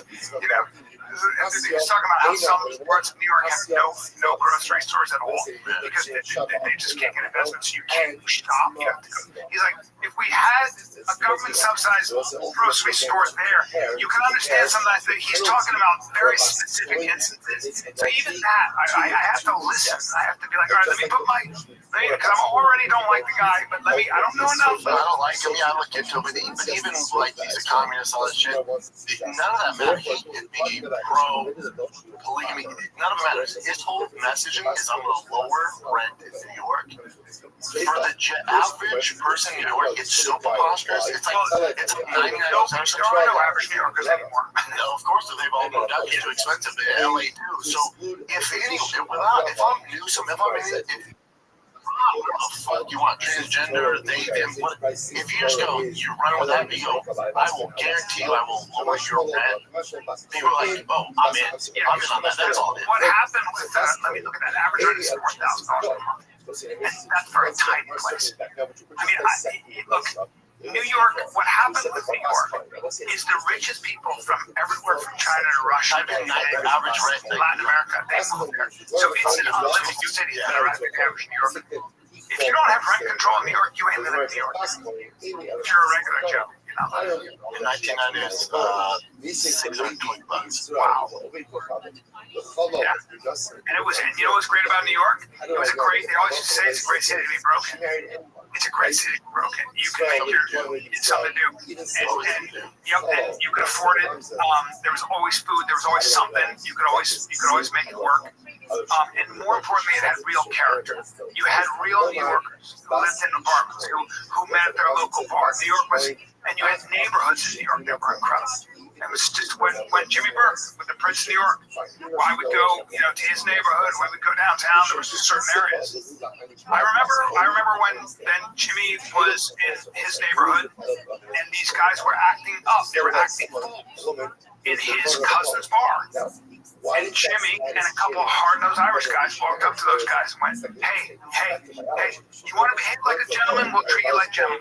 This is my neighborhood. You want to behave like a jerk-off? We're going to treat you like a jerk-off. It was very clear. There were certain rules, and that was the neighborhood. And there was support. If I gave you unlimited money, I'm talking upper 1%, where would you live?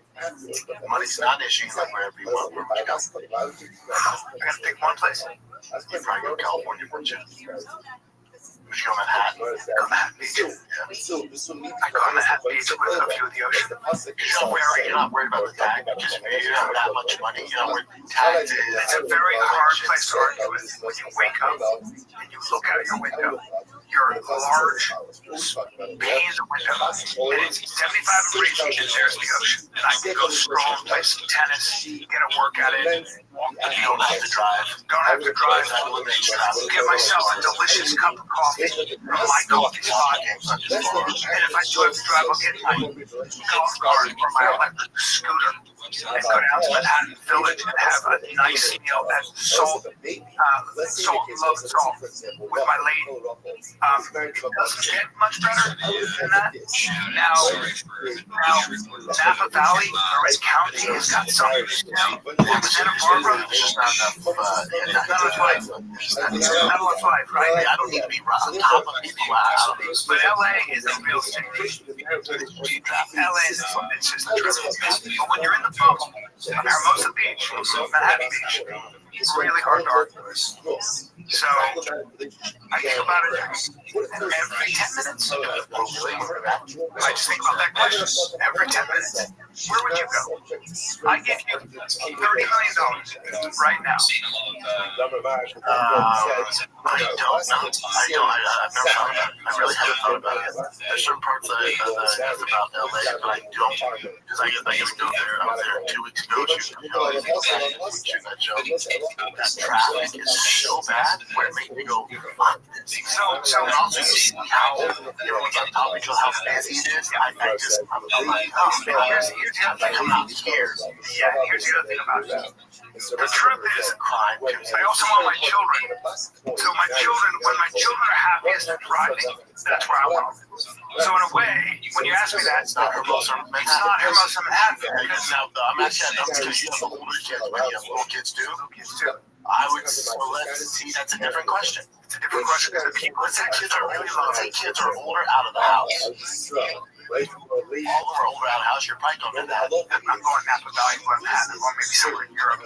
Not really. But I mean, Manhattan Beach. Hermosa Beach. It's so hard to argue with. It's just like, how do you argue with the beach in that world? Because I really don't go out. You're more of a people person. You go out and do your thing. I'm good. I just have a lot of land, and if I have my own shop, I have people come there. I'm good. Yeah. Depends on what you where your needs are. But when you see the ocean every day, it's hard to get that air. There's something about that ocean. Yeah, here's the thing about the ocean. I mean, it's cool to see, but I don't go to the beach. I don't know. You're not going to find me on the beach. I love the beach. I love it. When I first went to LA, I was surfing all the time. I love the beach. We played beach volleyball. When you're there, when you actually live on the beach, here's the thing for people that people that listen. I lived in Marina Del Rey. I was in my townhouse. My backyard was the beach. After about 4 or 5 months, you just never really ran. We would go to the beach on Sunday when I organized it. That was great. That was fun. Few in between. Sure. And then somehow, even now, like I'm on Lake Travis, drawing access to boats and jet skis. You won't get it. Listen, we've been around 5 months now, almost 6. Alice is a tiger as fucking baseball weekend.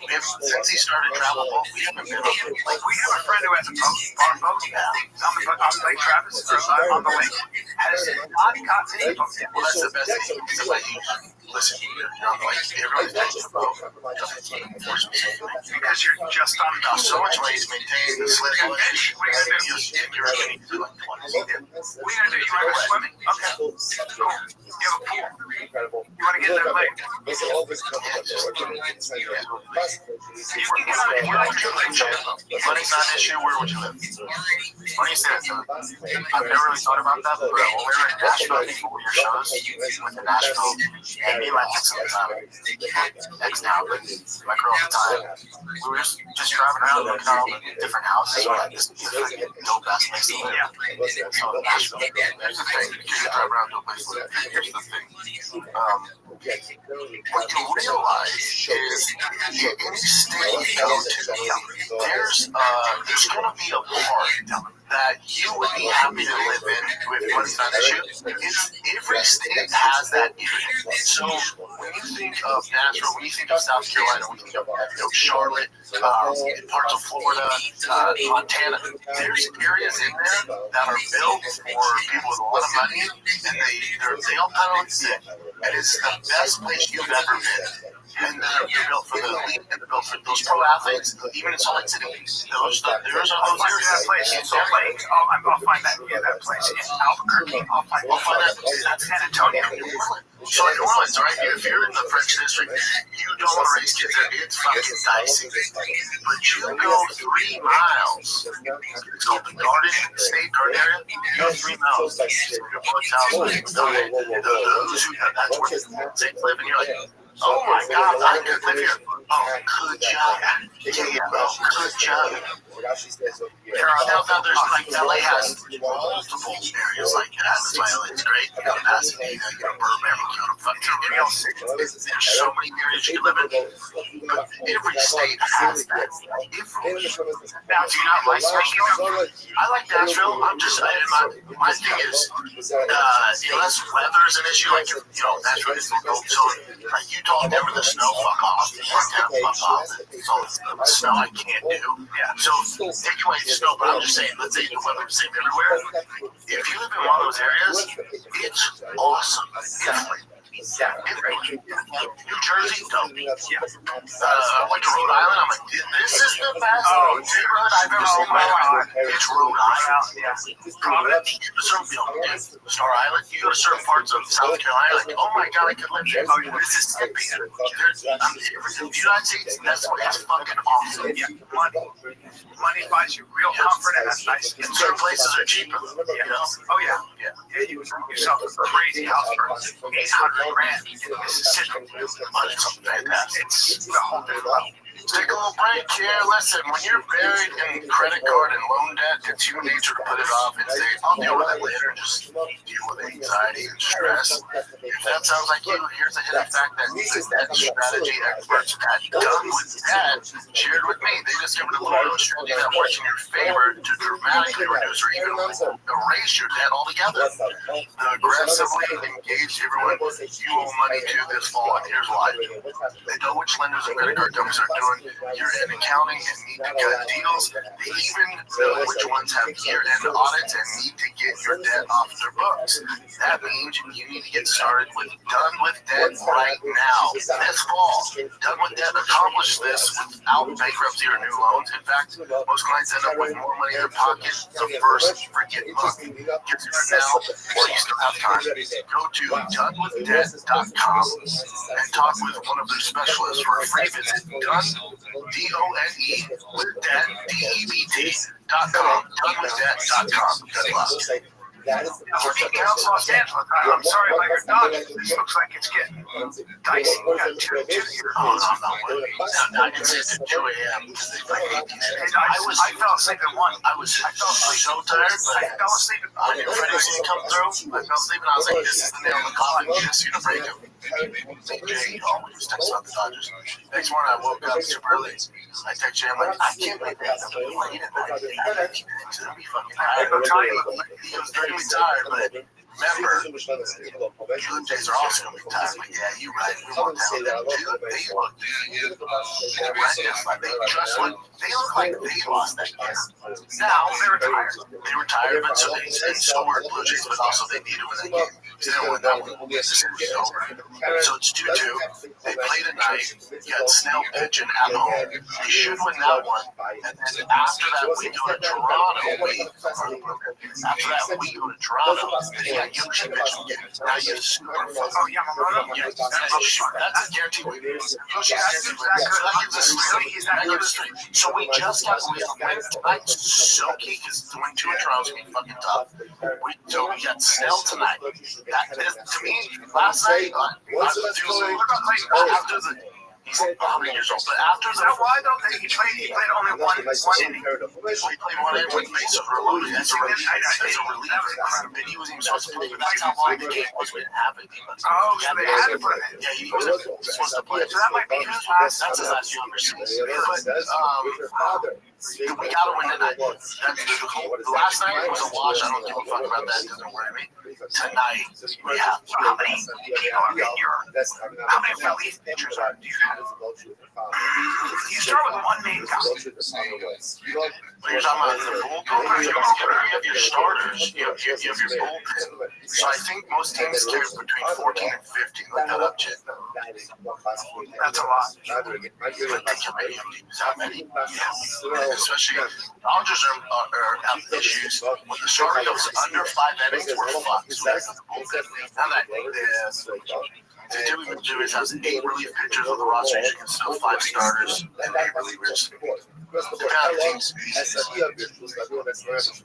Crazy. What was our starters? Usually the best pitchers. You start with the best guys. And you have guys that can pitch like just 1 inning. So, like, Otani went, what did he go, 6.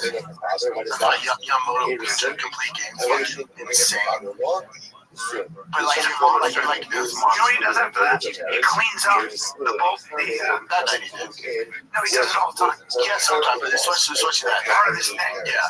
But, like, if Snell pitches tonight, if he goes out under 5 innings, we're fucked.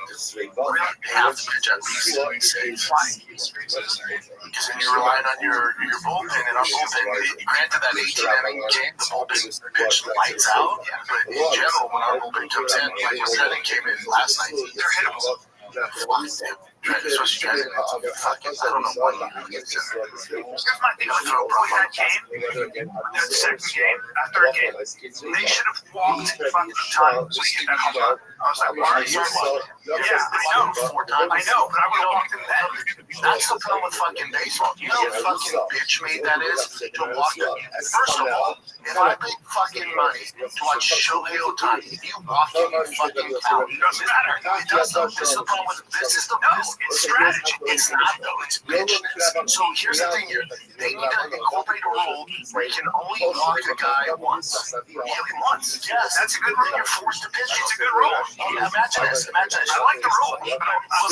Imagine this. You're a young kid. You're a young kid, and your dad saves all his money to take you to Michael Jordan game when this is in the 90s, take you to Jordan game, and he's hurt, so that fucks it. But let's say he plays, and you're like, he's so good, we're just gonna foul him every time. You're like, this fucking sucks. Now move that to baseball. You're a young kid, your mom saved up every dime to watch your favorite players Otani, and you get there, and they fucking walk it because they can't pitch around it. In what world is this okay?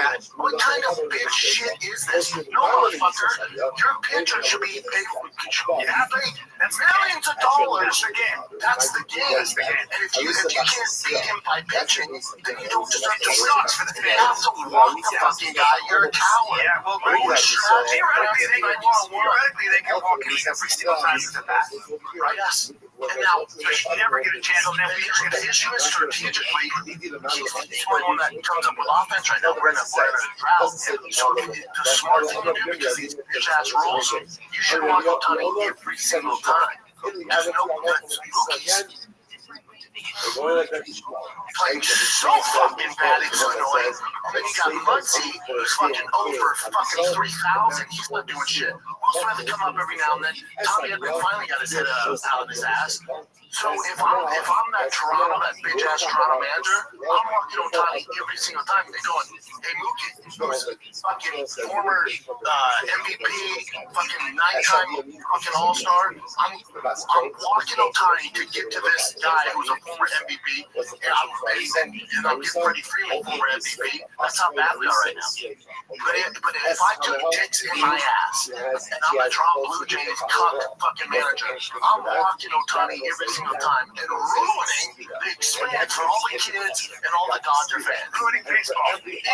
Talk about the cuckest move in professional sports. Name another sport where the best guy were like, you can't play. You can't play. Go. Name it. Imagine that. It drives me nuts. Imagine the NFL did this. When Tom Brady's playing, he's out this game because we can't. You can't play quarterback. Well, I got an idea. How about you guys get paid millions, right? And these players get paid millions. I got you. How about you come up with a game plan to stop him? Tom can only draw the fucking game. Imagine that. In the NFL, one game, you can't pass. You can't pass over 5 yards. You can't do that. And there's a fan you're watching, like, what the fuck is this? Yeah, I get it. If I was on the Blue Jays, I'd go down and like, I get them, we're trying to win. We don't want to win. Like, we actually want to win. We don't want to have an asterisk with a talk next to it that goes, they won, but they blocked Otani every time.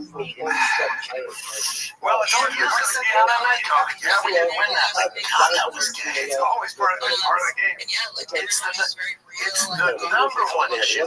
So when Otani's going 4 for 4 home runs, that's what we want you to fucking cut. Your pitchers get paid millions of dollars to strike him out. If they can't do it, that's the game. Game's not taking him out of the equation, and you still get paid. Here's the rule. If you're gonna walk him, we did give me $100,000 every time you fucking walk him. Because we're paying millions of dollars, and you guys can come up with a plan to get a pitch around about one guy. Unless it's past the 7th inning, it's the bottom of the 9th, bases are loaded. You go, excuse me, I want to use my exception and watch him. November 14th. Well, fuck me. As a man, you just robbed me of the experience. I want to see Otani. Another fucking sport where this guy's so good, you can take him out of the equation. You know that? I'm going to say that. No, dude. Imagine if they told John Jones no eyebrow. Everything is basically going to be just imagine they told John, you're so good at grappling, you can only strike. You're so good at striking, you can only grapple. There's no difference. It's a good. I like where you're going with it. and that's You know what's funny about Otani? He's 6'5", and he's a big man. And the one part of his body that didn't grow is his nose. Stop growing at 3 years old. I can use some of those genes. He's got a fucking nose. No. You know what's his wife? Otani's got a baby nose. He's got, my son is 3.5. My son, he has the exact same nose. The exact same nose. You gotta get a profile of it. He's got an adorable little upturned baby nose. That's a tiny nose. But keep in mind, when you look at the profile, it looks different. That's not a good. No, it is. Like, some Asians don't have long noses like you. Asians don't have any nose. There you go. You see that one right there? That's a tiny baby nose. That's a nose. I'll say, put it aside. It's half different. That looks like a boxer's nose, though. No, he's got an adorable little BTS had some because he has those who actually say Go to Yamamoto. See him photo. what's it? Yamamoto just for You say that so much. So why do you get touch it? Like, why do you different nose. They're not all the same. It's a Jake Bird. That matter? Right? Bring up this Asian would bring up they don't Let me see some more names. See his nose. You gotta make sure He's so fucking good. He's a handsome guy.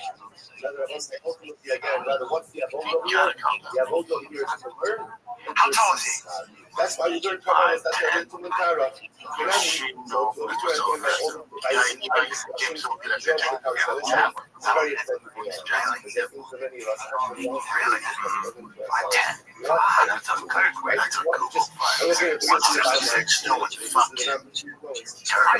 My son is wow, there's still a chance for him. He's so good. He's so good.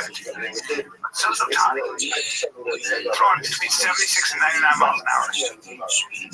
Well, a lot of these that's the problem. That's the problem. That's the thing. Just Japanese noses, man. Because even then, there's no honkers. It's just not what they do. Big noses, big dicks, not the thing. Show me a lot of that. Well, I like your role. I think it makes sense. Have people talked about it? Has that been a subject of conversation? They talk about it.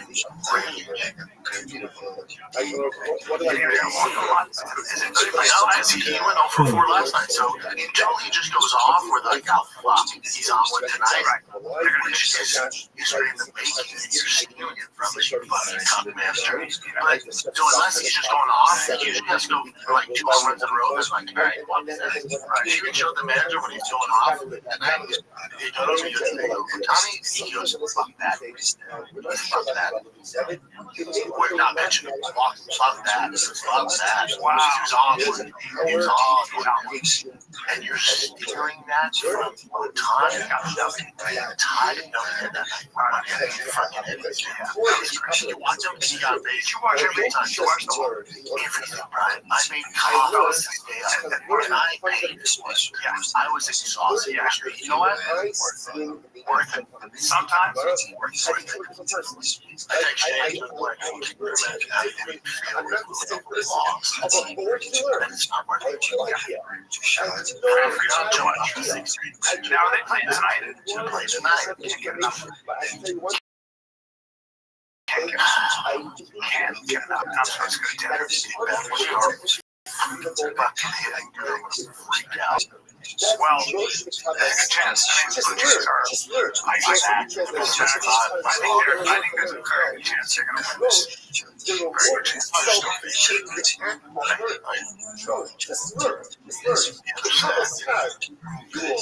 My favorite player is Bo Bichette because his daddy played for the Restream Bombers, Colorado Rockies, Don Bichette. At this point, though, it really comes down to, in some ways, mental and physical toughness. Like your condition. The pros, dude.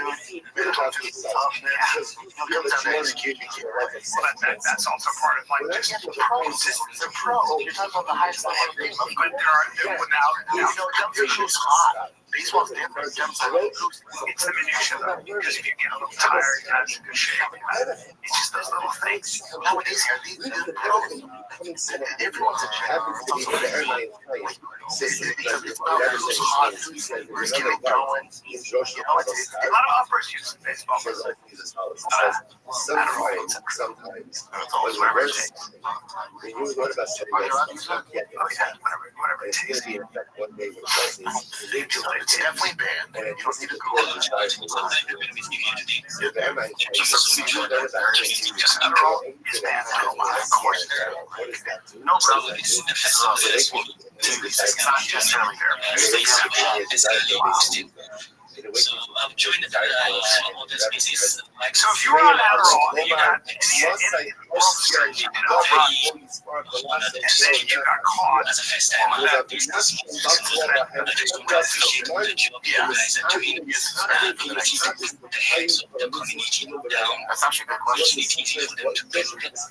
I just answered. I know, but that's because that's 1%. And if you got caught mid-season, you should be suspended. Like in the season, right? Yeah. It's good that they don't actually take away from the actual the team. Yeah, that's what I'm saying. Everybody get on it.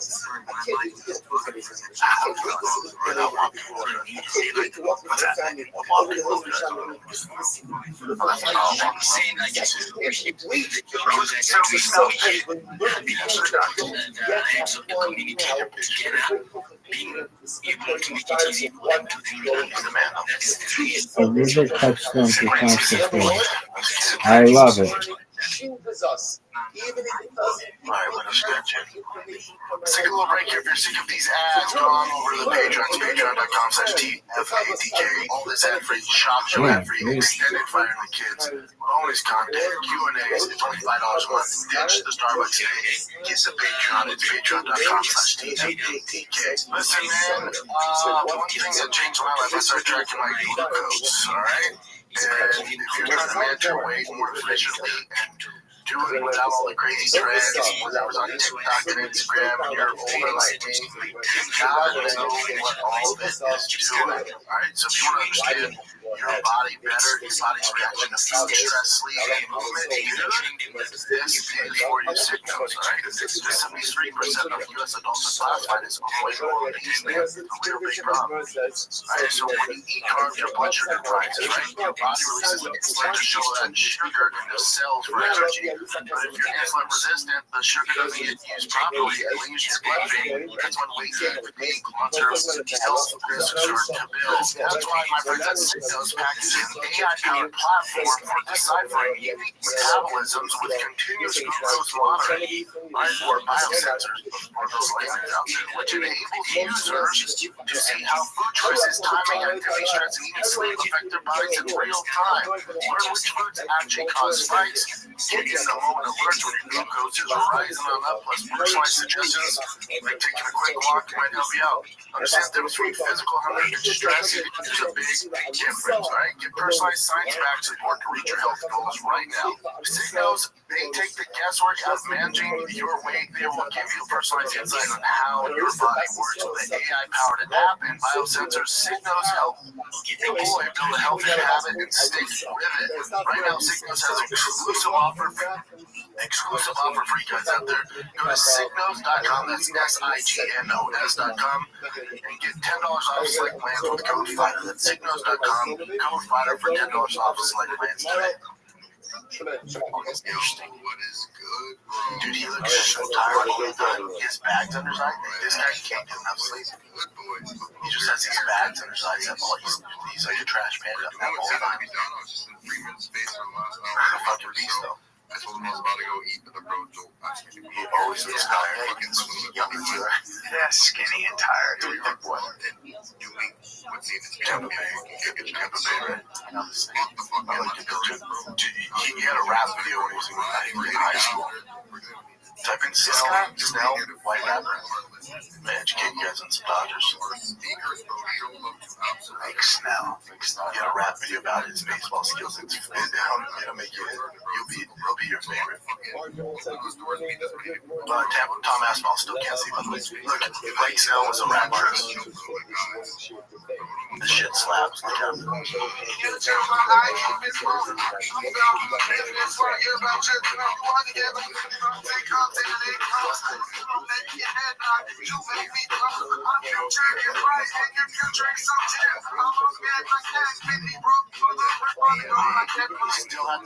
I don't know. I can give a shit about that. Just some people have that. They think just either one. I don't know what they're doing. So it can also just be hereditary. I don't know. He has stewy eyes. That motherfucker can pitch. So wait, our boy Aspinall still can't see out his eye. That's really bad. Here's the situation.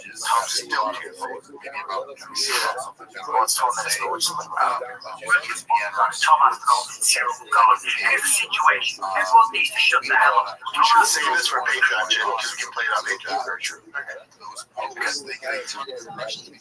Let's go here. This is bumping me out. Are we going over the Patreon yet or no? But like 10 more minutes. Guys, just a quick reminder, you can jump over to Patreon to get longer episodes with no commercials. And all ad-free extended episodes. Oh, we can get some. We do get those. Any questions once a month, extra behind-the-scenes content. We're doing it all on there. It's the bomb. It's only $5 a month, dude. It's $5 a month. All right? You're subscribing to OnlyFans and all that shit, dude. Subscribe to us. Patreon.com/TFBDJ. This bothered me.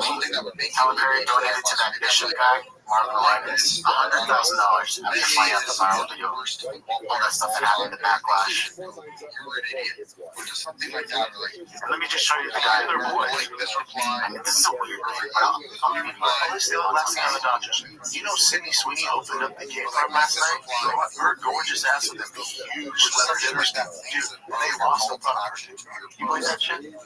Sydney Sweeney's in the stand, and y'all are fucking tired. That didn't make your dick go boing and hit some fucking dingers for the 10. Are you kidding me, dude? We losing for the 60 swing? Oh, and also that fucking Toronto Blue Jays manager. You want to walk Otani for the 60 swing? You think that's going to make her attracted to you?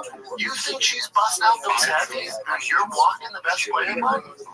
Think about it. Gotta think about it, dude. You're walking Sydney Sweeney's in the fucking stands. Otani plays. Otani plays. And if I'm a pitcher, and I'm facing Otani and I see Sydney over there, I'm putting a little oomph in my pepper. I'm going like this. That's for you. Yeah, I'm spinning on my head. And I'm to a girl. I'm throwing what's called junk. I'm throwing hot too. And then I'm striking out and looking at it going, wait, I'll give myself Tommy John surgery over her. I'll be like, hey, I'm going to throw my arm out for you. I'm going to need Tommy John on my dick. That's right. While you're at it, fix the tendon in my dick because it's tired of being that hard the whole time. Jeez, man, you want to what, guys? I'm going to sit in front of myself. I get it in front of fucking Lizzo. But you want to what, guys? I'm going to sit the swing. Are you out your goddamn mind? You out your goddamn Hey, I know whole game plan, so walk the best player in the league. Before you do that, would you take a look in the third row? Sweater puppy stared you right in the eye. And you're going to fucking walk her when she's dressed up. She wore those she wore those boots. She cut her jeans short. She's wearing a boot. Whose jersey is she wearing? It's Otani, buddy. And you're going to walk her favorite fucking player. Bro, hey, you got to go, hey, I know he's your boy. But I gotta sit him down. I gotta sit him down. I gotta send him back to the dugout. Blue Jays manager. You just ruined your chances with Sydney the Tip Swing. Yeah. You know what? And you know she restores old cars. Be the manager who goes, fuck that. This is what I say. Watch this. You go like that. I'm pitching no time. You say fuck that, I go fuck you. Sydney, hold on. Okay, is that her mom? This is Christy Martin's no, it's Christy Martin. Hold on. Christy Martin's a boxer, right? That's her mom's a boxer. Hey, real quick.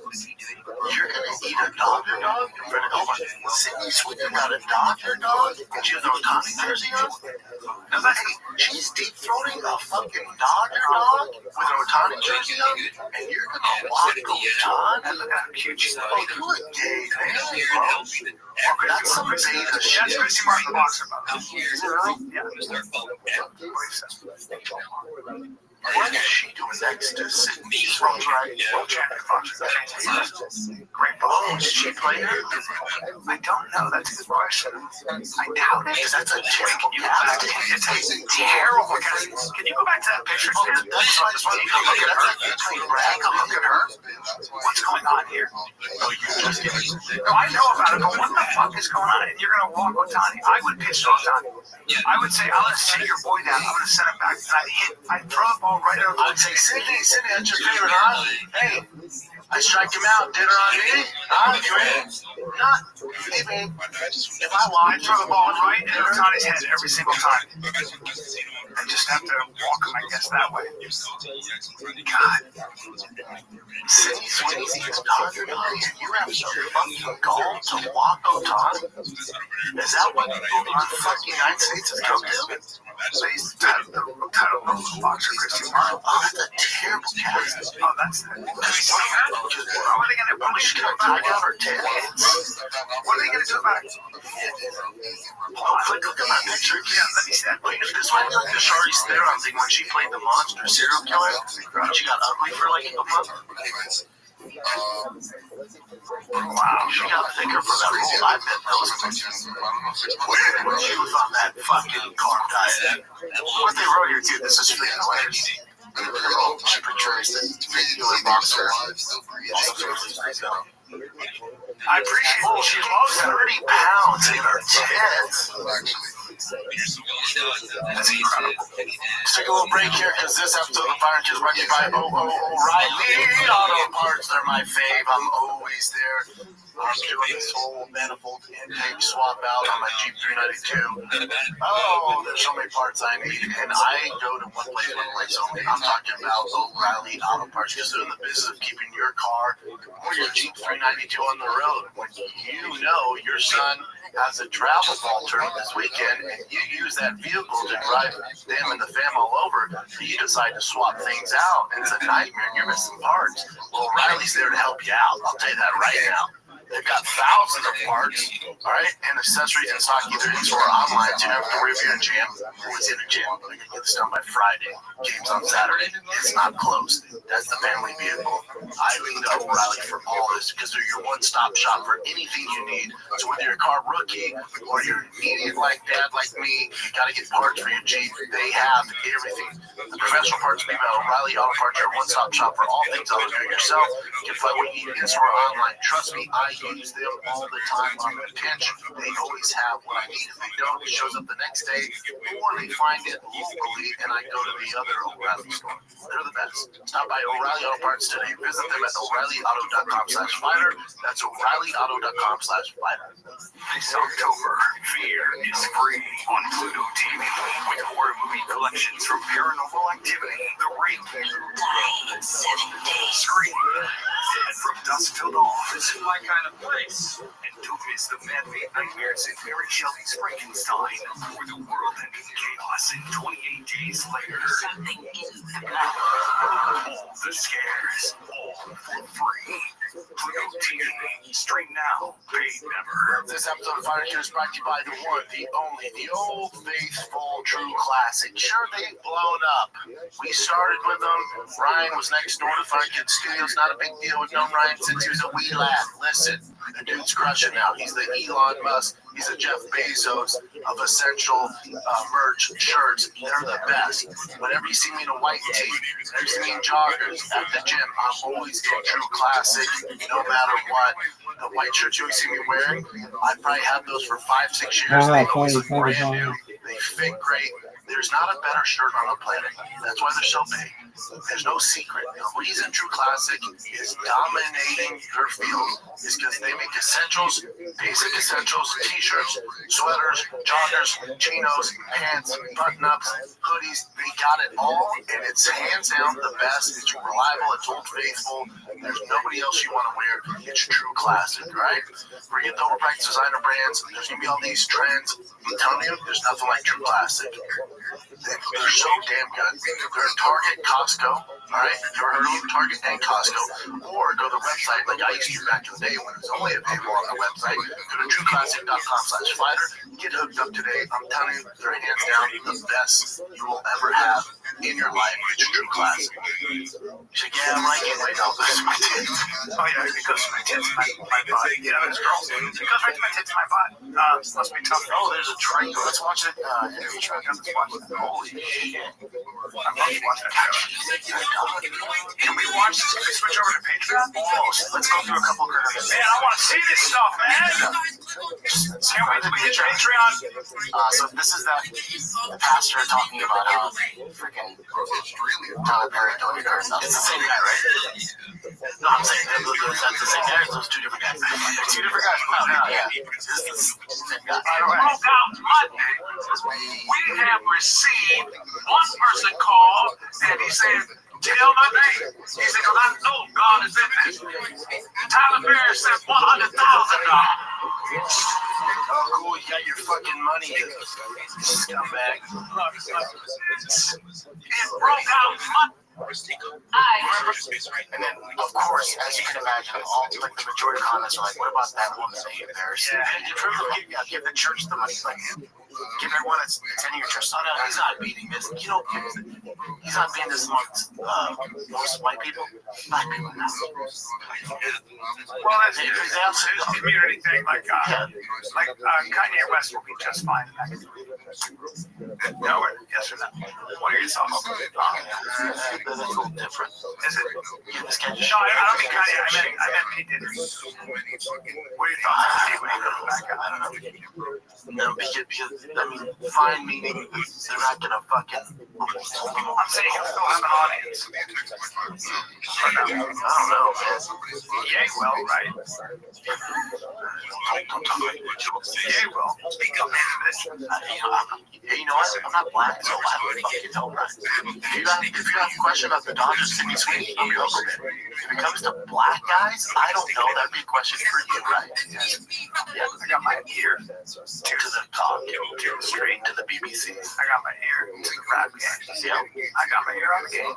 What's this? Well, first, people are saying that Tyler Perry, his demographic, his target audience are church-going members, so that's just, some marketing decision. Oh no, that's a write-off. That's a marketing. Yeah, I'm trying to guide you. Instead of marketing on Apple, just give it to this guy that blasts all over social media. What's that guy? This is going viral too. This is Ray J. Yeah, it's like he sponsored our show too with this Ray Coffee. Right. He's let himself go. Exactly. Plus, no one knows what he's wearing, so it's just odd.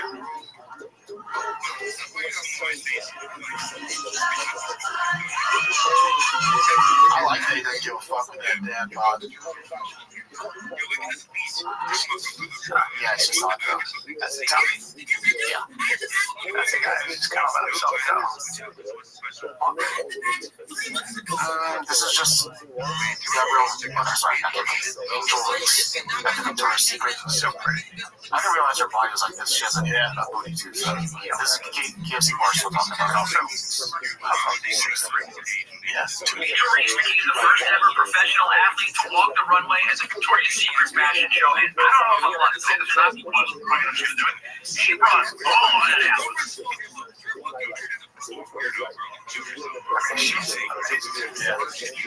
If you got it like that, then you got it like that. You know what I'm saying?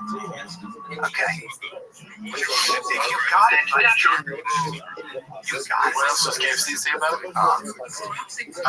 She made statements before, so Sheila decentralized. Wow, that's cool. Sheila's super hot. Also, bucket list achievement. Instead, is think pieces and outrage galore. The most common reaction has been this one complaint that Angel Reese in the past has complained complained about being sexualized, yet now she's walking on the runway in her lingerie. This is the talking point that everybody is parroting, saying the same thing. Previously saying she's being sexualized, now she's on stage in the runway. He circulated the headlines and the quotes as if it's some sort of gotcha moment. The same thing happened when she did an interview with Sexy Red, and at the end she was twerking because Sexy Red slapped her ass. Now, I obviously understand the sentiment here. I can understand how a lot of people out there would say you can't complain about being sexualized, but then walk the runway in lingerie in front of millions of people. The problem there, however, is that those people are fucking stupid. So I can understand how and why they came to that conclusion. I also understand that those people are fucking dumb. You can't see the difference between dressing sexy in lingerie for other women on part of a runway show for one of the biggest fashion brands to ever exist. That versus being sexualized by men. If one wants attention, you're a lost cause. You can't understand. Yeah, I don't care. Here's my thing. She's a gorgeous lady. Fucking Victoria's Secret came before she was like, man, people aren't paying attention to me getting rebounds. She's like the best basketball player. People aren't paying attention to me getting rebounds. It's a pair of high ass. And then you get Victoria's Secret, all good girl. Yeah, no. If she was ugly, that's You're getting attention because you're gorgeous and you have a bone structure that is very rare, and men want to breed with you. No, and she's talented. She's a professional. All of that, and that's what I'm saying. It adds the fact that she's also a professional athlete. That's hot. LSU, yeah. So, like, don't complain about being sexualized. It's part of what makes you a millionaire. Even if you did. So, Bert, what do you think about these YouTubers? These are Kirkland Nike SB Dunks. I don't know. There's some at Costco. You can get them at Cowboy. Fuck out of those. Costco's gonna sell them? You know, Kirkland, that brand, that's like, I'm very familiar. I need dunking shoes, so. Oh, no, that's not what the brand your skateboard shoes. Oh, I need dunking / skateboard shoes, is what I'm saying, so. I buy those with red laces. Those are fucking crispy. I can't wear a pair of crispy kicks. Those are cool. Those are dunks. Crispy kicks. It doesn't mean can I say these are crispy kicks? Sure. Toronto Blue Jays man, you can watch the rest of the game. How about that? You know, these are some crispy kicks, bro. Oh, I don't like it. Oh, you know what you are? You're Japanese. Yeah. See him trying to act all night. No, but I like to act on all this one podcast. Y'all know how it is, man. I'm growing up, we eat mac and cheese. I'm just eating Wonder Bread. Playing baseball, not touching my arm was worn out. I grew up in the street. Oh, boy. Whoa, your dad was a millionaire. All right, Kevin. You haven't seen that? Oh, wow. All right, what's this? This is the first female kicker. He's smart, though.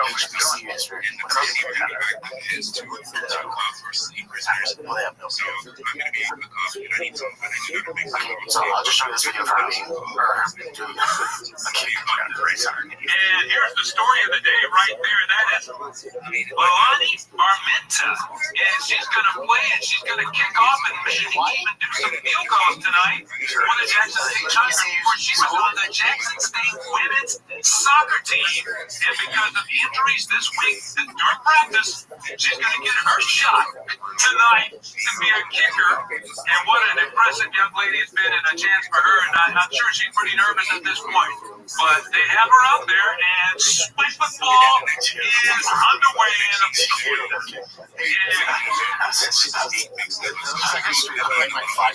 Listen, that's not history.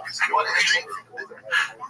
What school is this? Jackson State, right? Not shit. Listen, there's a girl BC. Yeah, that's what I expected. But listen, if you know your history of college football, there's a kicker. Her name was Katie Anida that actually kicked to make field goals at University of Colorado, and she was a diamond. Katie Anida or United Colorado kicker diamond.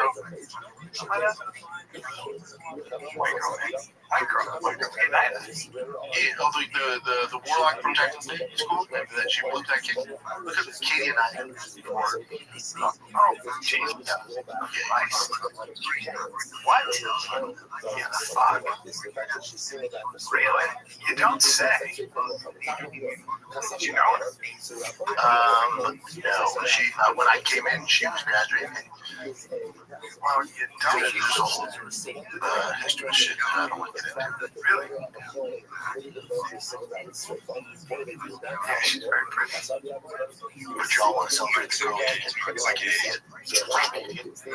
Go back to seeing that. That was very, very, that's very disappointing. Here's the story of the day right there. That is Lalani Armenta. Was this her first time or something? Off and say they needed to do some field goals tonight for the Jackson State Tigers. Of course, she was on the Jackson State women's soccer team, and because of injuries this week, during practice, she's going to get her shot tonight to be a kicker. And what an impressive young lady has been, and a chance for her. And I'm sure she's pretty nervous at this point.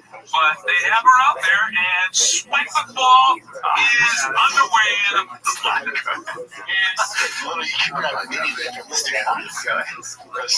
She stopped and kicked it away to a soccer ball. Keep going the sketch, but that was absolutely terrible. Keep going down. The quarterback would get further. This guy goes, at this point, I've made up some crazy story about her having autism and cancer just to justify that kick. He goes, this guy puts, now let's all pretend it was stunning and brave. Onside kick to start the game, that's a bold strategy.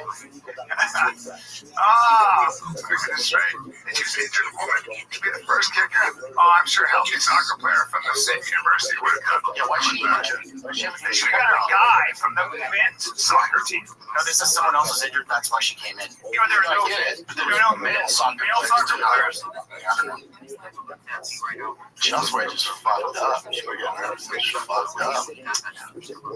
This guy goes out legit rooting for her. That is.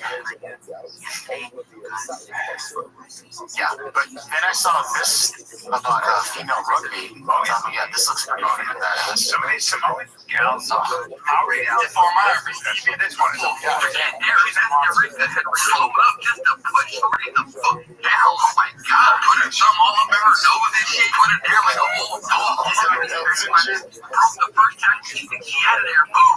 Damn, number 11 out there. Boom. Quick little stiff arm. She could go all the way. Ow. Trust him. What is that? She did right there. That's that shit with the heavy in it. Women's rugby. Damn, they're going to stiff arm for the NFL. Take a damn, teach a clinical program. My daughter, when she played number 14, running this shoes. Like, number 10, that ran really out one of those. The meanest fucking forearm. Damn, told her about it. Destroy me in the national shit or whatever they call this. Right here, got to be one of the scariest women I ever.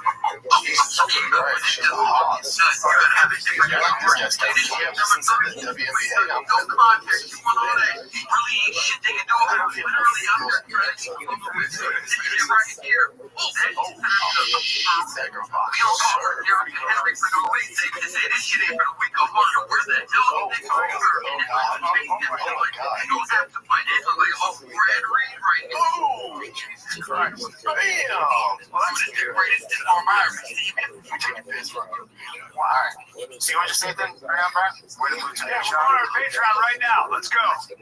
Come on over. We got way more to go.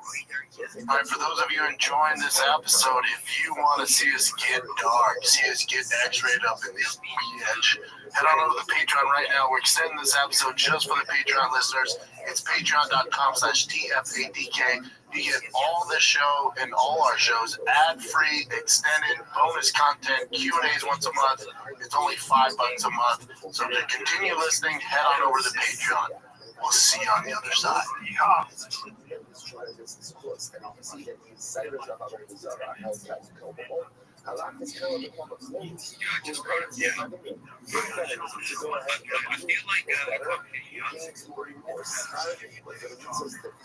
Edu heeft iets nieuws.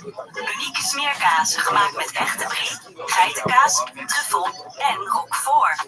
Zodat ook de borrel lekker gesmeerd loopt. Edu Prestige borrelkazen. Proef ze allemaal.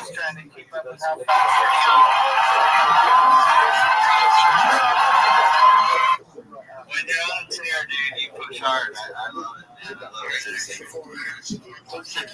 I was Sammy Sweet opened the game last night, and they lost. Alright, give me the quick show. I know we got 40 seconds, so yeah, it was an OG range comic meme from 2009. Became popular on Reddit, 4chan, Facebook back then.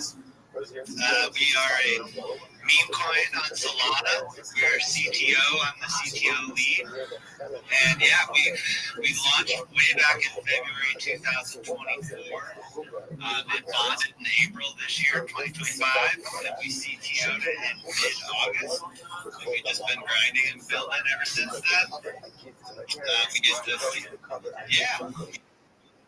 That's a quick show. There he is.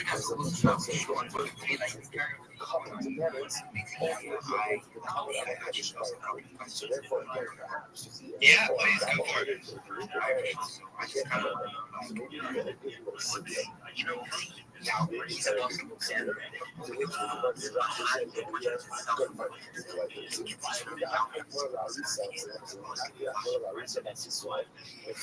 Yeah, right. Obviously, Yao Ming made this meme popular back in 2009. The meme was created from his face from an interview he did. It was like a post-game interview. You know, we're CTO from a few different projects, and we were just on the hunt for a good project that was basically like a dead coin, and we saw that this popular rage meme had not taken off yet. The dev had rugged and gotten out, and so we saw the opportunity to, start a CTO from the ground up and buy supply and build the project. And so that's what got us excited. It was, I'll be honest, I'm not a huge basketball fan. I know Yao Ming is. Obviously, he's a legend. But, I do know the meme because I joined social media back in 2009, 2010, and I remember those memes being passed around all over the place. The Rage Comics, the Troll, the Rage Guy, Wojak. And so for me, it was the nostalgia of the meme that brought me into it and got me excited about it.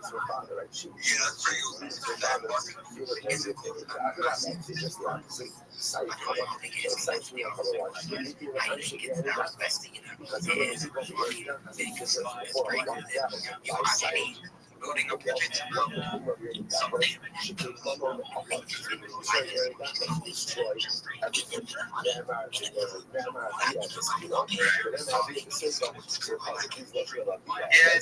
obviously Yao Ming is the legendary athlete in China, and so he's kind of like a national hero, kind of like Michael Jordan for Chinese basketball players.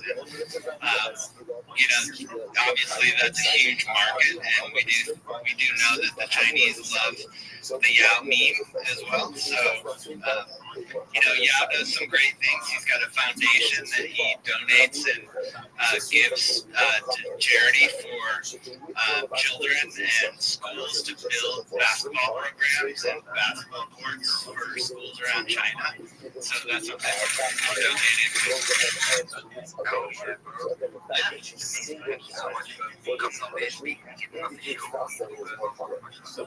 Right on, thank you, Joe. Appreciate you guys. Go Big Sevens.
Alright,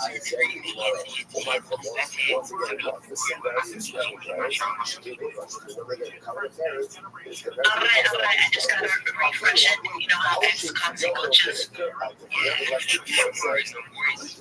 so we have Gloppers, Emma Gloppers going down now. Oh my lord. We have David Kent and more Gloppers. I gotta scroll a little bit. Rita Alla. Eson.base.eth, he was in Scooby's base earlier. Metamob, Alex Base, Oscar, and a lot more Gloppers. Let's go.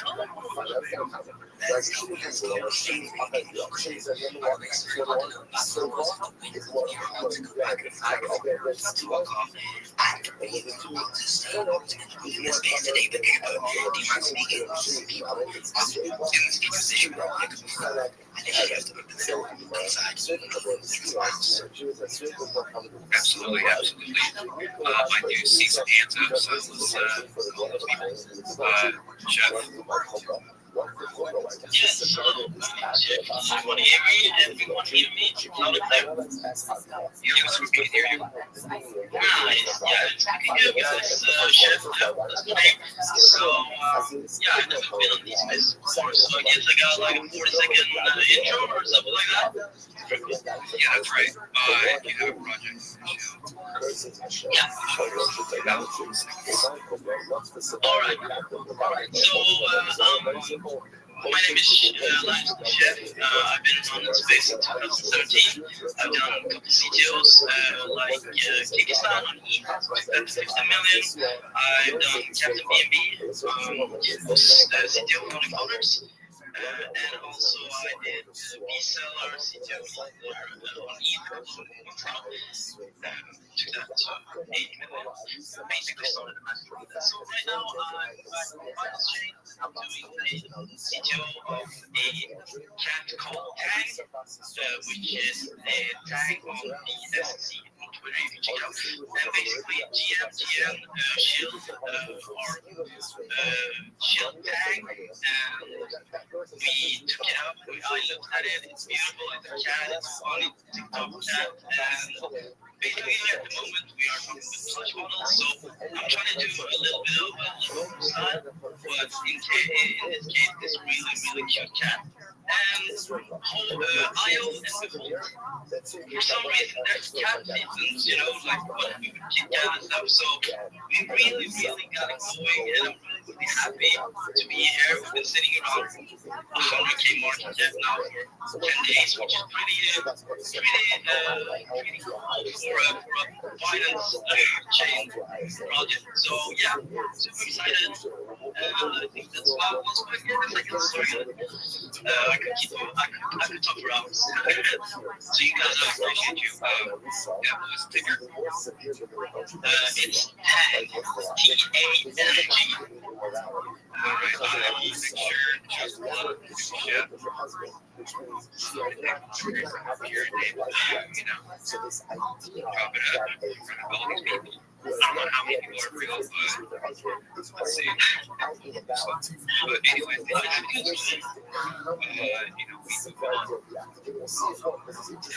Well, I mean, I told them it's private, and I was admired what he's doing, and, you know, I was admired what he's doing, and I think everyone's going to keep it in, so just happy to be up here. And yeah, don't follow me, check out my projects, and come join the community. We have some AI bots that we're really creating, really cool pictures. We actually dropped a really, like a 1 minute long video yesterday, which is really fucking cool. I'm going to share it.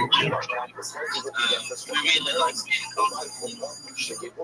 I love I'm a hardcore fucking CTO, guys. Like CTO, Kyrgyzstan, I did a Kyrgyzstan tattoo on the metal of my chest.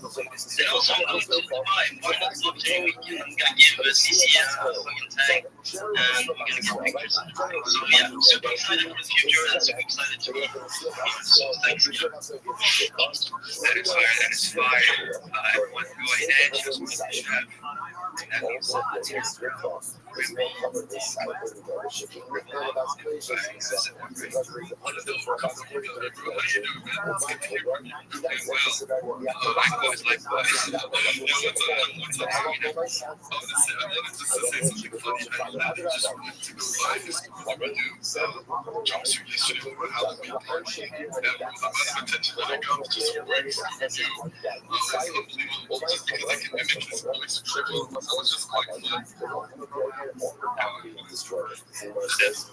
How big is it? How big is this? It's a full like so like 6 foot, right?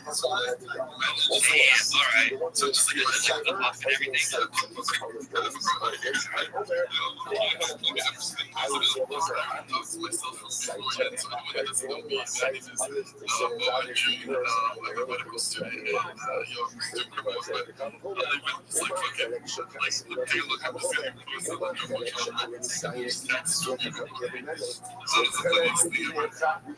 Nope.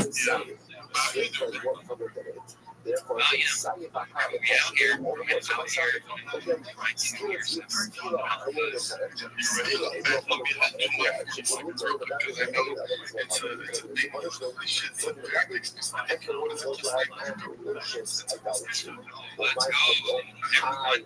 to go ahead and follow it. You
guys can post it in the comments below, but you can also check out my page. You know, it's not a full account. The thing is, I logged the whole dev account. There's like a few differences, but I think it's like maybe like 90% logged.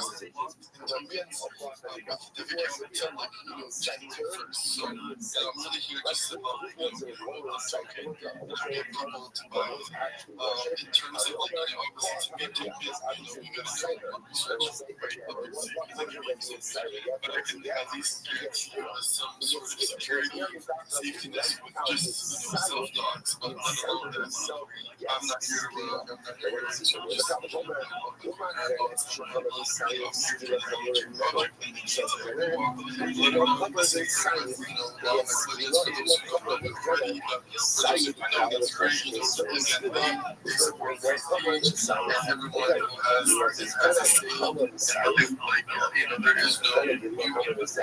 canceling.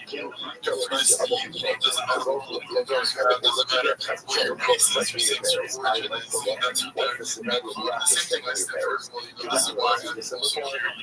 It takes a lot of time to find hard spaces. It took me 2.5 months to find jobs in Google, right? Just to try their space and to find people who are not like, all those big time, callers who then end up scamming their own community, stuff like that. So it's just, I'm just humbled to even get a chance to speak. And obviously it's a 30 seconds, so I can't really say much, but those who do want, also I give the shot out, when I give a chance, anyone who wants to reach out to me, I am a fourth-year medical student, so anyone who's having medical issues, any questions about just like what's going on with their life, just like in terms of medicine aspect, I think get their health better if they go to their primary care physician. I'm also here to help you save money, just anyone wants to reach out, wants a safe space, About this, like, no one cares about your Scooby-Doo costume. some people who are here in this space already know me, and some who are here in this You space don't sound like Scooby-Doo. reached out to me, And and yet, I can brag for this. I've saved if I had a fucking $50 shot from people's from lives last year, just because they were just scared, you know, because like, yeah, they don't have insurance, or they're just not sure about what's going on with their health, you know, just their mental problems, or just like bodily problems. So that's really much it, you know. if this motherfucker talks one more time, anyone wants to reach out, and these guys just, I know that Jules' comments in this space were like so elevated. I don't know if you'll let me post that on Jumbotron. I just wanted to give a nice giveaway back to your space as you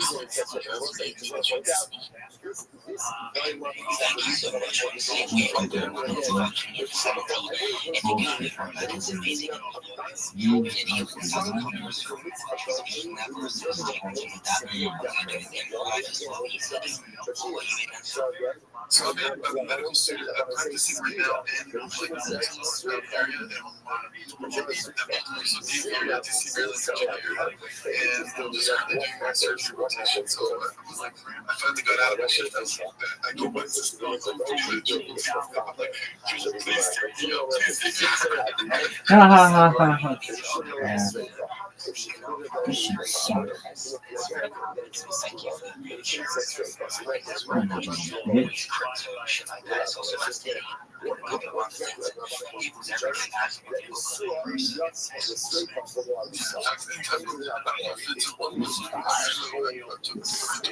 Yeah, you've already taken too much fucking time. Shut the fuck up.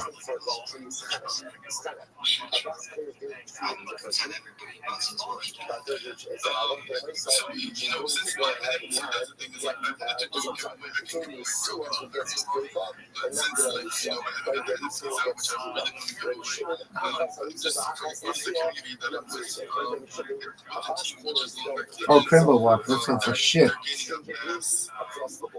they're gaining a mass, a lot of people joining in. So I just wanted to just do my part, you know, and just give away a couple minutes. They're rented out only one soul right now, but like the base still, just like that alone is already the ball music. Like if you buy one, you're selling it out too. So it's like a 2x investment already right now. If you get any sale, it's extra. So, you know, you can say I'm giving away 2 souls, or you can say I'm giving away 4 souls. That's up to you. Whoever ends up getting the NFT, that's just okay. You know, all you have to do is just follow Jared, follow me, and follow goals. It's on the giveaway, and then just retweet it, and then just comments. That's really I wouldn't do that if that were the last opportunity I have in life. How about you shut the fuck up? Sucks.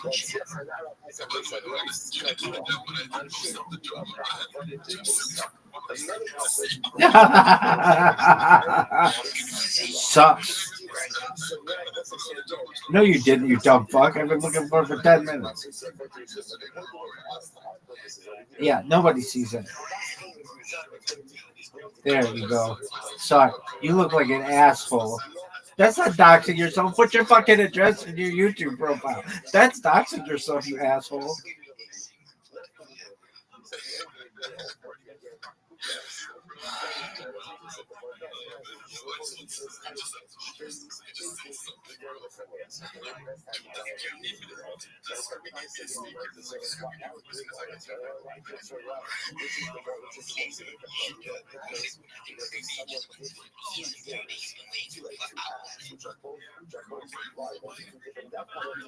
You don't sound like Scooby-Doo.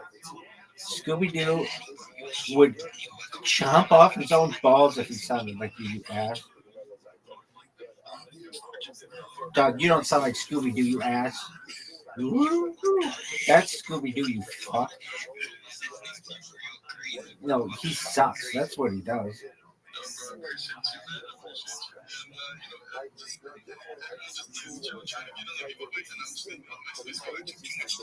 Yeah, you did. Shut the fuck up. they took down that fucking Scooby because he sucks.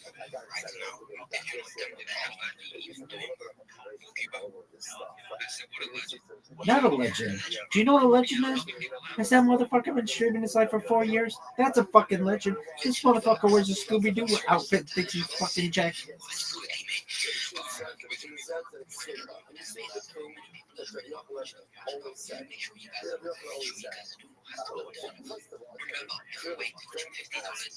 Dog, I wouldn't even, if he gave me $250 right now, I wouldn't accept it. He's such a bunch of assholes.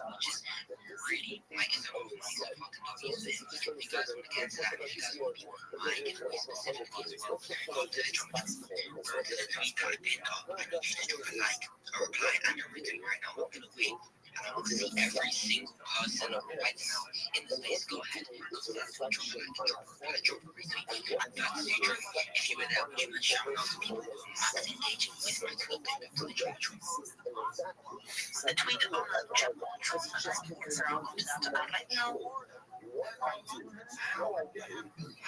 Alright, so we have Taj, Bluebird, that's a cop, we have Tesla in here. We have Tricia, Bob, Stephen, Calvert, Binks, Donald, Kazuma, Mary, Alpha Jones, and Mix, MX.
Every single person that is in this space right now.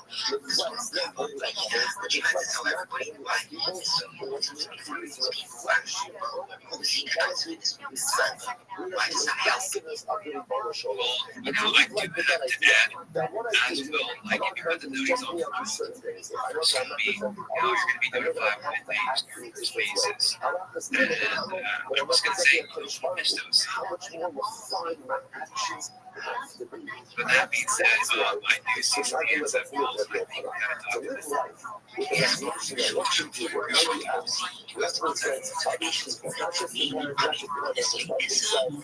Situation, you don't have to sell my notifications on it. But if you do turn on it, that's your fucking money. You get to spaces on it. You can sort of space on it. Imagine this. I'm part of a company. I'm from SCA. Think about that. SCA. If you go to the site, imagine if you got it and you have my notifications on it.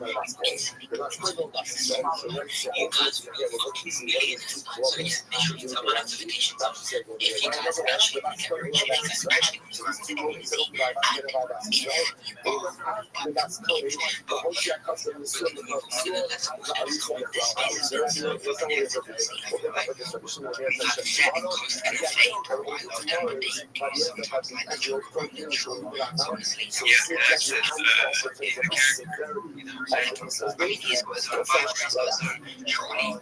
are casino type shit, buy the room, buy the room, see what just fucking wants in the information. So yeah, make sure when you go to to the tweet, then onto the drop a line, drop a reply, drop a retweet, and go to the space tweet. Spam your Solana wallets in the space tweet as well as liking and replying it. 32 times a week. Let us begin by thanking all of our sponsors for this morning's event. Our annual Hanukkah sponsor, Rothschild, celebrating the close Mishpat of Eretz Yisrael. 4. Dedicate Polish and Russia's this year as a plus for the solos levels for all of Israel. Our Dafnei sponsors for this morning, Bob Mary Rubin, the Yahrzeit of Player's grandfather, Moshe Mendel, and Zev, and the parents of our times, our Shkol Havariyah, and family. Of course, always, we dedicate our learning, the source of our precious hostages, miracles, to continue to bring them home to shalom and I hate all of these people. Success for our holy soldiers, and as well as the successful the whole safety. I want to get back to a lot today. Sorry to keep down ahead of us. Some fascinating how it comes to these things. Remember again, yesterday had the books to begin correct, and in the paragraph we had focused the Mishnah about the severity of the agony before the and Rabbi Tanakama holding that the order of severity from most severe to least severe is Skila, Streifa, Chelek, and Rabbi Shimon holding that the order is Streifa, Skila, Chelek, and Herek. So then the Gemara began a discussion regarding in general when it's carving down its order. So how much how meticulous is the order that's been established. So that's really that's the one. That's what says. So Shuna, Pukim is a chalitza, right? So four lines up before it gets wide. Now again, interestingly enough, one of the areas where everyone agrees that the order is Oh, it's fucking good. What happens? This better be the best fucking thing I've ever seen. Sucks. Hey, I hate this shit. They're the worst. Alright, next. Next.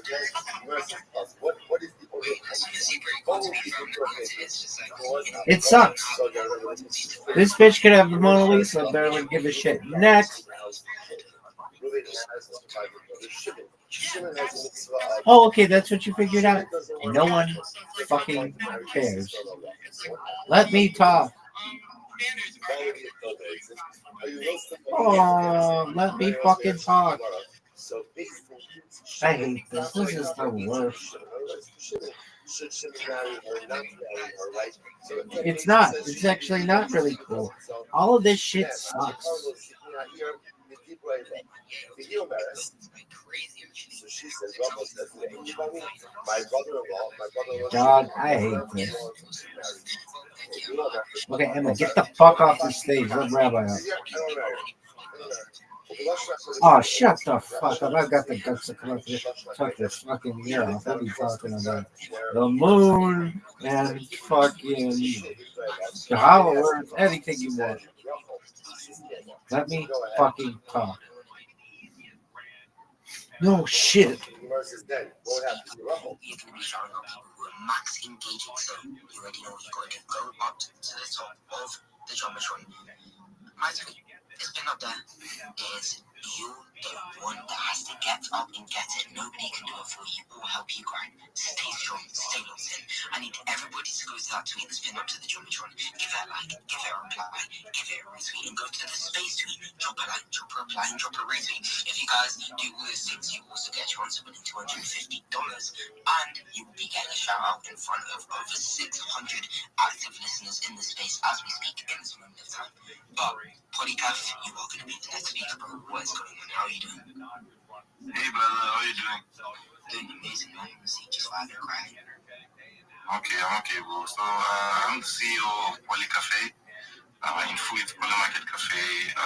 It's where your AI co-pilot literally lives in a 3D world to find, analyze, and manage bets on Poly Market or Cowship 24/7. And yes, it can autonomously sell retail.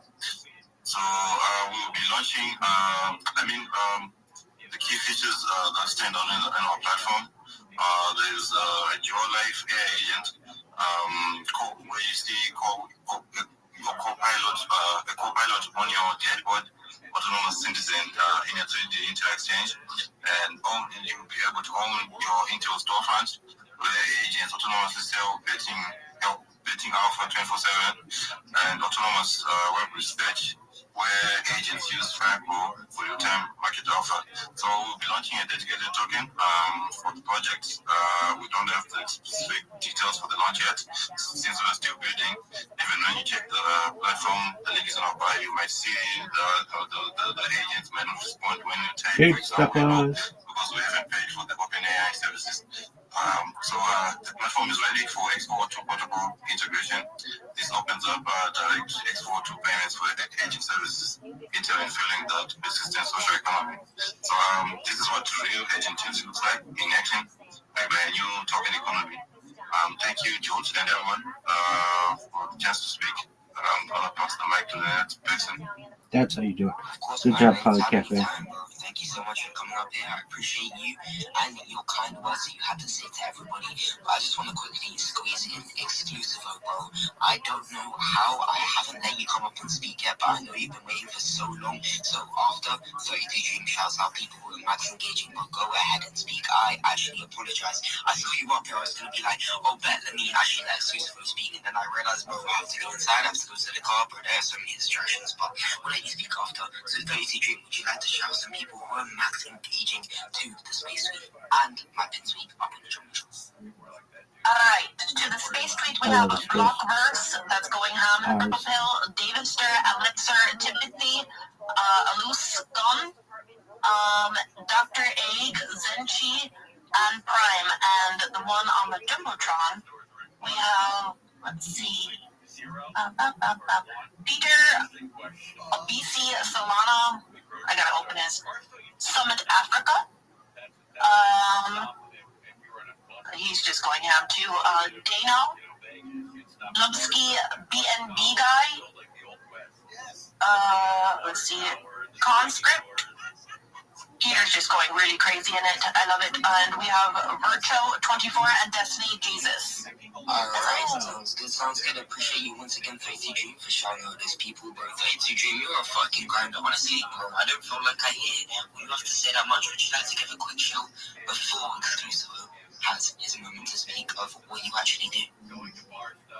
I'm an artist. I don't know if you guys actually heard me talk about the squishies. I'm working on my own project called the Squishies, where I draw art on people's noses and lips for those that actually dox themselves. And I just do random art on the side as well. You guys should just check out my page. I also post comedy because I believe laughter is the best medicine in life. And yeah, that's a little bit about me. Oh, hell yeah, man. I mean, honestly, laughter, the vibes, the art, the love, creativity is something that is needed in this world, and not just straight grinding and boring people. And people like you, 32 Dream, are amazing when it comes to creativity, so I appreciate you very much. But Exclusive is your moment for the 40-second show. What is going on, man? Thank you so much, Joel. Good to be here, bro. What's up, legends? Everybody's so good. And a bit of everything. So yeah, I'll just tell you what we're doing. Really like your stuff as well, Amber. It's really creative. Super nice. No one gives a fuck. Yeah, I love it. I'll definitely be picking up something of yours. Yes, so Exclusive is a private, equal e-commerce platform that lets you create your catalog of unlimited drops, verify members, and sell to a protected audience without ads or algorithm dependency. We are built for quiet power, which means Exclusive turns scarcity into software and membership into momentum. Curated access for apparel, artists, and boutique brands. We partner with companies across tech, retail, SaaS, and lifestyle. That's pretty much what I got for you guys. We've done a lot of that in the last couple of weeks, and I've been chilling my ass off, getting around, boots on the ground, talking to lots of people, and we've built out an NFT marketplace as well. You can now list NFTs on Solana. We've got a candy machine, and it is what it says on the box. You put content in, you dispense it out the other side. And yeah, which makes us a really unique retailer. It means that you can launch collections just like launch my NFT. You can list other collections from communities that you support inside your store. You can sell physical, digital products, and just as I mentioned, NFTs as well. So if you you want to check us out, if you want to get amongst it, you're building a brand or an IP, then just jump into our Discord, say what's up, join in the conversation, and we might throw some merch at you, or you'll get some swag or drip as we head towards our launch. So yeah, thanks again, Joel. Appreciate it, man. Oh yeah, thank you so much. Appreciate you, my brother, for coming up here telling us what is, going on with your project and what you genuinely got going on, bro. So much love to you, much love to you. Alrighty then, I guess we're gonna move on. We just hit 1.6 thousand replies on the space tweet, and if you haven't already, I need to see everybody go into that space tweet right now, dropping a like, dropping a reply, dropping a retweet. I'm literally tracking down who is actively replying to the space tweet, and my pin tweet up on the jumbotron to see who genuinely does deserve that $250 in USD, just fucking dollars, mate. No coin, no crypto, well, obviously crypto, but it's dollars, So please go to the tweet, pin up to the jumbotron, drop a like, a reply, and a retweet, and go to my space tweet, drop a like, a reply, and a retweet. If you're not, then what the hell are you even doing? Also go into the replies of the space tweet, make sure you're liking them too. We need to see what genuinely is up for everybody, what they've got going on, and you really have to realize, everybody in the space right now, everybody listening, they are active, unless they're asleep, unless they're eating food, bro. I don't know what the hell people be doing, but they are actively listening. They're here, literally sitting down in the chair, walking around, listening to my space, listening to me speak. So if you really think about it, when you go ahead and give them a follow, or when you go ahead and connect with their project, you're going to be realizing that they reply, follow you back, or even DM you back instantly, because they are active right now. It's not like a way where if you follow someone on Twitter, you have to wait for them to follow you back. They're kind of like, like, when are they gonna follow me? I want to gain followers. I want to stay locked in with everybody that I'm connecting with. Bro, spaces are the places to be. Spaces are the places to settle down. You really have to end up realizing that here is the place to be. If you want to gain some followers, bro, go and gain those fucking followers and be in the space like 32 Dream. For the people that don't know, how many followers have you gained from actively joining up Scoobies, MySpaces, like, everyone at Big Steppers?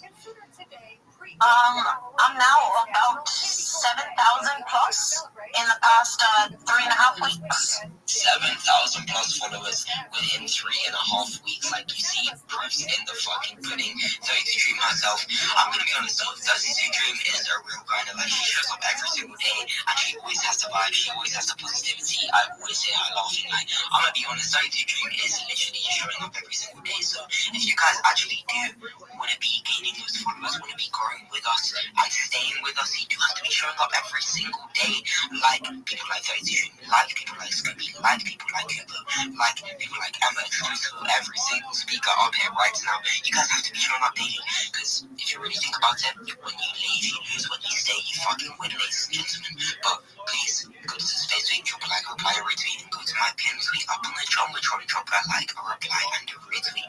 Now, it's time to speak to some more speakers and hear what everybody has cooking up. So let's get to it. Alright, MST On-Site Connect, what's good? How are you doing? Yo, what's going on, guys? Sorry, I'm traveling right now. No. How are you? I'm doing amazing, man. Where are you traveling to?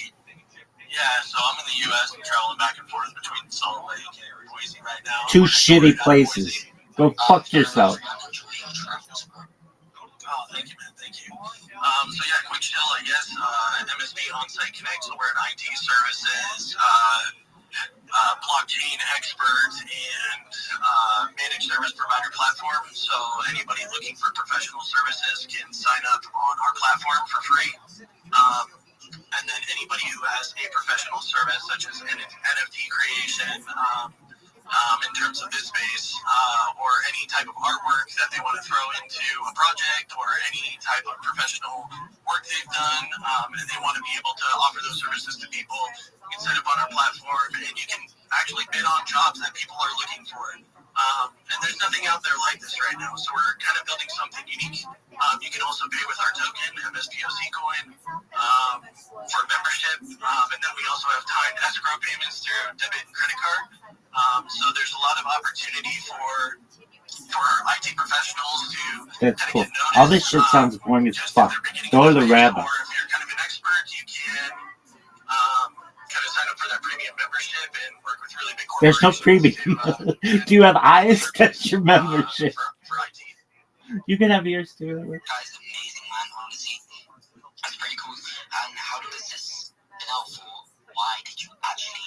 grind on this project? Why do you think it stands out from others? Yeah, so I've been in the managed service industry for over 10 years. Managed service industry sounds boring as fuck. You know what sounds sick? Truman Show. And that's why I kind of wanted to start this space. And of course, anybody that has a professional service, they don't get paid what their special skill is. If this fucking panda goes before I do, I'm gonna throw it. Services and get full price for it. Because these big corporations are hiring these IT professionals and they're undercutting all of it. Dog, no one gives a shit. Go back to Teams, loser, douche. Talk to Rabbi. Hey, LinkedIn. How about you shut the fuck up?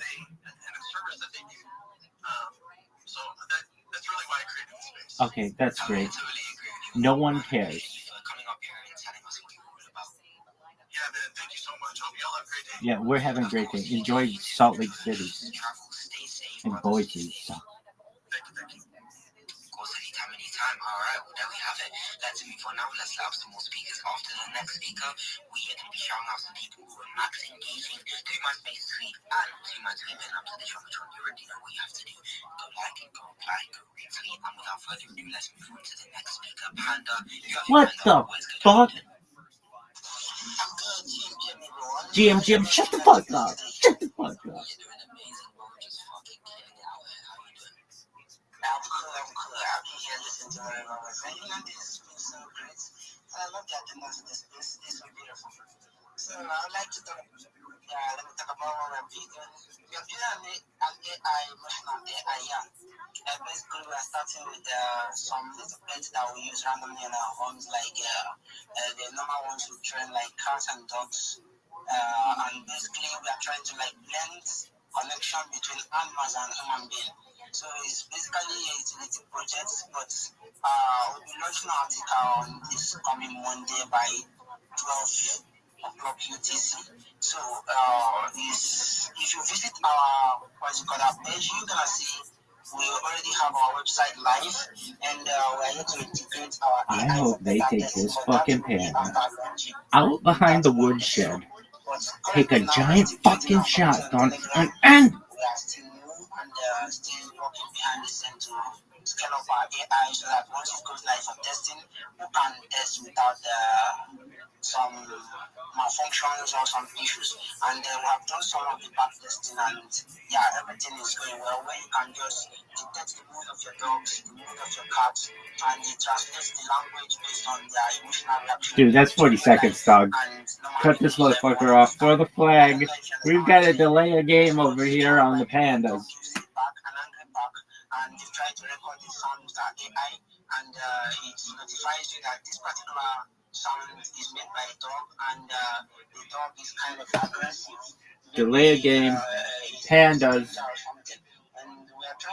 Don't repeat. Fourth down. Give this fucking ball to Rabbi. Animal research. So that's exactly what we are building currently. Dog, I've got a fucking Oregon offense. No huddling. Circa, I don't know, 2011. And this motherfucker's just blah, blah, blah, blah, blah. I got Chip Kelly shouting in my fucking ear. Let's go. Hey, let me just put it up. No one fucking cares. No one cares. Okay. You don't need it. Here's what you need. Rabbi Rothschild. Panda dog. This is going to get into unsportsmanlike conduct, whatever that one is. What is it? I don't know. Don't they do this? Unsportsmanlike conduct. This motherfucker will shut up. Rabbi's over here about to take down the goalpost. This motherfucker's like...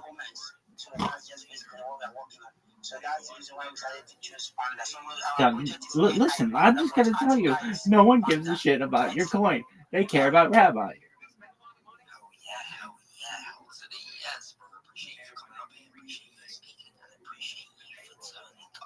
You are a real grinder, and everybody everybody in the space right now. You guys are grinders too. But I don't lie, I'm a man of my word. And as I said, I'm going to be shouting out some people who are max engaging to the space tweet and my pin tweet up on the Jumbotron. Guys, I want to see everybody go to my pin tweet. It's up on the Jumbotron. It's pinned there. Like, reply, and retweet. Are you ready? Yeah, get the Bulls theme song going right down the head. Alright, so we have Oh, I love his guitars. I'm gonna do that on my balls. as well as Davister. We have a little Kubo. No, Kuba.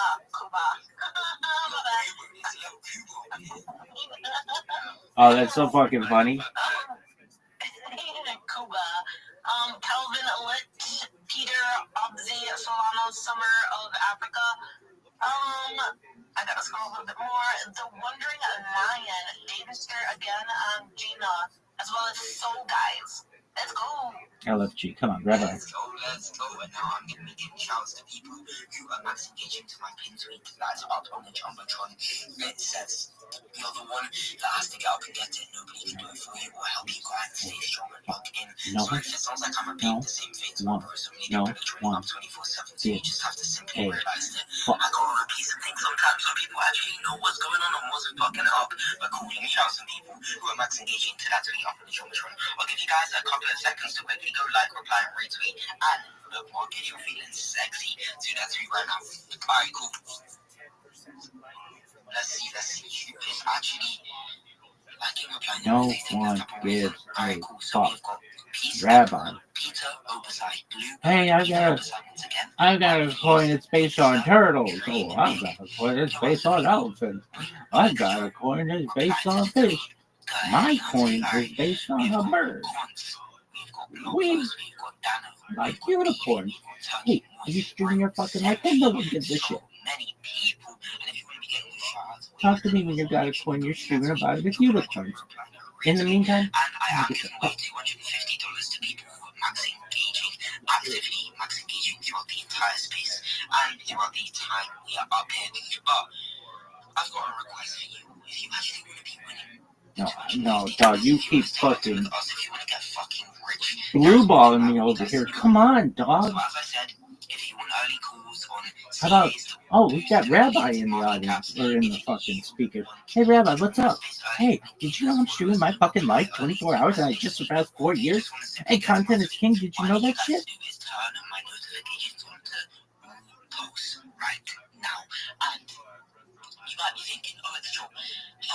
No one gives a fuck.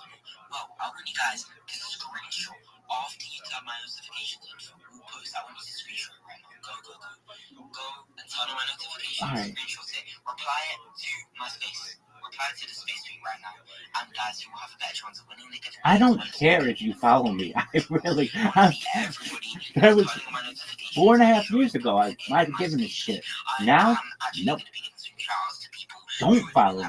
So everybody go and do that. I'm going to be waiting. I want to see everybody doing that right now. Turn on my notifications, screenshot it, and put it in my space tweet. Stop that. Go. I need to see everybody doing that right now. I'm going to be waiting a couple of seconds for everybody to cook up on that. A couple. 1, 2. Okay. Well, I'm going to be getting some showers, by the way, so stay tuned for that. No more showers. Alright, we've got Favy fucking turning the notifications on. Let's go. Obviously, guys, we have got a new partner as well with Luke. We have Rabbi. How about that? Dog, you got fucking Will Chamberlain sitting on the bench. Come on. No, actually, just naked off a badge. And the reason for that is because the companies I've got a badge from, they got suspended and they got their gold badge taken. Yeah, that shit happens to me all the time. They didn't do anything wrong. Twitter literally just rubbed them for no reason. Yep, happens to me all the time. I have a badge 24/7. You're never gonna catch me without a badge, but guys, I think you kind of got me without a badge. So yeah, holy cooked. But it's alright. We're gonna get on very soon. Guys, make sure you keep on turning my notifications on for all posts and show proof in the replies to the space tweet 32. Can you show some people who are actually doing that right now? Okay, that's cool. Joel, call me right now. Throw a fist. I got this art shit. Alexa, Blockverse. What is this? Oh, I got you, Joe. No one gives a fuck. I see that. people are posting pictures of them just following. What's up with them? Bouncing the noties. Casino. Are any of them live streaming their lives? Then no one gives a fuck. If you had somebody in here like, oh, they're live streaming their life, they took a screenshot, then I care. But in this case, ain't nobody doing that except this motherfucker. It's a weird font. We have Who cares about the font? I wonder what typeface this is. Woman? Go. Let's see. No one gives a fuck.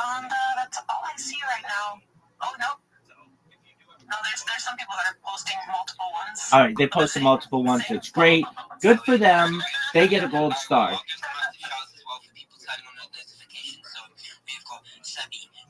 They let the fucking panda go before they let me go? Before I was able to go? This shit sucks. This shit sucks.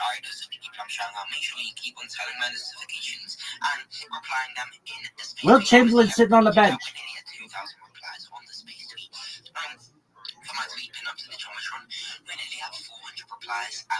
Joe, shut the fuck up and let Rabbi go.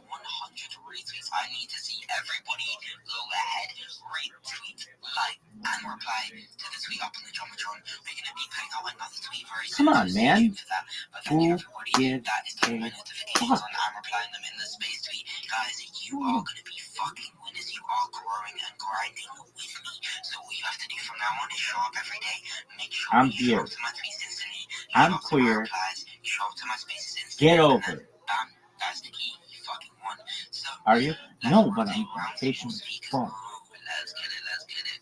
Okay, well, Cuba, who's some new speakers that you brought up? Rabbi. I did bring up Rabbi.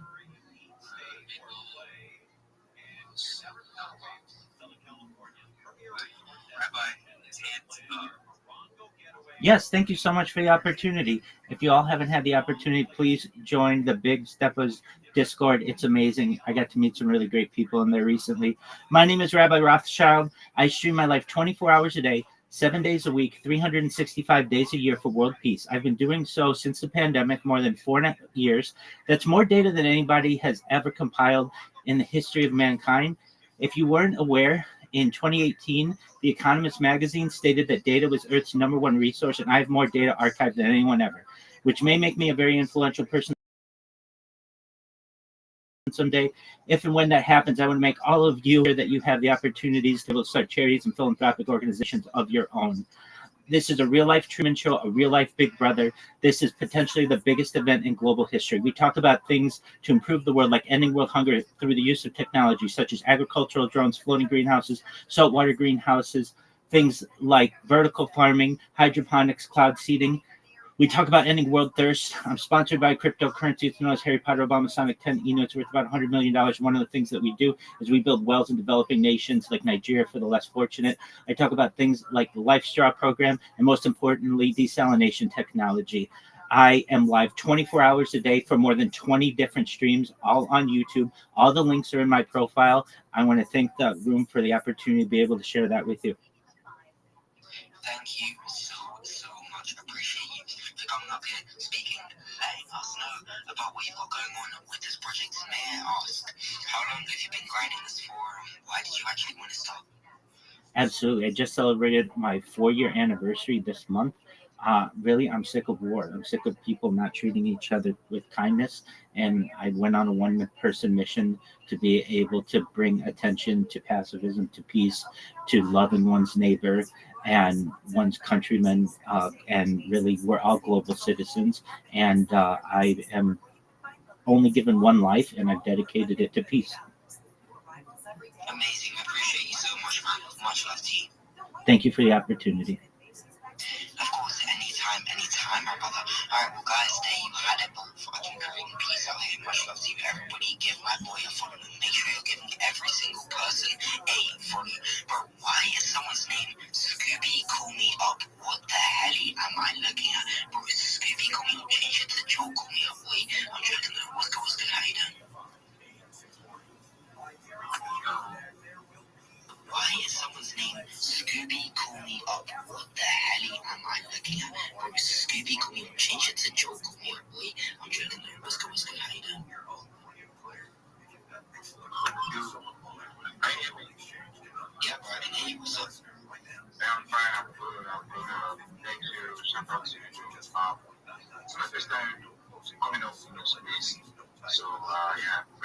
I think I got to know school this space, like, so I know they are just listed us, so connecting, blind gaps, and myself. So that's just it. Thanks for bringing it up. And then shout out to everyone finally listening. Yes, I'm following you, we're exploring it. And yeah, massively engaging, massively building, and I'm here for the long term. So thank you, dudes, what you do. It's so doing, I appreciate. I think we're in the space in Nigerian time, and just came in, and she was there, so we were live too. So I appreciate it. Yo, how are you? Amazing. Thank you so much, man. What's good, my man? Speaking, vibing with us, chilling here, bro. Why did you change your name to Scoopy? Hello, can you hear me? Yo, it's Conscript. How you living, big man? Welcome. Can you hear me? Maybe you can, maybe you can't. Maybe you're still in that space. Let me know if you can hear me.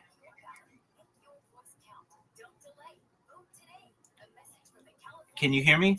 I see you just muted yourself. Can you hear me? Hello? Conscript, can you hear me?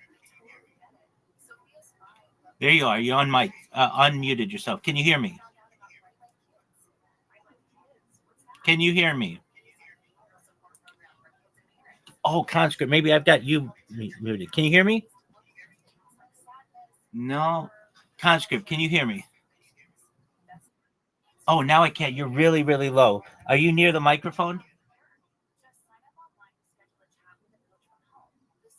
Yo, big dog, how are you? Oh, excellent. Hey, can I give you the full version of it? Okay, thank you first and foremost so much for being here, Conscript. My name is Rabbi Rothschild. I stream my life 24 hours a day, 7 days a week, 365 days a year for world peace. I've been doing so for more than 3.5 years. My streams go back to the pandemic. We've seen the death of a queen, the birth of AI, the coronation of a king, and everything in between. This is a real-life Truman Show. It's a real-life Big Brother. My goal is to help bring awareness to pacifism and peace in the world. If you weren't aware, The Economist magazine stated in 2018 that data was Earth's #1 resource, more valuable than food, water, air, gold, petroleum. And I have more data archived on the internet than any person in global history, which may make me an influential person someday if and when that happens. Conscript, I want to make you, your friends, your family, all independently wealthy. If you're not already, I want to make sure you have generational wealth if you don't already. And I want to make sure that you're able to start charities and philanthropic organizations of your own. I talk about things to improve the world, like ending world hunger through the use of technology such as agricultural drones, floating greenhouses, saltwater greenhouses, vertical farming, hydroponics, cloud seeding. I want to help end world thirst. I'm sponsored by a cryptocurrency. It's known as Harry Potter Obama Sonic 10 Inu. It's worth about $100 million. And one of the things that we do is we build wells in developing nations like Nigeria for the benefit of the less fortunate. Additionally, I'm an advocate for the Lifestyle program and most importantly, desalination and technology. I'm a futurist. I talk about things like anti-gravity, antimatter, faster than light travel, faster than light communication, alien disclosure. I talk about cloud. I talk about space elevators, space tourism, terraforming of other planets, interstellar travel, artificial general intelligence, artificial narrow intelligence, artificial super intelligence. I talk about nuclear energy, nuclear fission, nuclear fusion. I talk about de-extinction. People don't know this, but the first successful de-extinction took place in the year 2003 with the Pyrenean ibex, which is a goat located in northern Spain, southern France. Fast forward to the year 2021, a company out of Dallas, Texas is founded known as Colossal Bioscientific. They've made it their goal that within the next 3 years or by the year 2028 to reintroduce the woolly mammoth into the Arctic Circle utilizing Asian elephant surrogates. I just think this is a mind-blowing goal. Additionally, following the reintroduction of the woolly mammoth, they want to reintroduce the Tasmanian tiger followed by the dodo bird. I think these are really exciting things to be able to document.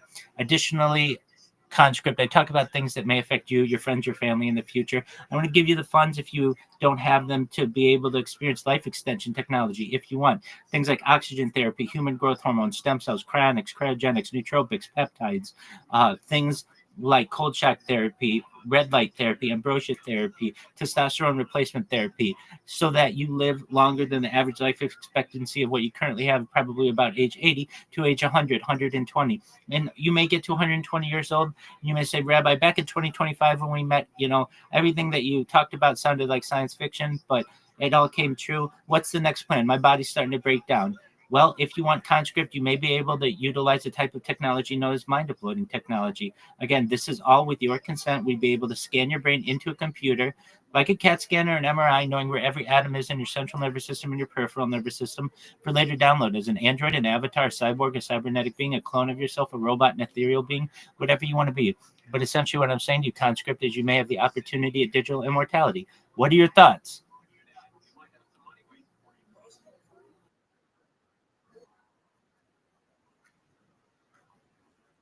I think I'm onto something as well. Thank you so much for your high praise. Have you had the opportunity to see all my YouTubes yet?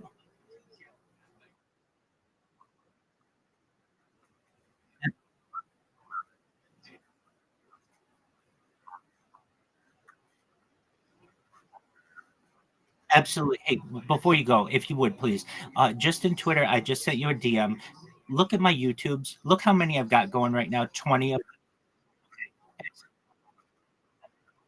Excellent. Hey, if you are ever bored, come in here and check in with me. And if I can support you in any way, please let me know. I'm here to be a positive person in your life. I'm here. I have an optimistic view on the world, and I'm here to give people hope. If there's anything I can ever do for you or your family or friends, conscript, please let me know. Okay.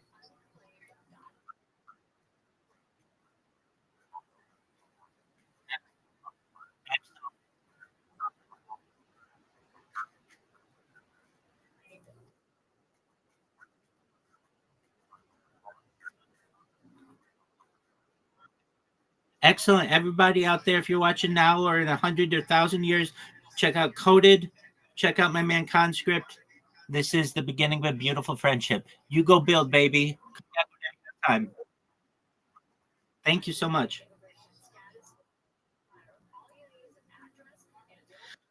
Shout out to Conscript, baby. Now that's how it's done. That's a cool motherfucker.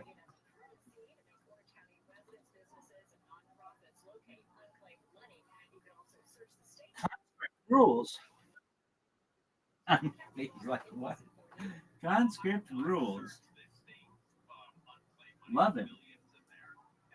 Might be one of the coolest people we've spoken to in the last few hours because we've spoken to some really cool people.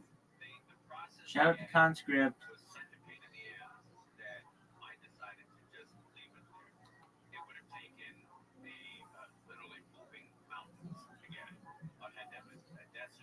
And they let me do my spiel again? That shit rules. I'm getting fast at it. Motherfucking kids in Israel are going to be screaming this shit at the beginning of every school day. It'd be like a fucking Pledge of Allegiance.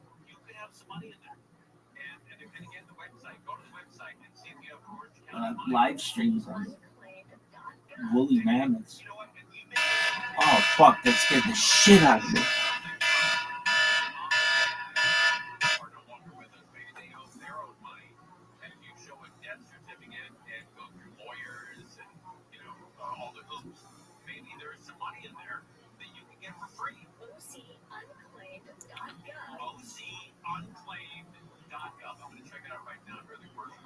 Chill and chill. That was a tight one.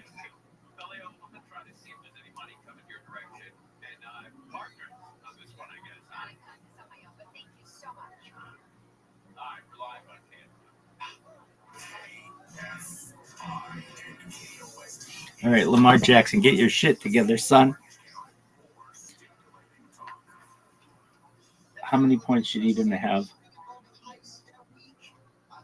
He needs to have 26 points.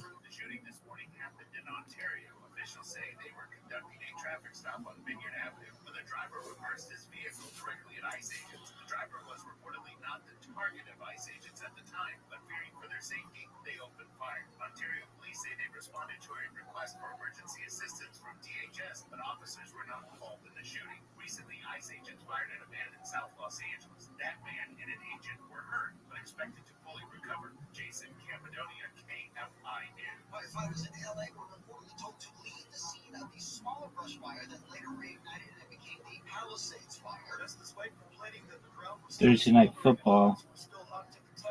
Get your shit together, son. We're having technical issues. Well, how much you go fuck yourself? Restream.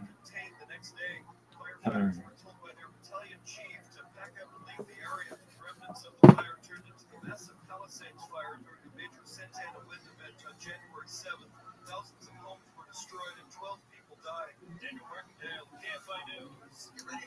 Another one?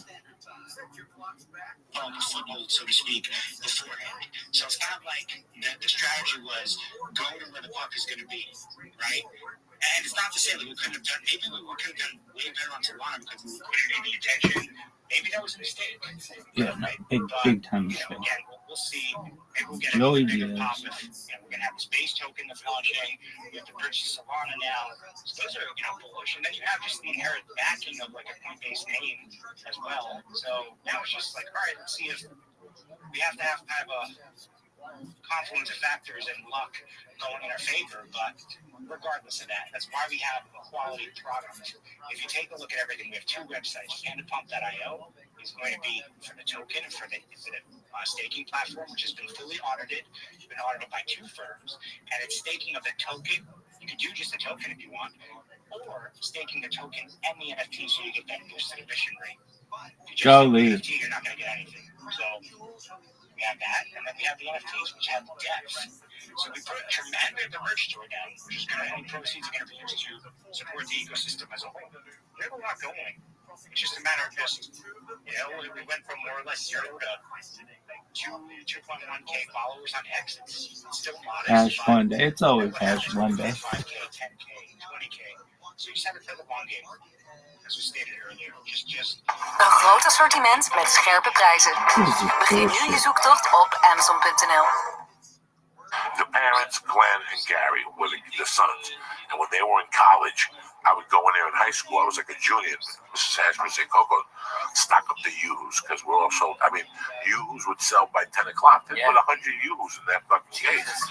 But it was all day, Lee. It was all day. The teachers. Busy all day, man. The school got so pissed that they told people that you weren't allowed to leave the school for lunch now. Why? Because they want the cafeteria to make money. So, fucking they caught you at halfway. You have to understand, got suspended. all the food distribution in North Jersey is handled by a lot of people you don't want no fucking problems with. You know what I mean? All right, so people stay and eat the goddamn food. They wouldn't let us go to fucking Hashway. They would suspend So you would suspend us, but Mr. Hashway would go, fuck that, go in the back. I'm not going to let him go in the back. But if I say, hey guys, that means run out the back door. So for a year, until they moved that law, we would sit in the back of Hashways and delete the fucking thing while the school teachers were in front looking for it. And the truant officers and the whole thing. Fucking hysterical. Man, there was no goddamn good place in my shit town. I got no good stories. You know, we had fried bologna sandwiches. Like, oh my God, you hear that? That's your grandma rolling over. When I went back in 93. Like your lady just flipping right in the grave. Oh my God, when I went back in 93, I stayed with my buddy in Seacaucus named Mike Ronnie. And down the block from his house was a fucking deli that I'll put it up against any deli ever. But their fucking claim to fame was they had peppers stuffed with mozzarella sauce. Oh my God, with mozzarella cheese and a little sauce, and I'd go in there in the morning. Just the green peppers? Just a fucking, like a pepper, and it's a spicy pepper. It was like that peppercini, so right? You had to get 3 of them not like the and a sandwich. So you could eat the pepper while you're eating the fucking sandwich. That type of old school deli. You have different types of delis, but that was... Right. Why the fuck 3 fat guys not talking about food for now? Because we're all stoned and it sounds great. But it's crazy what today signifies in the Catholic religion, and a lot of our religions also. Well, I mean, our good friend George, God rest his mama's soul. She's passed this year, and it's hard, man. My Uncle Jim passed this year. It's hard. Who is you talking? see people at the end of their life. That cancer is a miserable thing, man. I mean, it is a horrible way to pass. I'd rather get slammed into a sign on the 5 and break that bitch. I'd say, God forbid, but hey, I'd rather take that than that stuff. You know what I mean? So it was just fun going to church. It really was. I went by myself, no pressure on my wife and the kid. I didn't want them there. I just wanted to go because we did that church over, St. Bartholomew. We did it over. So I just went in there at 7:15. I tell you what, man, it just brought back a lot of fucking memories. Like, that's what happens in church for me now. When I go to church, I look at the 12 stations of the cross, And it's like a fucking acid trip, man. Yeah. I just go back into sections. And I remember I was thinking about my godfather. One of the worst things that happened in my life was fuck my godfather over. After church, I went home and I tried to find him. On Facebook? Nah, he's those fucking Cubans don't go off Facebook. He lives in the Keys. When I was a kid, my God, it's amazing what has happened. Did you see Mad Max? Yes. Okay. The question that fucked me in that movie is who killed the world? Oh, yeah, man. I keep asking, who killed the world? You know what, man? They've killed the fucking world already. The world is half dead and we don't even know. No, it's more than half dead. Trick-or-treating this week. I saw trick-or-treating now. There's no kids on the daytime. I mean, these are great areas for trick-or-treating. I didn't get one. At night, I saw kids, but they're confined. The parents put the fear of God into these kids. Yeah. You know, Friday night, I went to this trunk-or-treat. You know what, man? Did Mercy have a great time? Fuck yeah, she had a great time. You know, did I have a great time? Fuck yeah, watching her and watching the kids and watching my wife. I dressed up. I put fangs in my mouth, and she kept saying, "No, thank you, Daddy." We didn't take the fucking fangs out of your mouth. No, thank you, Daddy. And she would keep tugging my cape. No, thank you, Daddy. It was the cutest fucking thing. I went in there and I had a great time. We got that 5:30. The dinner they made us was, you know, not bad. It was a cheeseburger with macaroni salad. It was a barbecue. I enjoyed it. And then I watched her play ball with other kids. And I could tell that we're halfway there. We're okay. We got an okay kid. The ball hit her in the face 3 times. She didn't cry. Some little boy dressed up as Captain America got hit once. He wouldn't stop crying. But when the kids left to eat, she didn't want to eat. So she stayed with me. She goes, "Daddy, come here." And I started playing ball with her. So when kids came over to play, she was like, "Da, da, da, da, da, da, da. It's me and him now." And she was going fucking nuts. That was the only problem we had all night. Everything was great. But back to Trunk or Treat. It's like cars get together. It's like a beautiful car show. And they back up and they open their trunks and they hand kids and they sit in front of the trunks with disguises. And I tell you what. Is it like a lowrider club or hot rods and stuff like that? No. It was just all these fucking Studio City people. Oh, yeah. You know, whatever they are. I don't know what was. I didn't talk to one. I talked to maybe 2 parents and the principal. Man, you know, I've done that same thing with Mexican car clubs, bro. They are the nicest. They had a whole goat cooking. Okay, I mean, it was the real deal. Old ladies was making tortillas. Okay, they was handing out good candies and stuff like that, having a blast. They had a band, a salsa band. It was on, man. I'm telling you. This was for kids. This was for fucking kids. Yeah, it was for kids too. Kids. Yeah. There's no fucking salsa band when there's kids. I'm telling you, there was. White kids, no. This is white kids. There's no salsa band. There's no Beatles. They're barely walking around. You want to hear about white people? So these motherfuckers, I mean, the most interesting thing in the world was I looked at my wife at one point and I go, "What the fuck is this?" I know. Like, I almost had a nervous breakdown. Like, what the fuck is this? This is like Puerto Rican shit. But I go, this is what we have now. The parents scare the kids. And, you know, let's get together. Let's put them all together.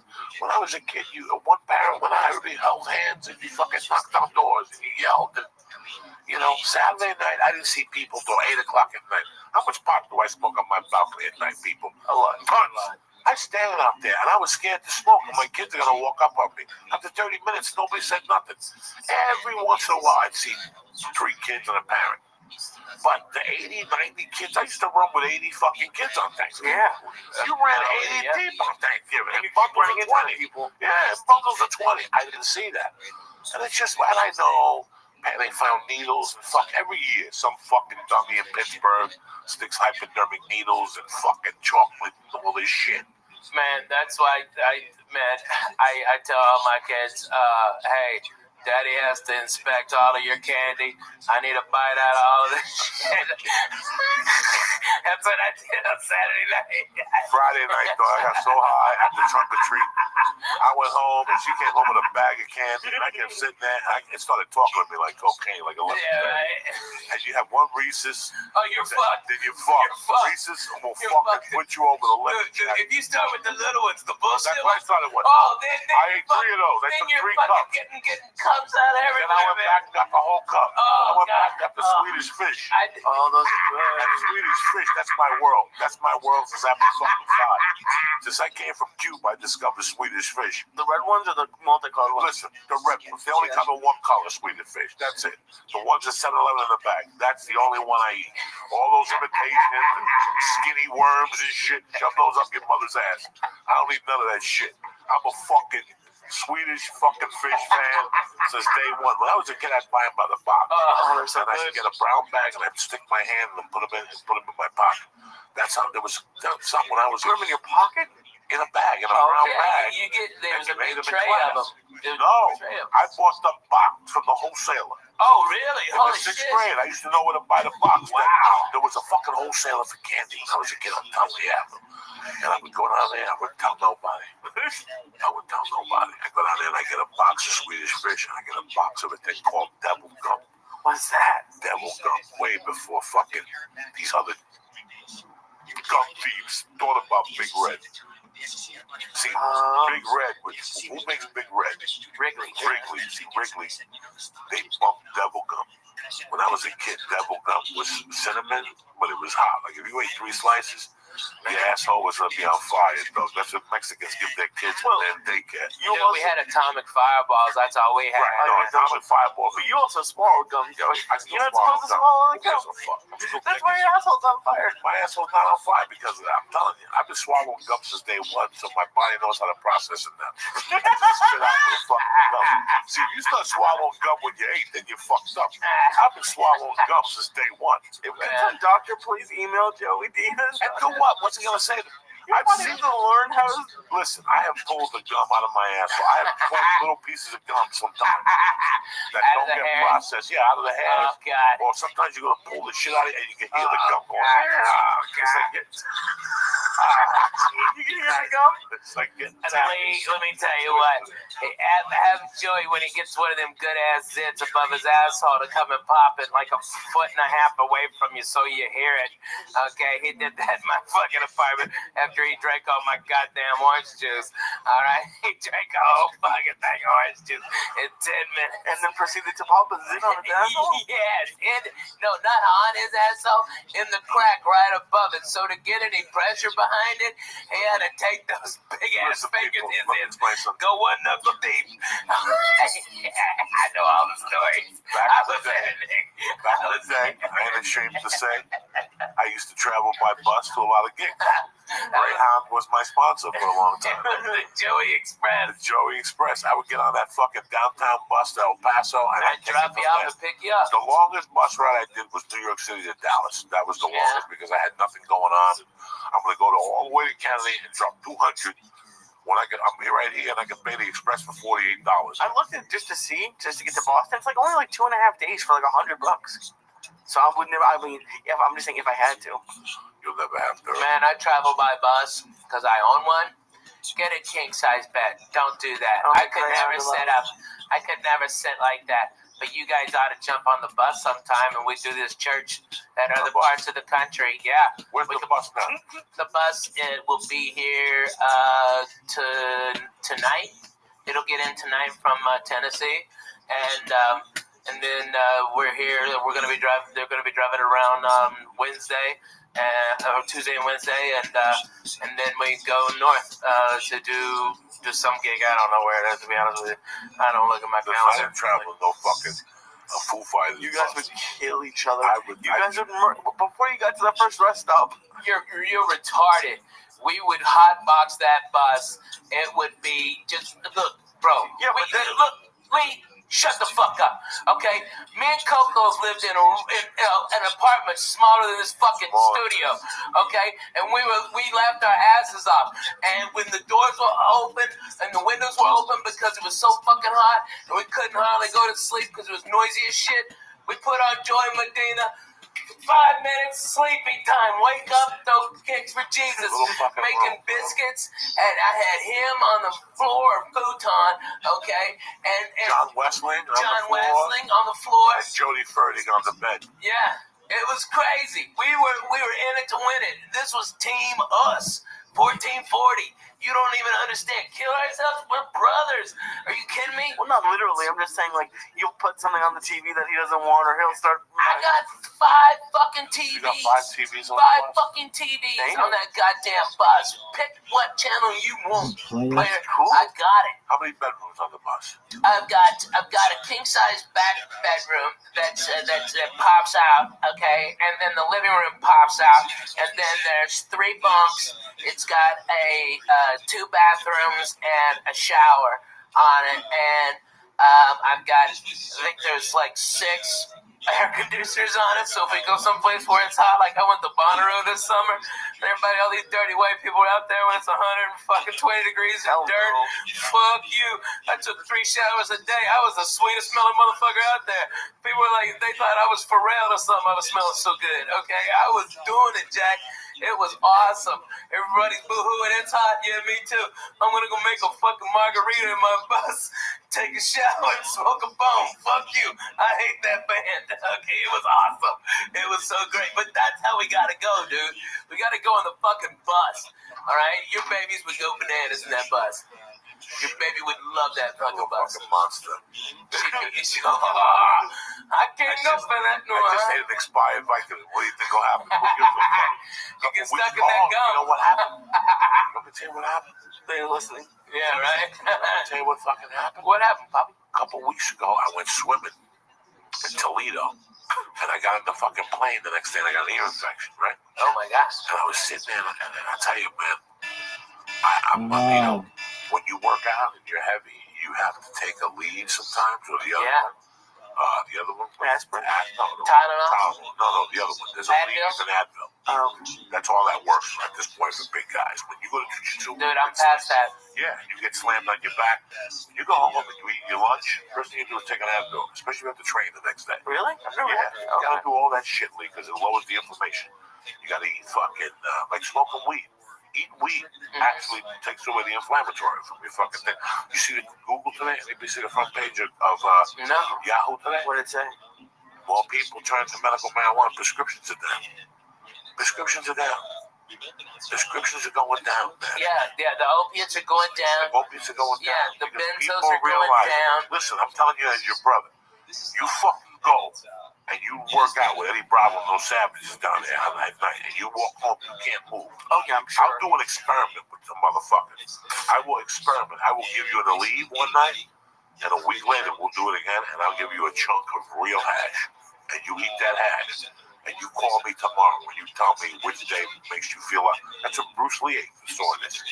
Nobody knew why he was eating marijuana 40 years ago.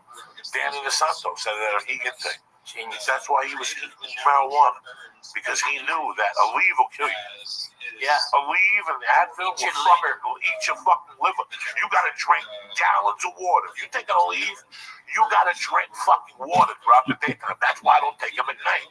I take them when I get home from jiu-jitsu, bam, so I'm not, or kettlebells, I'm not sore an hour later, whatever the fuck I do when you're sore. Sometimes you get sore from flying. Dude, I wiped the fuck out. Shit, man. First of all, well, 6-hour flight, Lee, you're fucking sore. All right, yeah, okay, you fly and your connection, Dallas got bumped, so now you're in fucking Chicago, and you land at B-32, and yours is, next flight is at H-17, you got 15 fucking minutes, and Chicago, the fucking terminals are so close together, there's no room for a fucking one of them chairs. You give $20 to a black guy with a golf cart. Yeah, no, you gotta fucking hump it, dude. You gotta fucking rock. And then you're hungry. You're fucking hungry. You gotta rock. There's no eat. Sometimes I take out the one night with my ear infection. I go, you know what? Somebody gave me these 2 Vicodins. And he told me when he gave them to me, expired. I'm just throwing them away. I said, I don't give a fuck. Give me 2 because I know I'll need them. One night, it's not like I eat them. That night with the ear infection, I popped that Vicodin. I gotta tell you something. I got fucked up on that couch, dog. I liked it. Man. I fucking smoked the hit, and I fucking went to bed. I got up like brand new the next day. My ear hurt a little bit, but it didn't hurt as much as it hurt. He gave me 2, and I said the other one fell out of the bag. That was it right there. Oh my god. That was the one. I just found it. I thought it fell out of the fucking bag. Man, I think I like those pills too much. I don't do them. I don't fuck with none of them no more. I like them too much. I like the feeling of when I'm on the road. Yeah. That's where I like something to sleep. I have sleeping pills that are prescribed to me. Me too, because I can't sleep. You need sleeping pills with weed?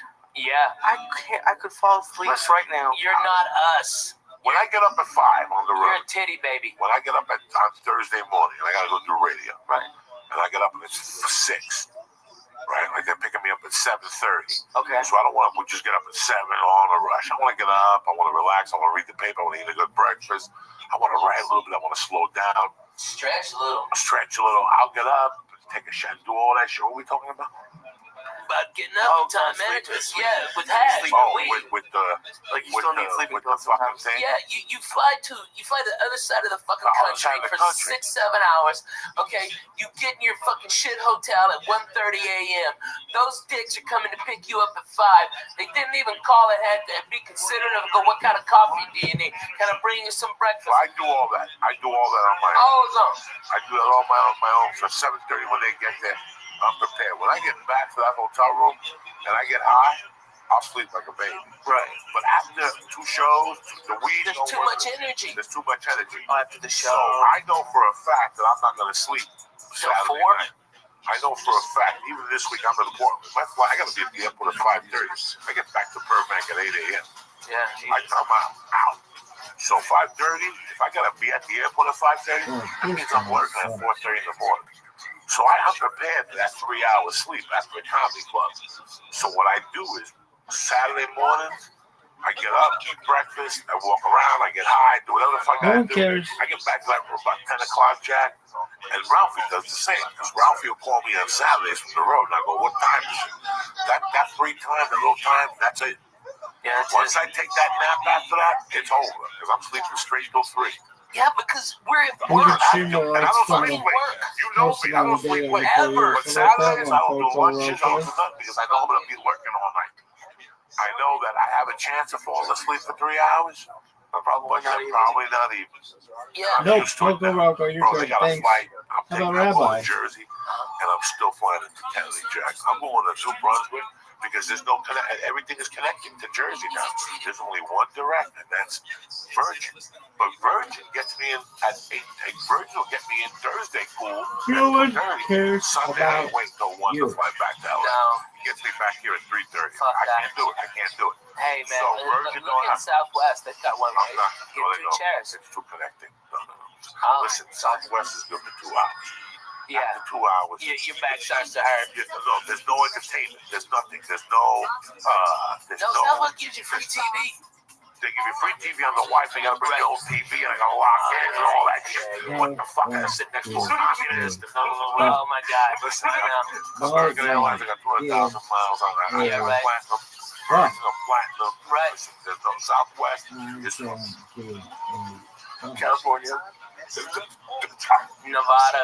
California, LAX to Austin. Yeah. Houston, 2 hours, 2:10, 2:15. Anything after 2.5 hours of Southwest, you're asking for trouble. This whole story started with the pimple in the ass because of the bus. If you want a pimple in the ass, it's that bad. Fly fucking Southwest. So what happened was, I come back on a Monday night from fucking El Paso. I've been sitting on a bus for 12 hours. I must have fell asleep sideways. Oh my God. I was about 370 at the time. And the crease of the fat in my ass built the pimple up. 3 or 4 inches from my asshole, headed like north of my asshole is right here. On the cheek, on the inside, I got a pimple that stuck out an inch. And it was developing, like it started with an inch. How did he find it so quickly? How did I find it? I couldn't sit.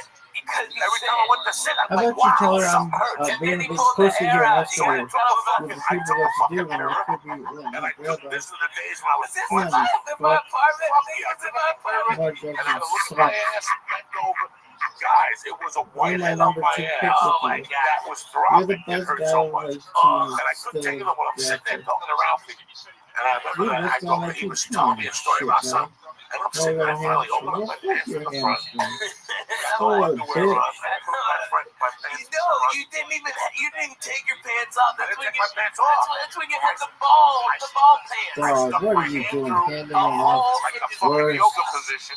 hand I had off to get to a yoga ever. position, and I had to squeeze the pimple, Dude, how about you fucking but I had to turn run? the skin down so it would go This pop. is really fucking And Lee, you could hear it go pop. And it was just a yellow ball of pus. I had to go back in and with my fingernails. I had to take the fucking, I took a piece of skin out. Like, you take stuff out of them? Yo, Yeah, they grow hair from sitting twisted on pus. If you sit down all day, you'll have pimples on your ass dramatically. All those fat people that walk around and work in offices, look at their ass from time to time. Oh my God! They got I big wanna ass reverse. like strippers. For some reason, strippers always got a big white head.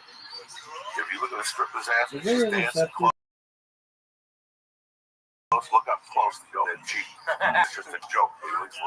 They're about to fuck that shit. That's how I got the Come experience. on, I didn't man. even pull stuff out of them. I'm on fire. That now sucks. Who was my quarterback last year? And it was a long Worst hair too. I saw it. quarterback Made me look vomit a little bit in my mouth.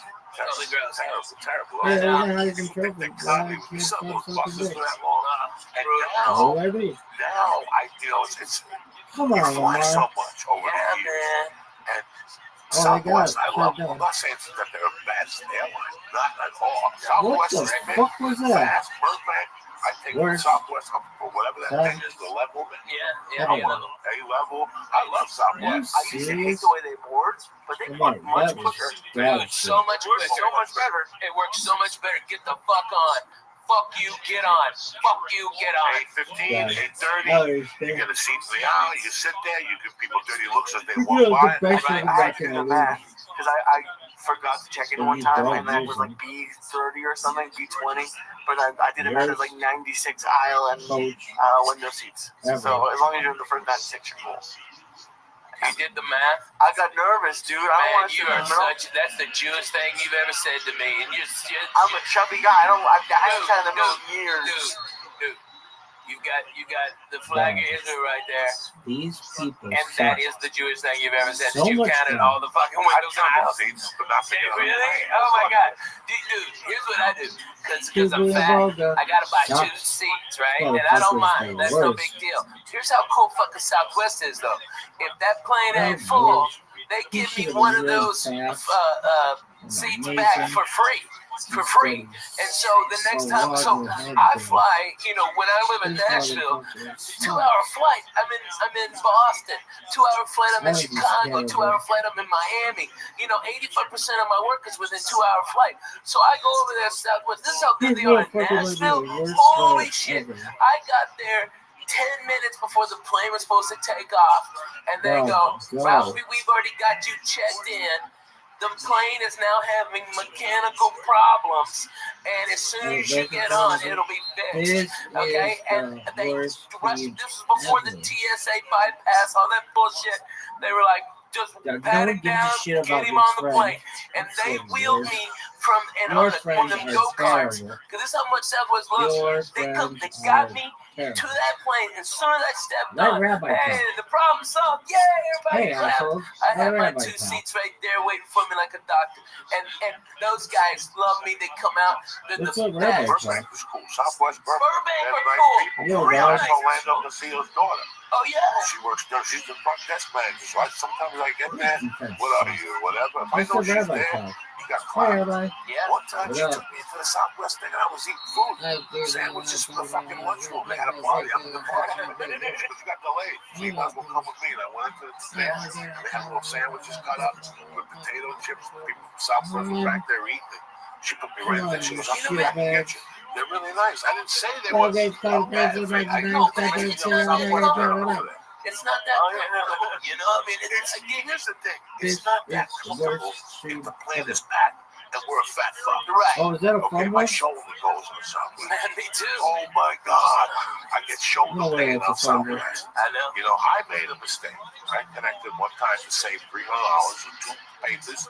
Because Oh, you're that always is a looking to fun save. one. Right. Fly. Come on, Lamar Flying is Jackson. something that if you're looking to Oh, save, you're going to have an that's a uncomfortable fun journey. one. Prepare for it. Go on their website. Look at the options. United has a thing where they give you a bigger seat and they give you security clearance. Yeah. For $75, it's worth every Score? dime. Yeah. Because that means I'm walking the first class line. Right. There's That's first worth class, $75. business class, and then there's economy. And economy. The United offers that. Come You on, have to Omar. scroll all the way down. It's 75 each way. It's worth it.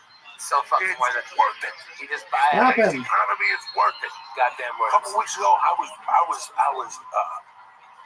upgraded to first class, and I still didn't almost All right, make the throw the ball. security line. Yeah. This is what's going on Throw out the there. ball. Because if you're flying over the holidays, I'm telling you right Throw now. the ball. If they offer Get a early. fucking earlier thing, Or get it. if you have a passport, by the way, and you travel a lot, Just stop just him. go get TSA Throw pre-approved. the It ball. takes about 5 minutes. John Okay, Harbaugh, which throw the ball, dog. utterly scared the living shit Why out you of have me. tight That I ends? show up with my passport and my ID, and they asked me National like tight 6 end, they questions, like, fucked do you me. love America? Of course. Are you allied with any of the terrorist group Dog, let against me the talk. country? And I go, not only do I fucking hate them fucking Okay, 20 cocksucker, minutes. dirty Let me sons of talk. bitches. Okay, they shot at me. Fuck you. All right, I hate Russians. I'm bona fide, Jack. Go, baby. Fuck that. And they go, have a nice day, Mr. May. I had to raise my hand, sign a piece of paper. Boom, had it then. And all you do is go up there. You don't have to take anything off. No, I know. No shoes, no fucking. Email me. Yeah. They email me, and I show serious? my Is wife. it true that you have to give them like access to your social media, or is that? No, that's bullshit. Stay What are out you there. talking about? I hear stuff. I don't know. That's bullshit. But you know what? You know what though? It would No, be no one's smart. got And let me questions, tell you, son. every business I'm doing it. I put on the bus Oh, a tight. tower, a mobile cell phone tower. Yes. Wi-Fi rather, like the largest one you can get on in a mobile unit. And so it's free Wi-Fi at all my shows. All right, but what happens to log in is I get all your information.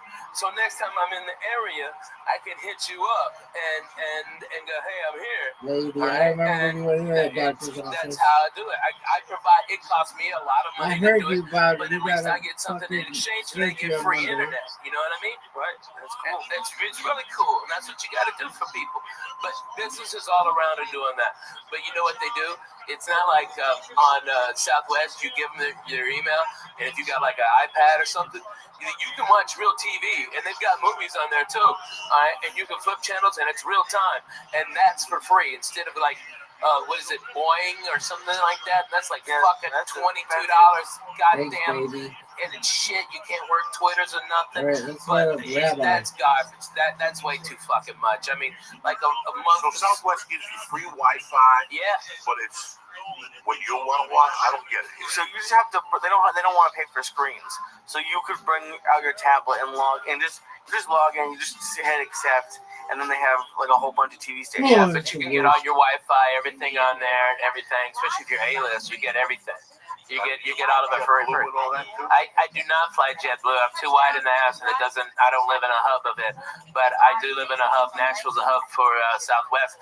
And, they've got 3 directs. I took American here, first class like a doctor. I was out of there at 6:15 on Saturday, on Halloween. That was the first one in there, on there. America's got a nice flight today. Dude, it's a fantastic flight, man. They add one during the winter. Yeah. There's a problem. Like in the winter, you have to look. They add an extra one on the way back because usually you have to leave early and have one at night. Yeah, they get nervous about Dallas and Chicago, so they add an extra direct to Nashville because Nashville's such a great hub that you can get all to the south and right there from there. Like that's like their emergency one. Like when Dallas has an ice storm and Chicago's fucked up, they add extra flights to other key cities just so like to Miami so they can bring people up to the East Coast. It's crazy, but that's what they do. They're smart, They do it like they do, baby. They do it like they do. A lot of people don't fly. They get. I'm gonna tell you what the best flight. I'm gonna tell you what the best ticket is in the business. What's that? Virgin Main Cabin Select. Fucking A, man. I tell you what, Virgin First Class is bomb, dude. I'm talking about the Main Cabin Select. Oh yeah, the one behind. It's people fantastic. can't afford first class. Oh my God, it's first class. It's first class. It's first class. It's first class.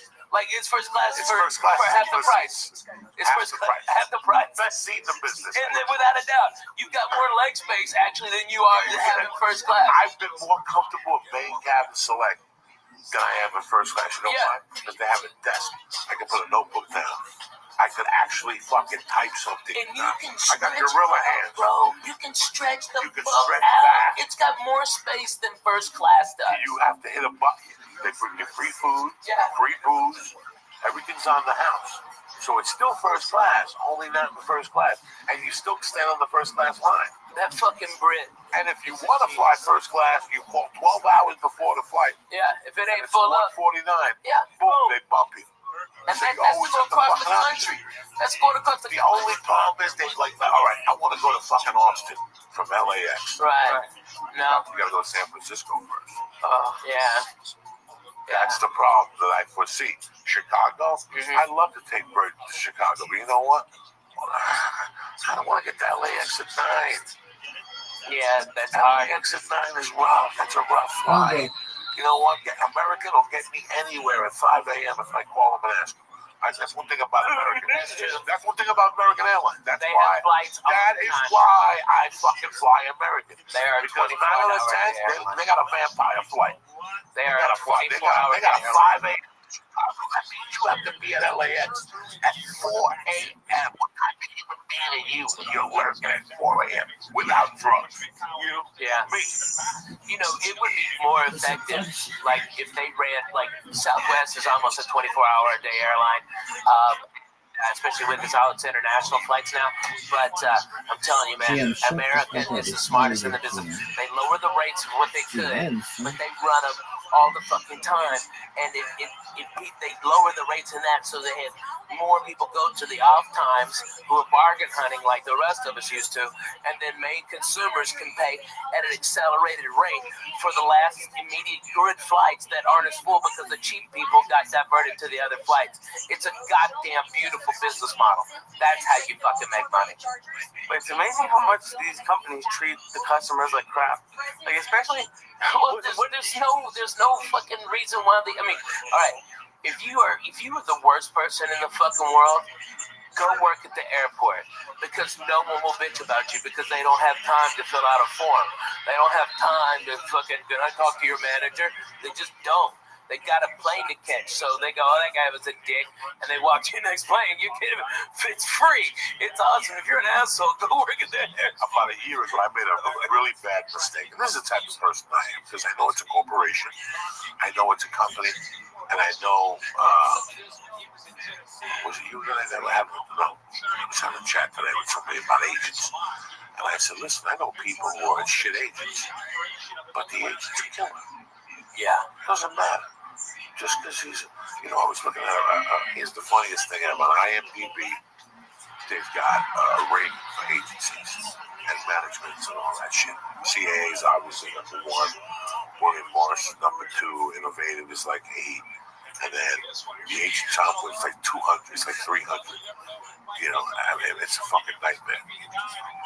There's some management companies I looked at, and here's what's fucked up. You look at Jeff Susman's management, they're 4,300. A regular person will look at that and go, I wouldn't even talk to that management company. Yeah. But what do you mean 4,000? Is that what they cost? That's how, that's the rating. That was the rating. That was as far down the list. But they've got 3 clients. They're all millionaires. The millionaires. So it doesn't matter. It doesn't fucking matter. It doesn't matter. You understand me? So it's all bullshit. What are the rankings based on? I guess the client's earnings. And the client's earnings. And so, I'm with William Morris, and I think worldwide they're number 1, but here in America, CAA is, especially in LA. All right, but William Morris is badass. Who gives a fat baby's dick? If they're at that level, unless they're worthless or fucking strung out on something. I mean, there's been a lot that have risen and fallen because of what they're snorting and what they're drinking on their fucking expense.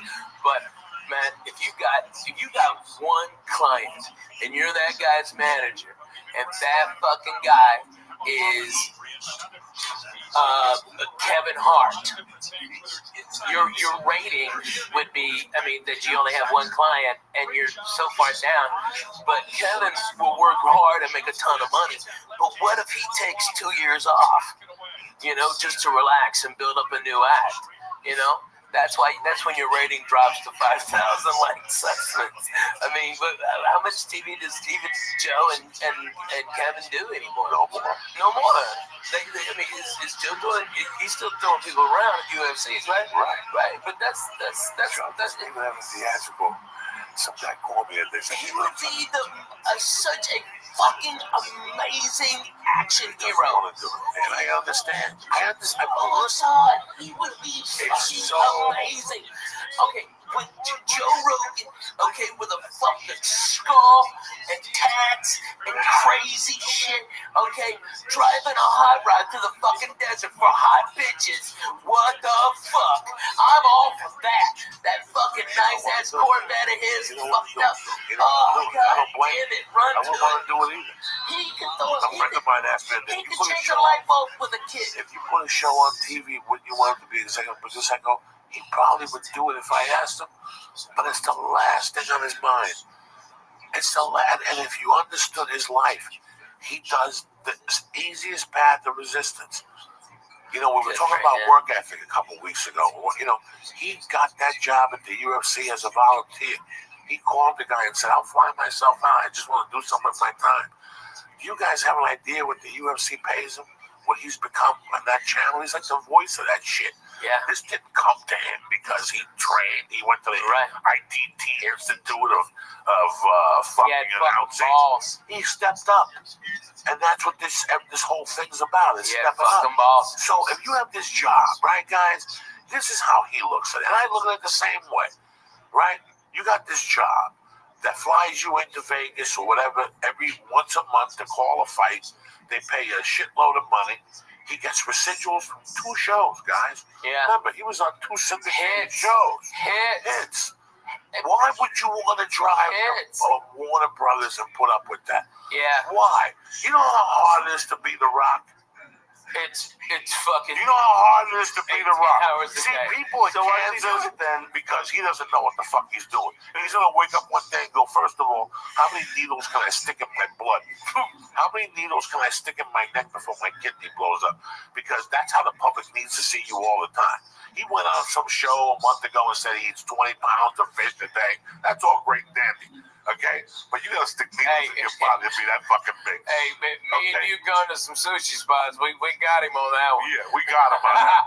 So, you know how hard it is? You have to train. Right now, Joe Rogan has a family.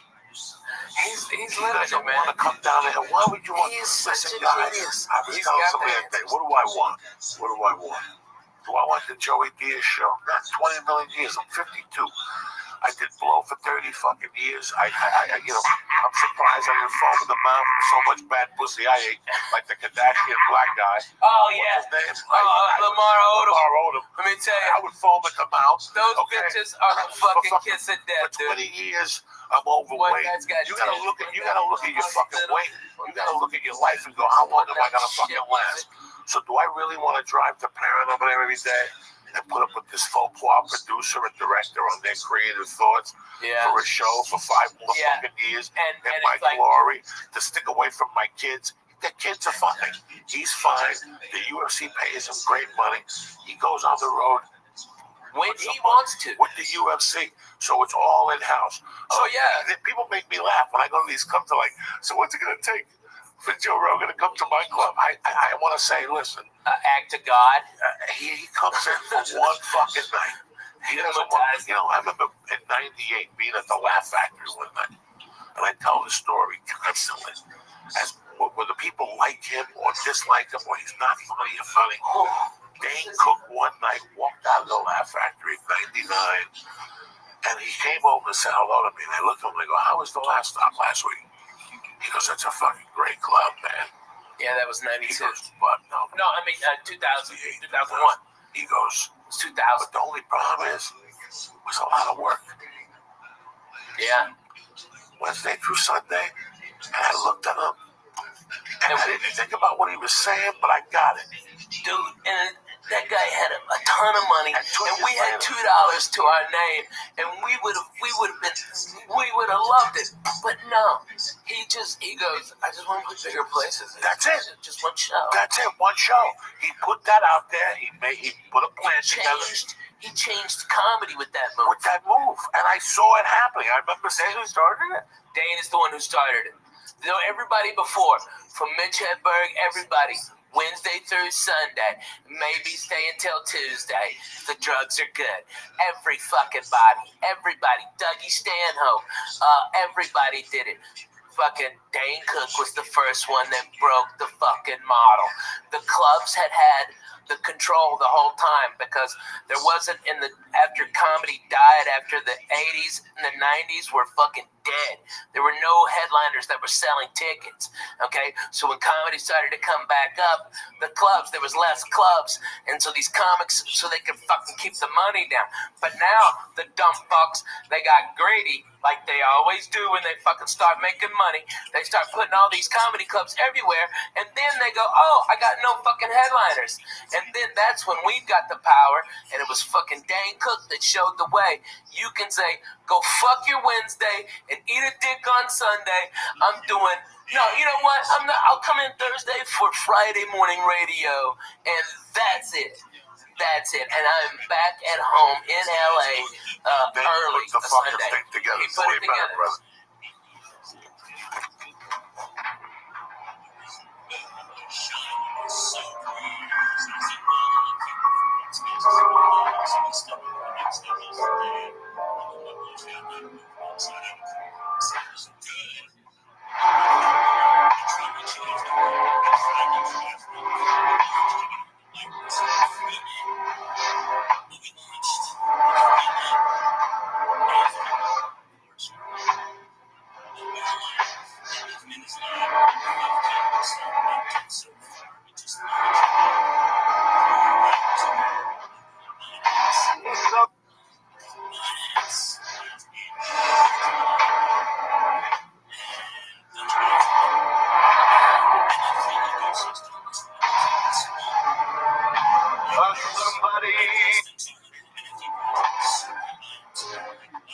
What do you think you're dealing with, Lisa? Bad motherfucker, you. Jesus Christ. Huh? The chocolates are good. Fuck yeah, they're good. Who you think you're dealing with? And you want me to tell you why the other reason I went to church was the other day? Why?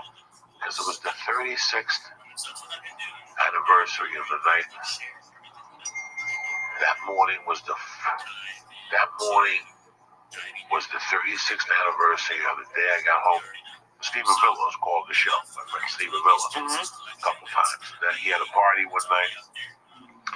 He had a party in August that year, and he had older brothers. This kid, Steve Avila, you never met him, Ralph. No. Great kid. He's got a cover band called the Past Masters. And they had a shed. And when we were growing up, his brothers were part of this crew, and they fucking had parties. Not big drug parties. They weren't drug parties. They were about music, and they did crazy things. Like they would eat glass, fucking, eat a mouse's head off. So one day, this is way before I was 70 fucking 9, my friend. So summer 79, I went over there one day for a party, and the only young kids that were invited to the party were me, Avillo, and this kid Conti. And at this party, they took a garbage can and they filled it up with everything they had. They put Hawaiian punch in it, and they took bees. Remember, he called and told the servant that the brothers took bees. I try not to think about eating bees. Put them in the fucking thing. So, and with ice.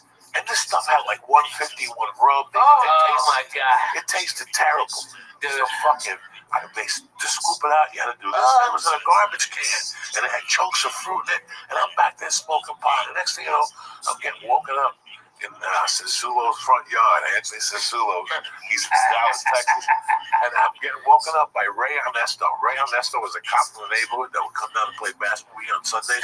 But he always wore colored socks and it drove me crazy. And at the end of the fight, at the end of the basketball game, that was the argument. Ray, you got to go home with your colored socks. How about I punch you in the mouth? Fuck you, Ray. You're going to punch me in the mouth. You're fucking 40. I'm fucking 10. But go fuck yourself, Ray. But Ray was a cool motherfucker. Ray picked me up. And he was going, what happened? I don't know. I blacked out. I got fucked up. He goes, come on, I'll drive you home. And he knocked on the door. My mom answered. And she's like, what's going on? I go, Mom, I got fucked up. I fell asleep on the Sula's thing.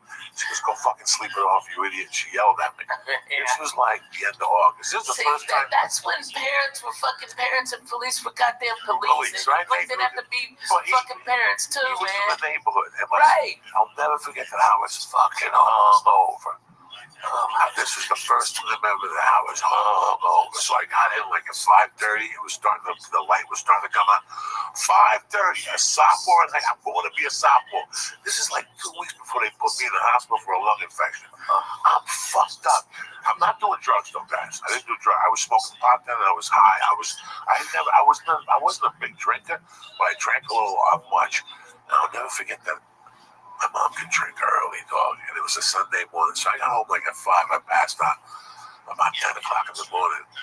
I could hear like Ice Cubes and shit. That's why I woke up to. I could hear Cuban music, and I heard her come up the stairs. She goes, "Oh, yeah, well, that means to wake up." I made breakfast or lunch, and she had like a glass. In those days, towards the end, she used to drink a Bloody Mary with a Heineken in it. Shit, right? Who the fuck makes a Bloody Mary with a Heineken in it? Walking around your house? And she was such a spick. Like, she was such a spick. She didn't even cut the celery. She'd just fucking break it, put it in a drink, and eat it while she was talking to me. And, but you have to appreciate this. And you can't write this. You can't write this. You know you're supposed to cut the lettuce off the celery? Yeah. She was such a spick, she just ate it, right? Fuck yeah. Ate it.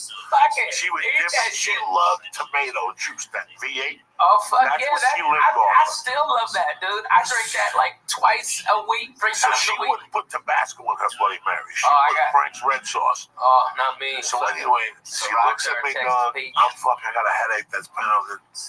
And she goes, oh, yeah, they go say, I cook for you. And then she goes, she looked at me for like 5 minutes.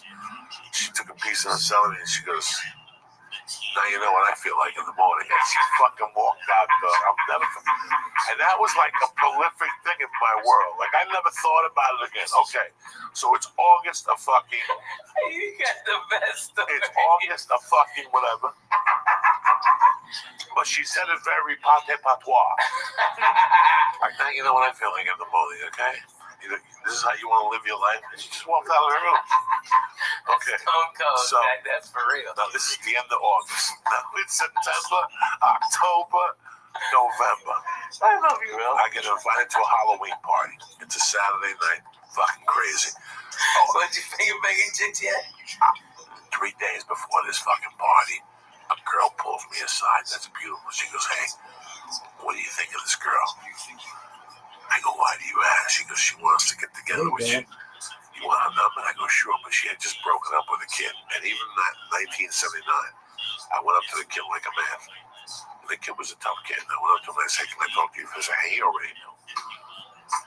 I go, I know you're not with her anymore. Do you mind? And he goes, you know what? I like you. But I do mind. I'm still in love with her. Just give it to me. Okay, fuck you. I just, but that's how deep I was in 79, guys. At 15, I already knew there's boundaries. You gotta be a man. You gotta be respectful. And that Halloween night, we all dressed up like ghosts. And we took a hit of acid. We went to the Gamio's garage. And it was tremendous. It was tremendous. And at 11 o'clock, I went to fucking meet her. And some girl came and said, she's not coming. You have to go get her. And I was like, what? And the girl was hot. And on the way walking, in fact, Timmy Holloway is her cousin. He's listening to this podcast. Robin Thompson, it was me and her. Robin Thompson started walking. And her boyfriend, Glenn Zemnick, was a man already. Me and Robin were 15. Her boyfriend was a man. That's how hot this bitch was. He was a fucking man. This bitch didn't even date high school kids. He got out of the car and thought we were leaving together and started yelling at her, but I stuck up for her. He was like, I'll deal with you some other time. And he... was very nice to me that night. All this shit went down. I forgot the whole thing. I forgot to call home. That was the rule of the house. You gotta fucking call home. So Saturday night was this night. It was a Halloween party. But it was in those days, in that year, if you look at 1979 map, Halloween was on a weekend. Me and Ghetto Boys at Trick or Treat. No, Halloween was like on a Wednesday. So, but the party was Saturday. Yeah. So it was like Halloween was like Monday, and this party was on a Saturday. So it was like October 28th. You like trick or treat like 3 times. So what happened was I stayed there, and all of a sudden I realized it's 3 in the morning. And I call home, and my mom answers. She goes, what the fuck? And I go, listen, I'm up here, but there's no buses. It was a Wednesday. It was a trip, but but what was the date on the fucking Saturday night, mate? The 3rd. No, the Saturday before that. 27th. The 27th, because she died on the 8th, Lee. So she died that Wednesday after that, not after the Halloween, 10 days after Halloween. So it was a week and a half.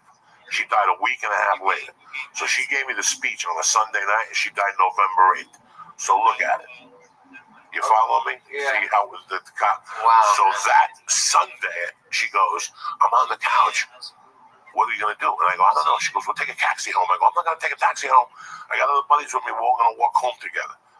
And I'd done the acid and stuff. And the acid was coming down. I was getting like the little jingles and shit. So something happened. Somebody took a ride downtown. But by this time, we were talking. It's 5 a.m. I'm not going to call her back. She was already sleeping. And I'll never forget that my friends dropped me off. I had a ghost costume on. And I walked up the fucking stairs. And as I was putting the fucking key in the door, dog, she opened it, grabbed me with one fucking hand, and just smacked me across the face. She hadn't smacked me in 5 years before that. I was a big boy, and that just wasn't her MO, to hit me. She would say, I'm gonna fucking kill you. 2 years before that, she did light me on fire with a bounty roll. She told me how to call my Balzano's backyard. So, but she was pissed. And she slammed the door and she goes, let me tell you something. She goes, someday you're going to be fucking married. You're going to have a fucking wife. And you better fucking call her every hour on the hour. That's the deal in this house. You can stay out all fucking night. I don't give a fuck what you do. Drinking with your stupid buddy. She went off. But she goes, all I want. And I'm standing there going, you just smacked me in the fucking face hard. Like it was a hard smack to the face. Like it was still stinging. And she's like,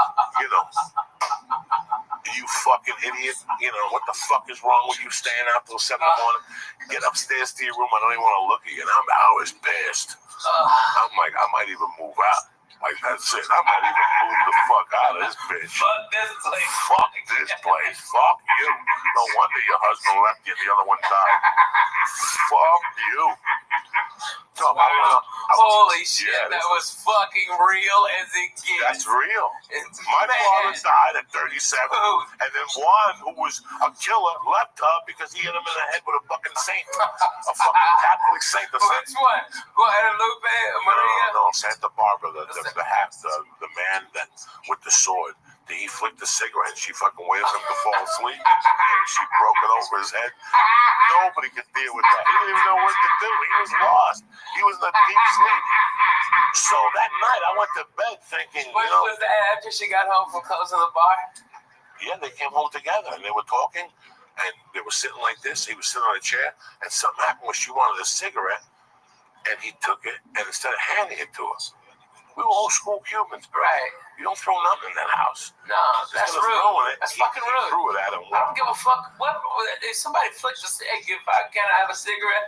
Like if it wasn't even if I'm thirsty, hey Coco, can I have a sip of your water? Sure, it wasn't you even fucking lit. threw it in me. It's the same fucking thing. It's rude. It wasn't even lit. It's fucking rude. But my mom's demented drunk head. It was a disrespect thing, so she waited for him to go to bed. She hit him in the head. And he fucking left the next day. But so I'm walking up the stairs thinking, I'm walking up the stairs. Oh yeah. I'm walking up the stairs thinking, you know what? I ain't tolerating this shit no more. I'm 15 and a half. I get a job. I can live with the Balzanos. That was my plan. I don't need this shit. People hitting me I and met shit. one of the Balzanos when I was working at Hasbrook Heights one time. Yeah, Pete. Political Pete. So the next morning she woke me up again. She's like, hey, I cooked something. She goes, but let me tell you something. She goes, get up. And she got up. I was like, oh, fuck. And she goes, first off, I'm sorry for putting my hand on you. You're too old for me to be hitting you. But number two, she goes, I just want you to understand something. All I want out of this deal is for you to grow up and be a man. That's it. I don't give a fuck how you do it. I want you to grow up to be a man, okay? When you tell somebody you're going to call them, you call them. And she kissed me in the cheek and she walked out. And I didn't think much of it. I just sat there and I was like, you know what, whatever. A man man. What the fuck is I am a fucking man. I was just sucking titties behind the high school last night. I'm a fucking man. I worked last summer. I made $75 a day, in my head. And the morning, whatever. So 10 days later, when I found her dead on the floor, the first thought was like, she's never gonna find that I got left back. But the second thought was, this is what she was saying. She gave me a heads up. That's all she wanted out of this, for me to be a man. Whatever I knew in her world what that meant. But I just wanted to celebrate that. I know that she liked churches. Yeah. My mom loved going to fucking pretty. There was a church down the block from St. Patrick's Cathedral. This in the 70s and 60s. And every year on February 26th, my mom would give the guy 100 and bring him a bottle of shivers, whatever, flowers, and they would set the casket up like a fake casket. And my mom would do a fucking thing for my dad. And she used to say, I love her. We used to go to churches just to fucking look at churches. Even though she was demented, she would go to churches. Then in the 5th grade, I was 10. That's 1973. In that year, something happened. The New York Mets went to the playoffs, the NLCS playoffs. Look it up, Lisa. Against the Cincinnati. What am I looking up? Look up the New York Mets against the Cincinnati Reds, 1973. Oh, poor Mets. This is the how Royals whipped that shit out of them. They beat them with 17 picks, and they did it right there. And fucking, who's that black guy? Spike Lee took his hat back off. Okay, Jerry Seinfeld was boo-hooing back to his $1 billion. Okay, and the little team from nowhere. Fucking no money, Royals. I'm so proud of them. God bless. It's an American dream. It really is. It's a dream. fucking American dream. Good for them. Whipped them to death. At their house. What year was it? 73? 1973, New York Mets and the Cincinnati Reds. Tremendous. October 6th to 10th. And New York won the series 3-2. But they lost the A's. Right, Pete Rose beat the fuck out of Bud Harrelson at second base. It was tremendous. when he was that year, sliding in. But that year, my mom, when I made my first communion, you were talking about. Oh yeah. Ethnically. So what Lee did you? So you went to Jewish instruction when you were growing up? Yeah. All the time. What days? It's Saturdays. No, it was Wednesdays a lot. Wednesdays and Sundays sometimes. Hey, did you have the little things? Oh, thank God. No, that is not. That would have been. That would have been a miserable pronouns, man. You should eat some pot cookies and say fuck it. Just fuck with people's heads. Lee, if you did that, you know I what, have Lee? no idea how to grow those. Yes, you do. How do you grow those? You just let it. Yeah, just let it fuck. What am I supposed to do? Who gives a fuck? I'm like an asshole. No, make it be mutton chops. Everybody think you're a hipster faggot. You know that. It'd be great. You're not a problem no more. What do you give a fuck what they think? You got a girlfriend? Get you some mutton Get a chops. hat and get a mutton chop. Clear Get the you some extra dough from a so you can eat sponsor. pussy that doesn't chap Yeah, their we'll get you some legs. Jew wax. You get some money on a sponsor. Oh yeah, man. Lee's Jew wax. Yeah, get you one of them mustaches too. That makes you look like one of them fucking evil villains. Like you got a bitch tied up on a train track. That's what you need, Lee. That would be the look. Fuck yeah. Come on, Lee. You gotta do that. Come on. You got that stash. There's no way that's my look. Dude, that's your look. That's your look. And then shave your head and you'll be a circus strongman. Okay, that's what you'll be. You'll be such a strongman. You'll be I'm sorry, it's cracking me up. My fucking mom. That hash was fantastic. I used to go to this fucking Sacred Heart School for Boys. And how they did, what they did was, had a lineup, 8th grade, 7th grade, 6th grade. So to go to church, there was this bell. And you had to ring the bell. So Sister Anna would go, all right, 8th grade, and she'd ring the bell, and you go in. Well, my mom used to eyeball that bell. Because it was made from copper and it had a wooden head. And the Cuban, big saint in Cuba, which is October 6th, like I gotta go in. You're supposed to have a copper bell. And if you want money, you have to ring that bell. So So my mom one day on the way home, she's like, just get close to me. My mom shoplifted the fucking bell. And she would take it to the Met games and ring that fucking bell. So in the back of her mind, that bell was everything. Yeah. That bell was bringing her luck. Every time I'd see her, she'd give me a kiss and go, "You're a genius. That church is bringing me good luck with the fucking bell." The Mets keep winning. What you stole from the church is bringing me the Lord. That's amazing. So every time the Mets would play at home, she'd ring the bell. And if she went to a Met game, she'd take the bell and put it in her purse. And she ring the bell at the Met game. This is true fucking story. This is how crazy. This is where I came from. Oh man, I know you don't have all this time, but have you thought about like trying to go back to 1973 Met game like video and see if you can hear the bell? That'd be crazy. Shit, you're blowing my fucking mind. Blowing my fuck. I couldn't. Dude. No. I couldn't do it. You would hear it too. You would hear it going Rusty stop. She would throw chicken wings when he'd run back. She hated Rusty stop. So she was on his side of it. No me ponga para el lado ese compadre. Yeah, I mean, she I hated only him. know some of what you just said, and it still made me fucking laugh. She hated him to the point. Those where she would, sounds are hard. I'm not good at it. She'd tell me to the point, like the usher would go, "Denora, where do you want to sit? You know, do you want to sit in the right field?" And I think Rusty, where did Rusty stop play? 73 Mets. Was it 73? Wherever Rusty stopped. They had a horrible, I think it was Rusty Stop or George Theodore or something. The motherfucker my mom used to get always so had pissed. to hit the cutoff. He was a right fielder. Yeah, he always had to hit the cutoff. That was the So story. when the guy would, I always go. So she's going to the chicken wings? Oh my God, that's the best. Here's the deal. New York The guy would go, "Denora, I got side on right field only." So he would have to run past her. He would have to run past her.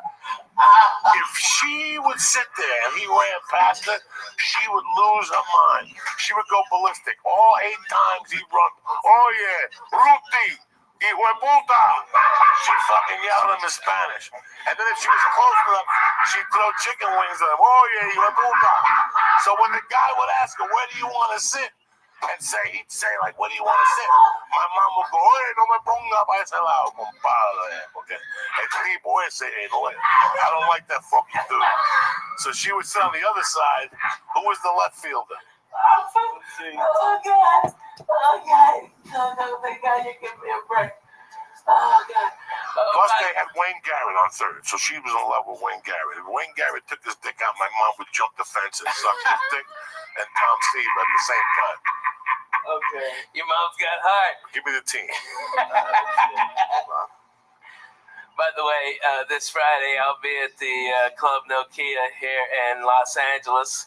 If you're a church member, please come in. I'd love you. I'd love to see you live. I'm going to do about 2 hours and blow your fucking minds. Go Come ahead. on, baby. What's the team? Who was the left fielder then, and who was the fucking third baseman? All right.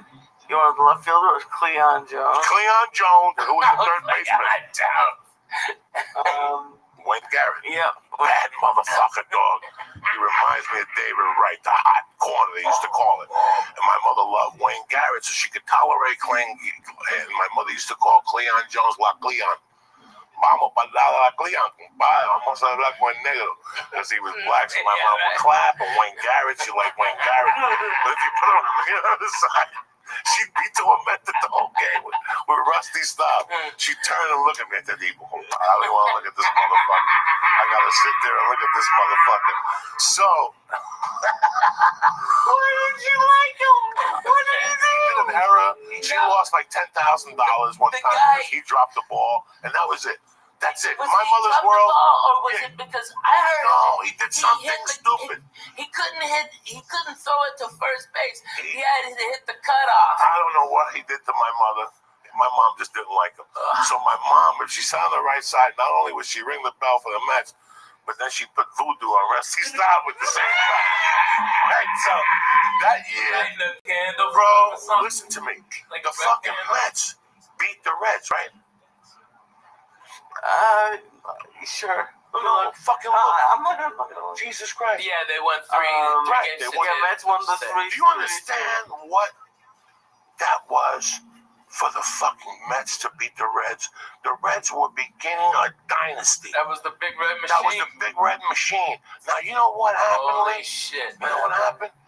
My mother, when they went to the World Series, my mother I remember I was still going to Sacred Heart School for Boys. I still remember that plain as day because my mom had that bell. And if, listen, this is even going to get creepy. This is even going to get creepy. Not only do the school, you go in on Sundays and you come home on Thursdays. Here's where it really gets creepy. Lee, go even deeper. See what day the World Series was on. The game what was the series when the Oakland A's beat the Mets? 1972 World Series. 1972 World Series. Look at the day they clinched. So this is really going to knock you motherfuckers out. Okay. Oh, my God. See if it was a Sunday. The day they won that game, the Oakland A's beat the Mets, Game 6 was on a Sunday. Was it 6 games? 7 games. Okay. Sunday, October 24th. Who the fuck do you think you're dealing with, gentlemen? You ain't So listen to me. Listen to me. I don't know Listen what to you're me. saying. I still remember.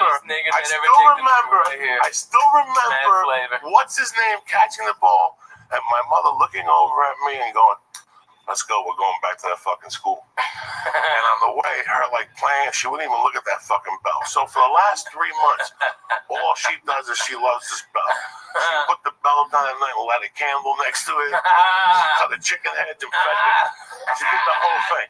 Sangria and all that shit.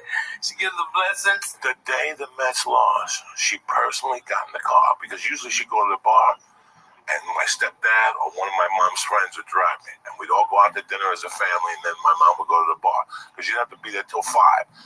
No, 3 if you were working the bingo on Sunday. My mom man, that Catholic church is a beating. My mom personally drove me to the fucking school, got me out. I could see she was agitated the whole time. And in the middle of the agitation, she gave me a hug, and she goes, "Do me a favor. Get this fucking kiss of death bell away from me, right?" Like, why ain't touching that fucking thing? They've been looking for that bell for 3 months. They've been doing searches with dogs for that fucking bell. Oh my God. And I go, "You put the fucking bell back. You robbed it." Here we are in front of the church. The nuns are 10 feet. How old are you? 10. I'm fucking 10. And my mom's telling me, "Go put this." I don't ever want to see that fucking bell again. I don't want to see that. I don't want to see that bell, and I don't want to see Rusty stop. As long as I live, I swear to God, I don't know what I hit. My mom used to get superstitious against certain things.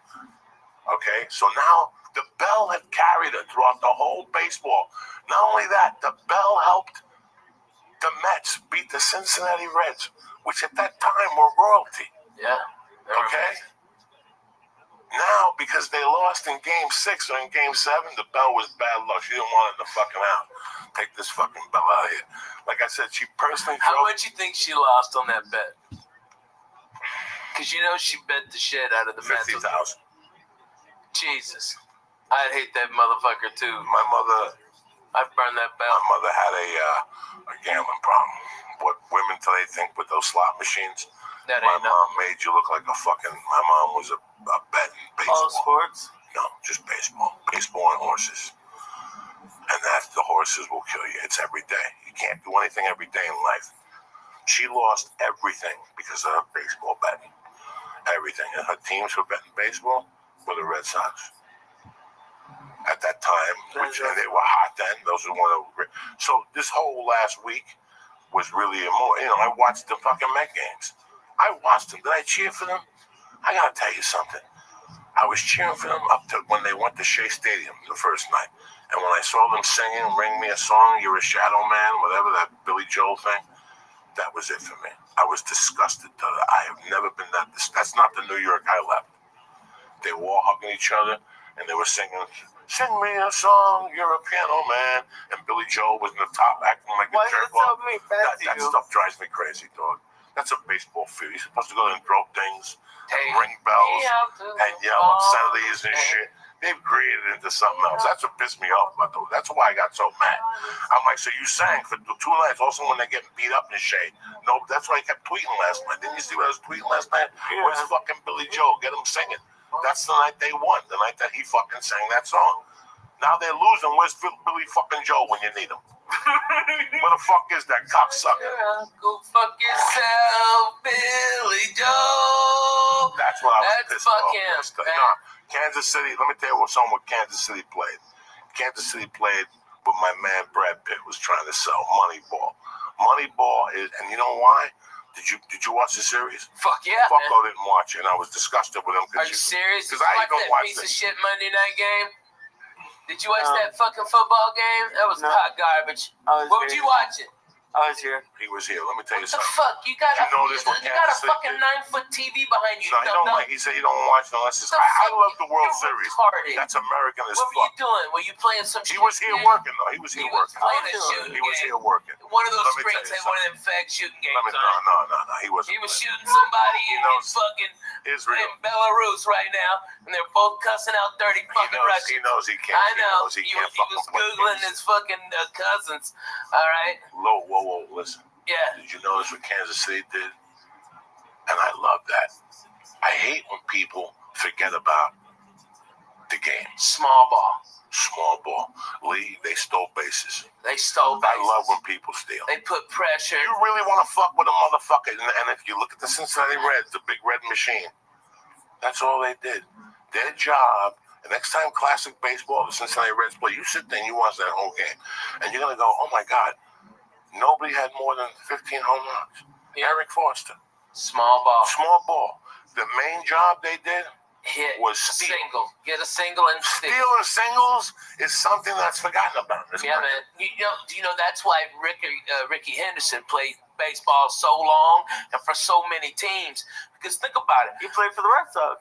He played for everybody. Ricky Henny played for everybody. Listen, Ricky was goofball dumb, but he was one of the greatest baseball players to ever get behind. All right? This guy, if you've got a pitcher and he is out of business at 96 pitches, and Ricky gets on base with a bunt or a fucking single or a walk sometimes, he gets on there, he jumps out. That guy's going to have to throw over there 3 or 4 times. He's going to wear out his arm. They're going to have to bring that middle reliever that's a piece of shit that hadn't worked in 8 days in, and then they have to go through 3 closers. So what do they do the next day? Ricky Henderson blows out their next guy. That's what genius small ball is. And that's what they did, man. They played fucking great baseball, man. They played great baseball. Beautiful like college ball. Old Cincinnati Red games, their leadoff was always Joe Morgan. And he always stole. And once Geronimo came on, those fucking Indians, those Geronimos, they go crazy. And they had like 3 people who would steal on you. Pete Rose would steal on your ass. You know, and Pete Rose wasn't a thief, but he just... they just guerrilla you. And if you watch those, there was a game I watched on Classic Baseball maybe 8 years ago that they actually showed the fucking pitcher just going like, I don't want to deal with this ever again. This was not baseball. This was torture. Because it's small ball. It's slow torture. Every pitch, something happens. There's always something happen. Every time you let that ball go, it's either a single, a bunt, or this motherfucker's stealing. That's torture on a pitcher. He can't focus. You got to duck. You lose your concentration. It's fucking crazy. I used to love baseball. I used to know everything about the Red Sox. There's 162 games before the postseason. I don't have time to watch all those games. It's I don't know. Well, not every one of them, but watch one of each series and feel like a fan. You know. You know what I mean? I like the Houston Astros. I started stand up there in '90. I loved them. Me and John Westling, we went for a foul ball, and a little kid was going for a foul ball. We were stoned out of our balls, and instead of me squashing that kid for that fucking foul ball, I broke the seat. Okay, and the kids got the ball, and everybody's cheering, and we're on the big screen, and I'm holding that chair together, motherfucker. I got my left hand on the chair up. Okay, and John's laughing. He goes, "You broke that chair?" I go, "This motherfucking chair is done. I broke that Astrodome and been there 30 fucking years, and I fucked that chair up." We got up, it fell to 4 pieces. I swear to God, get Johnny West on the phone. That is so fucking funny. Oh my God. Broke a couple of things, cocksucker. I broke a lot of shit. I used to break lawn chairs. Lawn chairs could knock on me. Remember the Pittsburgh Funny Bone? Yeah. The home with Creepo that used to have naked women pictures all around the bar. Yeah, right. I always used to hate those. Dad, I hate lawn chairs, dog. Yeah, the chair you have on your balcony. I never knew why you had that goddamn chair there. I broke one and you broke one. Well, I was like pushing the jar, and you came and just tormented it. Well, for a fat guy, those are the worst chairs. Remember when you shot the pilot for VH1? Didn't I break a chair? Yes. Something happened. I broke a chair. You broke a chair. It was awesome. For a long time, I was breaking fucking Oh my God, it was so fucking I love funny. my chair broke. One time with sleep apnea, a chair broke in Miami. Dude, you broke Gavin's toilet. Remember, you went in there and you just sat down too hard and you broke that fucking toilet. And then you made the slow creep. And water came out and flooded Gavin. And Gavin got out of his, because you were sleeping in my house. You were like, fuck him, I'm going in here. I broke Gavin's fucking futon. That was classic, dog. I heard that thing snap and 8 ways. When you're a fat fuck, you break shit sometimes without even knowing. It's the most embarrassing thing. Living like a fat fuck, so you break a ton of shit. Clothes, I have ripped clothes. I remember one time in somebody's car in a Jeep they had. I went to get the handle, and I went to pull up and have the fucking roof came down. Oh man, it's tough being a fat motherfucker. Man, ain't nothing easy. Let me do some shout outs and get the fuck out of here. I'd like to thank Mike and Mary Johnson at Unique Bows. Thank you very much for the bows. We put them on a little hair for Halloween. Thank you for listening. Rusty Shackelford, Dead Squad Dallas, and the rest of you crazy motherfuckers. I love those guys, man. Sandman, Benito Munoz, Sean Cappuccino, Jimmy Carroll, and Gert Brooks. You know who I know is watching? Is my man D in Colorado, who's a cool motherfucker. Yeah, I know D in Colorado. That motherfucker has got weed 15 foot tall. 15. I know the biggest ass butt. Dude, he's a great guy, man. That guy's cut from rare. I just talked to him on Twitter a couple of days ago. He's a good dude. Yeah, he's a good dude, man. He's a good dude. I like that. You have to do that. What's up with you, Tarzan? We're going to kettlebells tomorrow? Hell yeah. You staying for jiu-jitsu? We're going to bust it. We're going. What the That fuck? sounds going to kill us. Let's do it. Let's fucking go. I got shit on. I got to take headshots on Wednesday. Stupid shit. Yeah, I'm going to In and Out. All right, you fucking going to get real. Okay, we're 3 fat guys. You're going to talk about workout sessions now. We were talking about fucking assholes. Breaking beds, that's why. I just thought about it. I buy better beds, motherfucker. That's what I did. Fuck breaking them. Buy the best. Bro, he wants me to flip over my back. I can't do it. I've never in my life been able to do it. He's like, oh, just do it. I'm like, can't. What's never going to happen? Who gives a fuck? You go there and you do the best you can. Don't worry about doing nothing. You can't do something. Oh, my God. No, I know. I'm just easy. Okay. I can't believe I can join this conversation, but I can actually and be relevant. Holy shit. Okay. I've been trying to limber up. This year, we actually committed to an Alvin Christmas tree this year. Oh, that's cool. And so, Tina's like, oh my gosh, can we put it up now? Can we put it up now? I'm like, no, not yet. That's awesome. But people also, around this time of year, they get their house ready for company. You know, they know they're going to have people Thanksgiving and for Christmas. And what are some of the things you do instantly to really sort of help that vibe out? Are they candles? Is it, keeping the place clean? I don't know. Well, ultimately, I'm not going to give you a huge list, but because there's enough going on the holidays. But if you really are committed to we got to do something that's the paint. Okay. You got to commit to a project that's going to, paint is without question one of the least expensive major changes you can make to a house, right? Think about that. You can get in there and just, for a few bucks, you can completely change the mood and the color of an entire room, right? And so paint this time of year, I actually encourage it. In fact, right now, Sunday, we're talking about holiday prep, and by that I really mean paint. We're going to do a deep dive on paint. Because this is the time of year, one of the probably the second most popular time of the year that people really consider changing the color of a room, and it's only because it's not because anybody's ever jonesing to paint, but they're thinking, oh no, the relatives, the relatives, and they're just thinking the judgment. Honestly, this is the judgment. The judgment is coming. I better spruce things up because I don't want to hear about it. Right. Or the post judgment after you do spruce it up, like, oh, I can choose that color, that kind of crap. But see, I feel better about a room if I hire somebody to paint it than if I do it myself. And a lot of times you can't really tell, but I think it's like, when you have a sandwich made for you, it tastes better than if you make it for yourself. You know what? I would agree. Tina does not agree with that. Oh, really? Because she loves to paint. I mean, just loves it. So she feels more satisfied if she's done the work in the room than if we've hired it out. Me, I am happy to hire it out. I'm like, hey, you know what? My role today, I'll be letting you guys in. Right.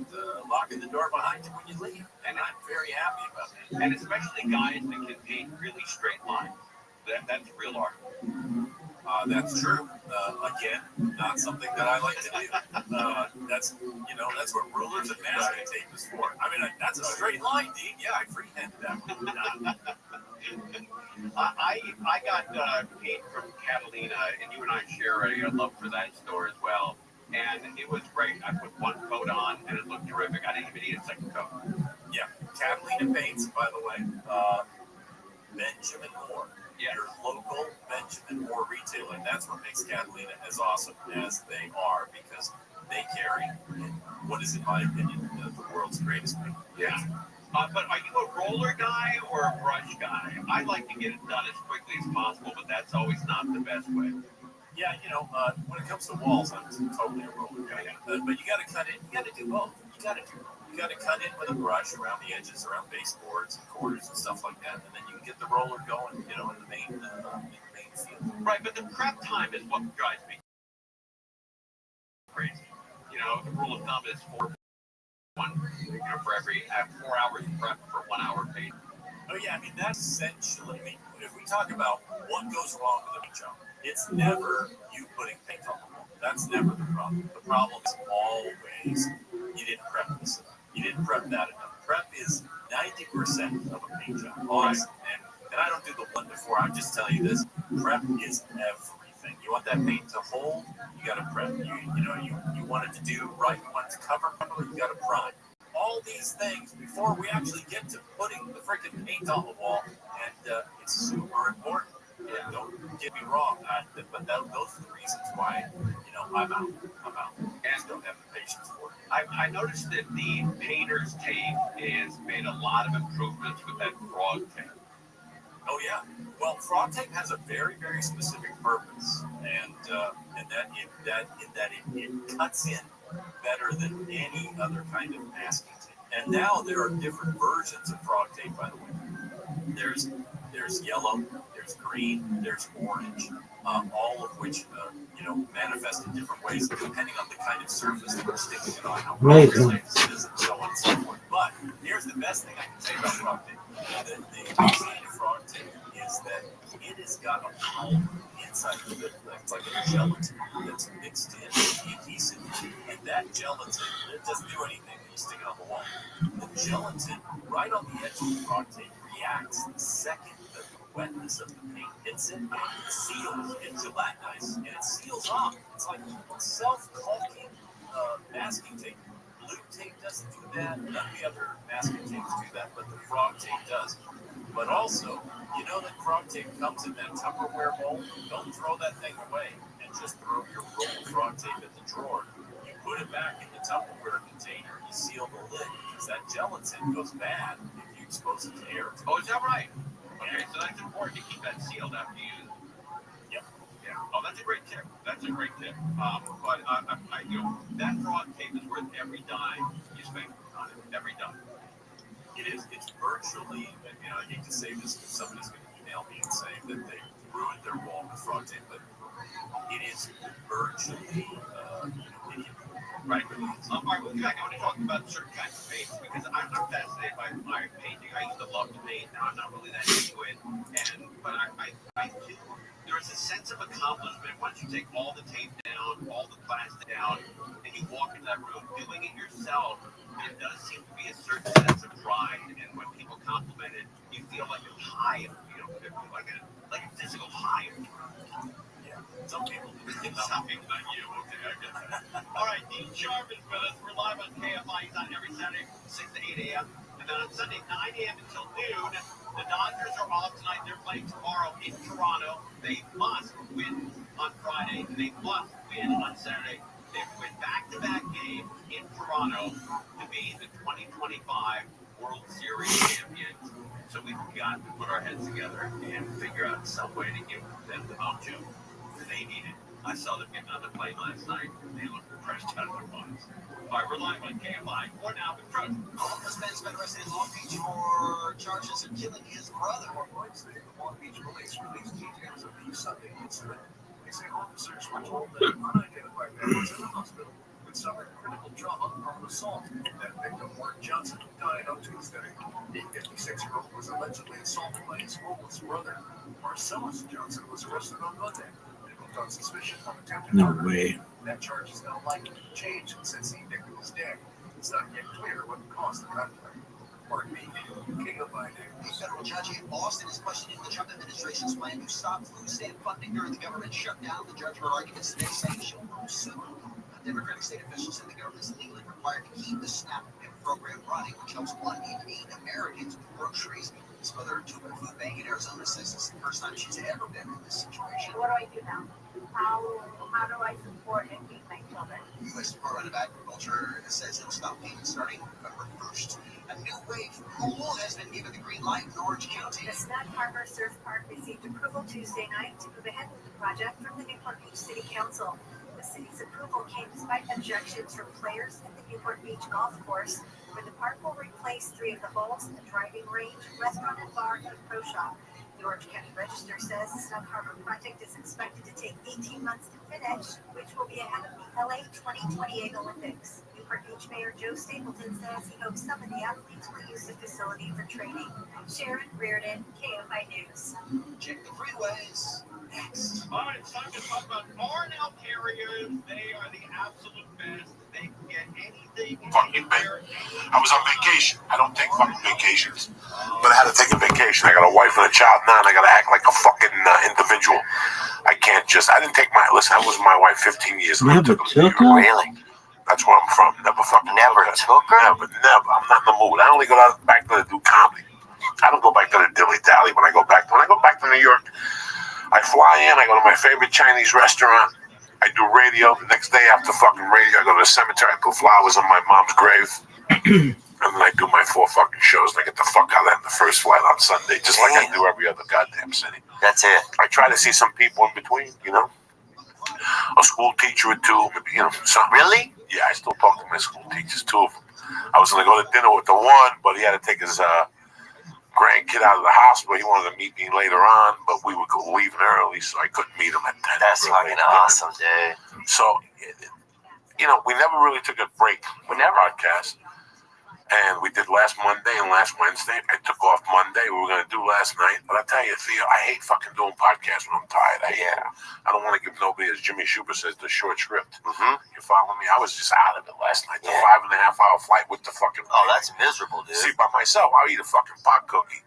Right. And I get stoned. You And get I the fall family. asleep for half. When you have the family, you got to be... And I got caught smoking vapor on the fucking bench. Tremendous. I had one of those vapor pens, and I just filled it up. It's just brand new. I took the inhaler with me. They have an asthma inhaler now. So I took for the pot, for the reefer. Yeah. Oh, it's dabs. It fucks you up.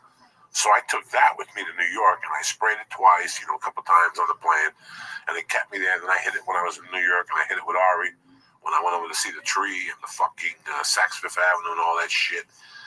And I ran out. So I had this brand new tube. It's a gram oil from Perennial.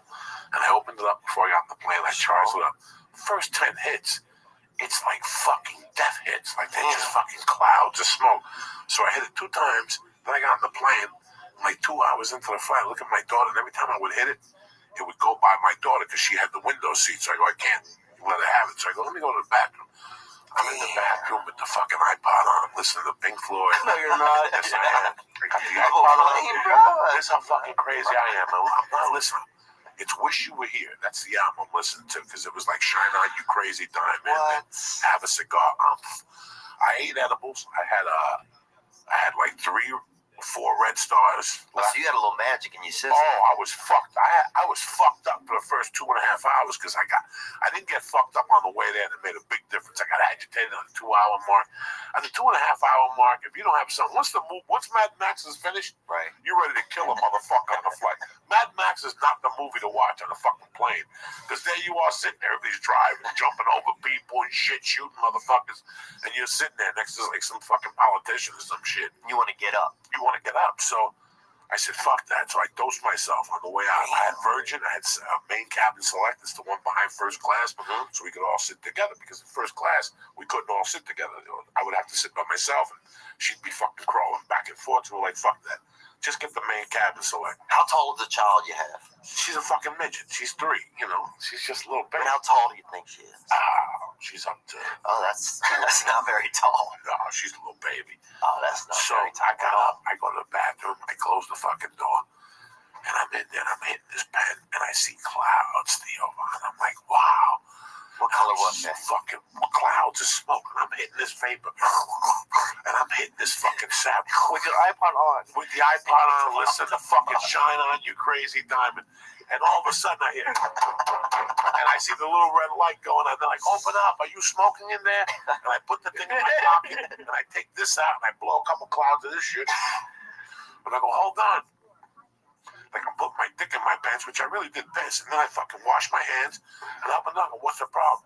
And she goes, were you smoking in here? I go, no. Wow. I go, do I look like I was smoking in here? Look like she looked at me, she goes, does it smell like smoke? And she took, they take everything out, the garbage.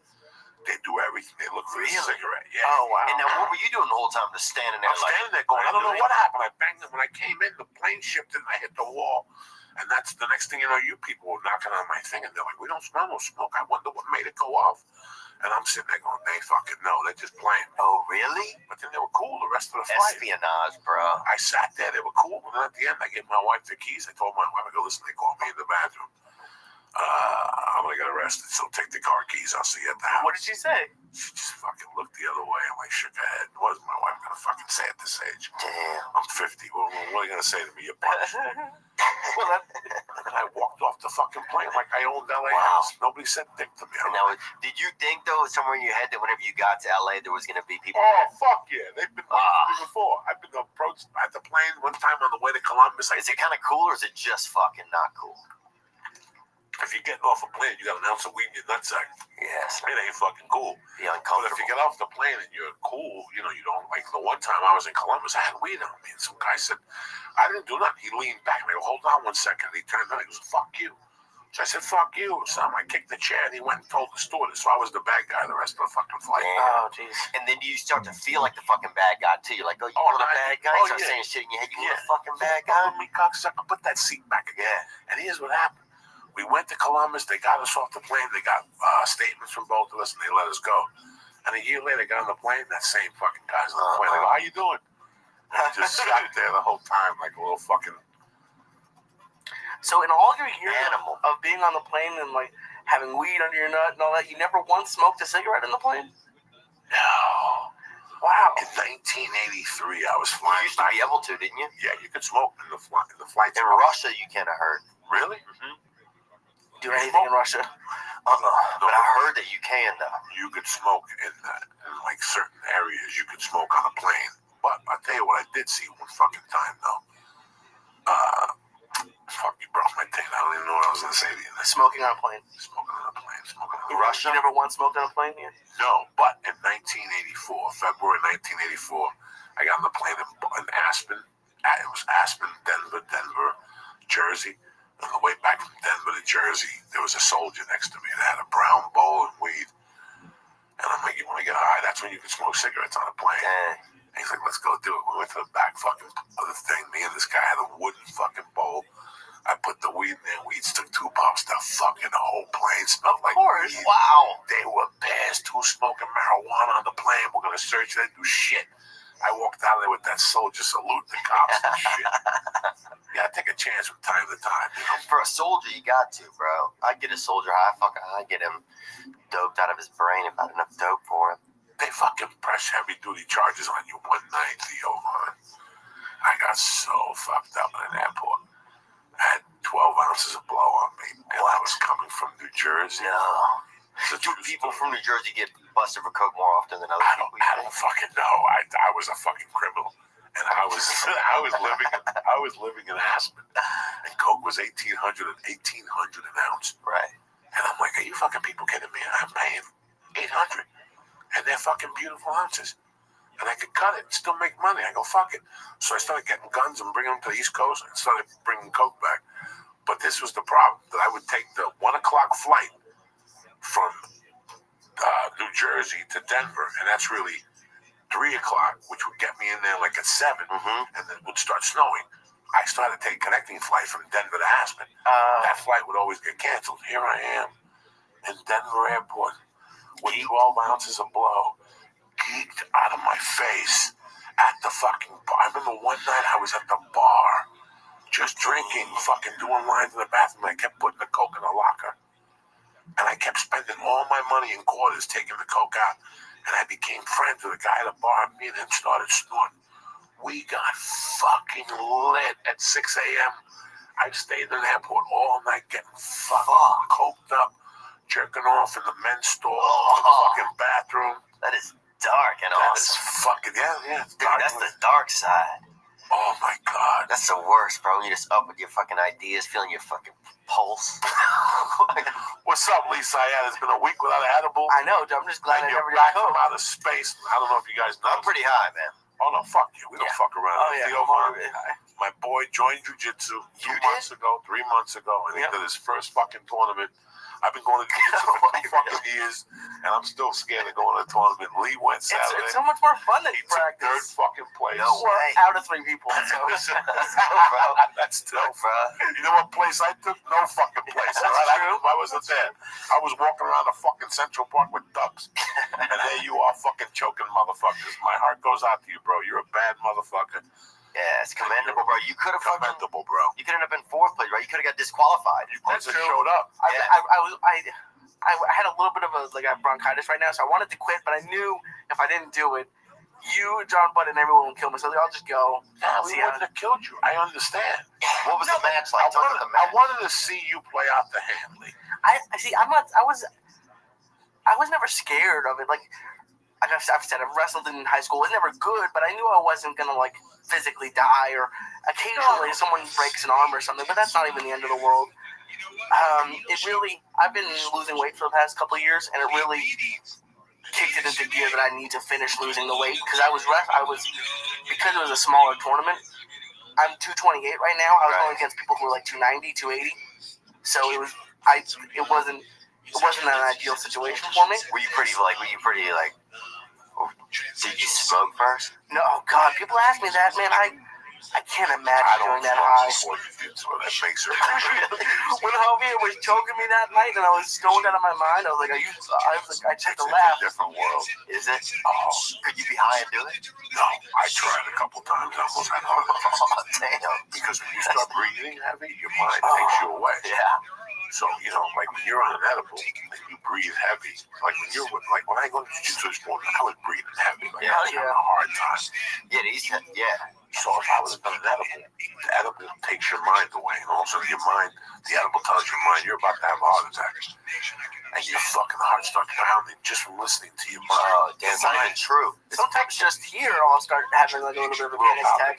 Really? Yeah, the edibles, let me tell you something, edibles, they're copacetic for everybody. They create a lot of anxiety. A lot of people say, I like smoking pot, but for me it gives me anxiety. Yeah. That's not good for you. It's not good for you at all. If you get that uncomfortable feeling. There's times we eat fucking 8,000 milligrams of edible.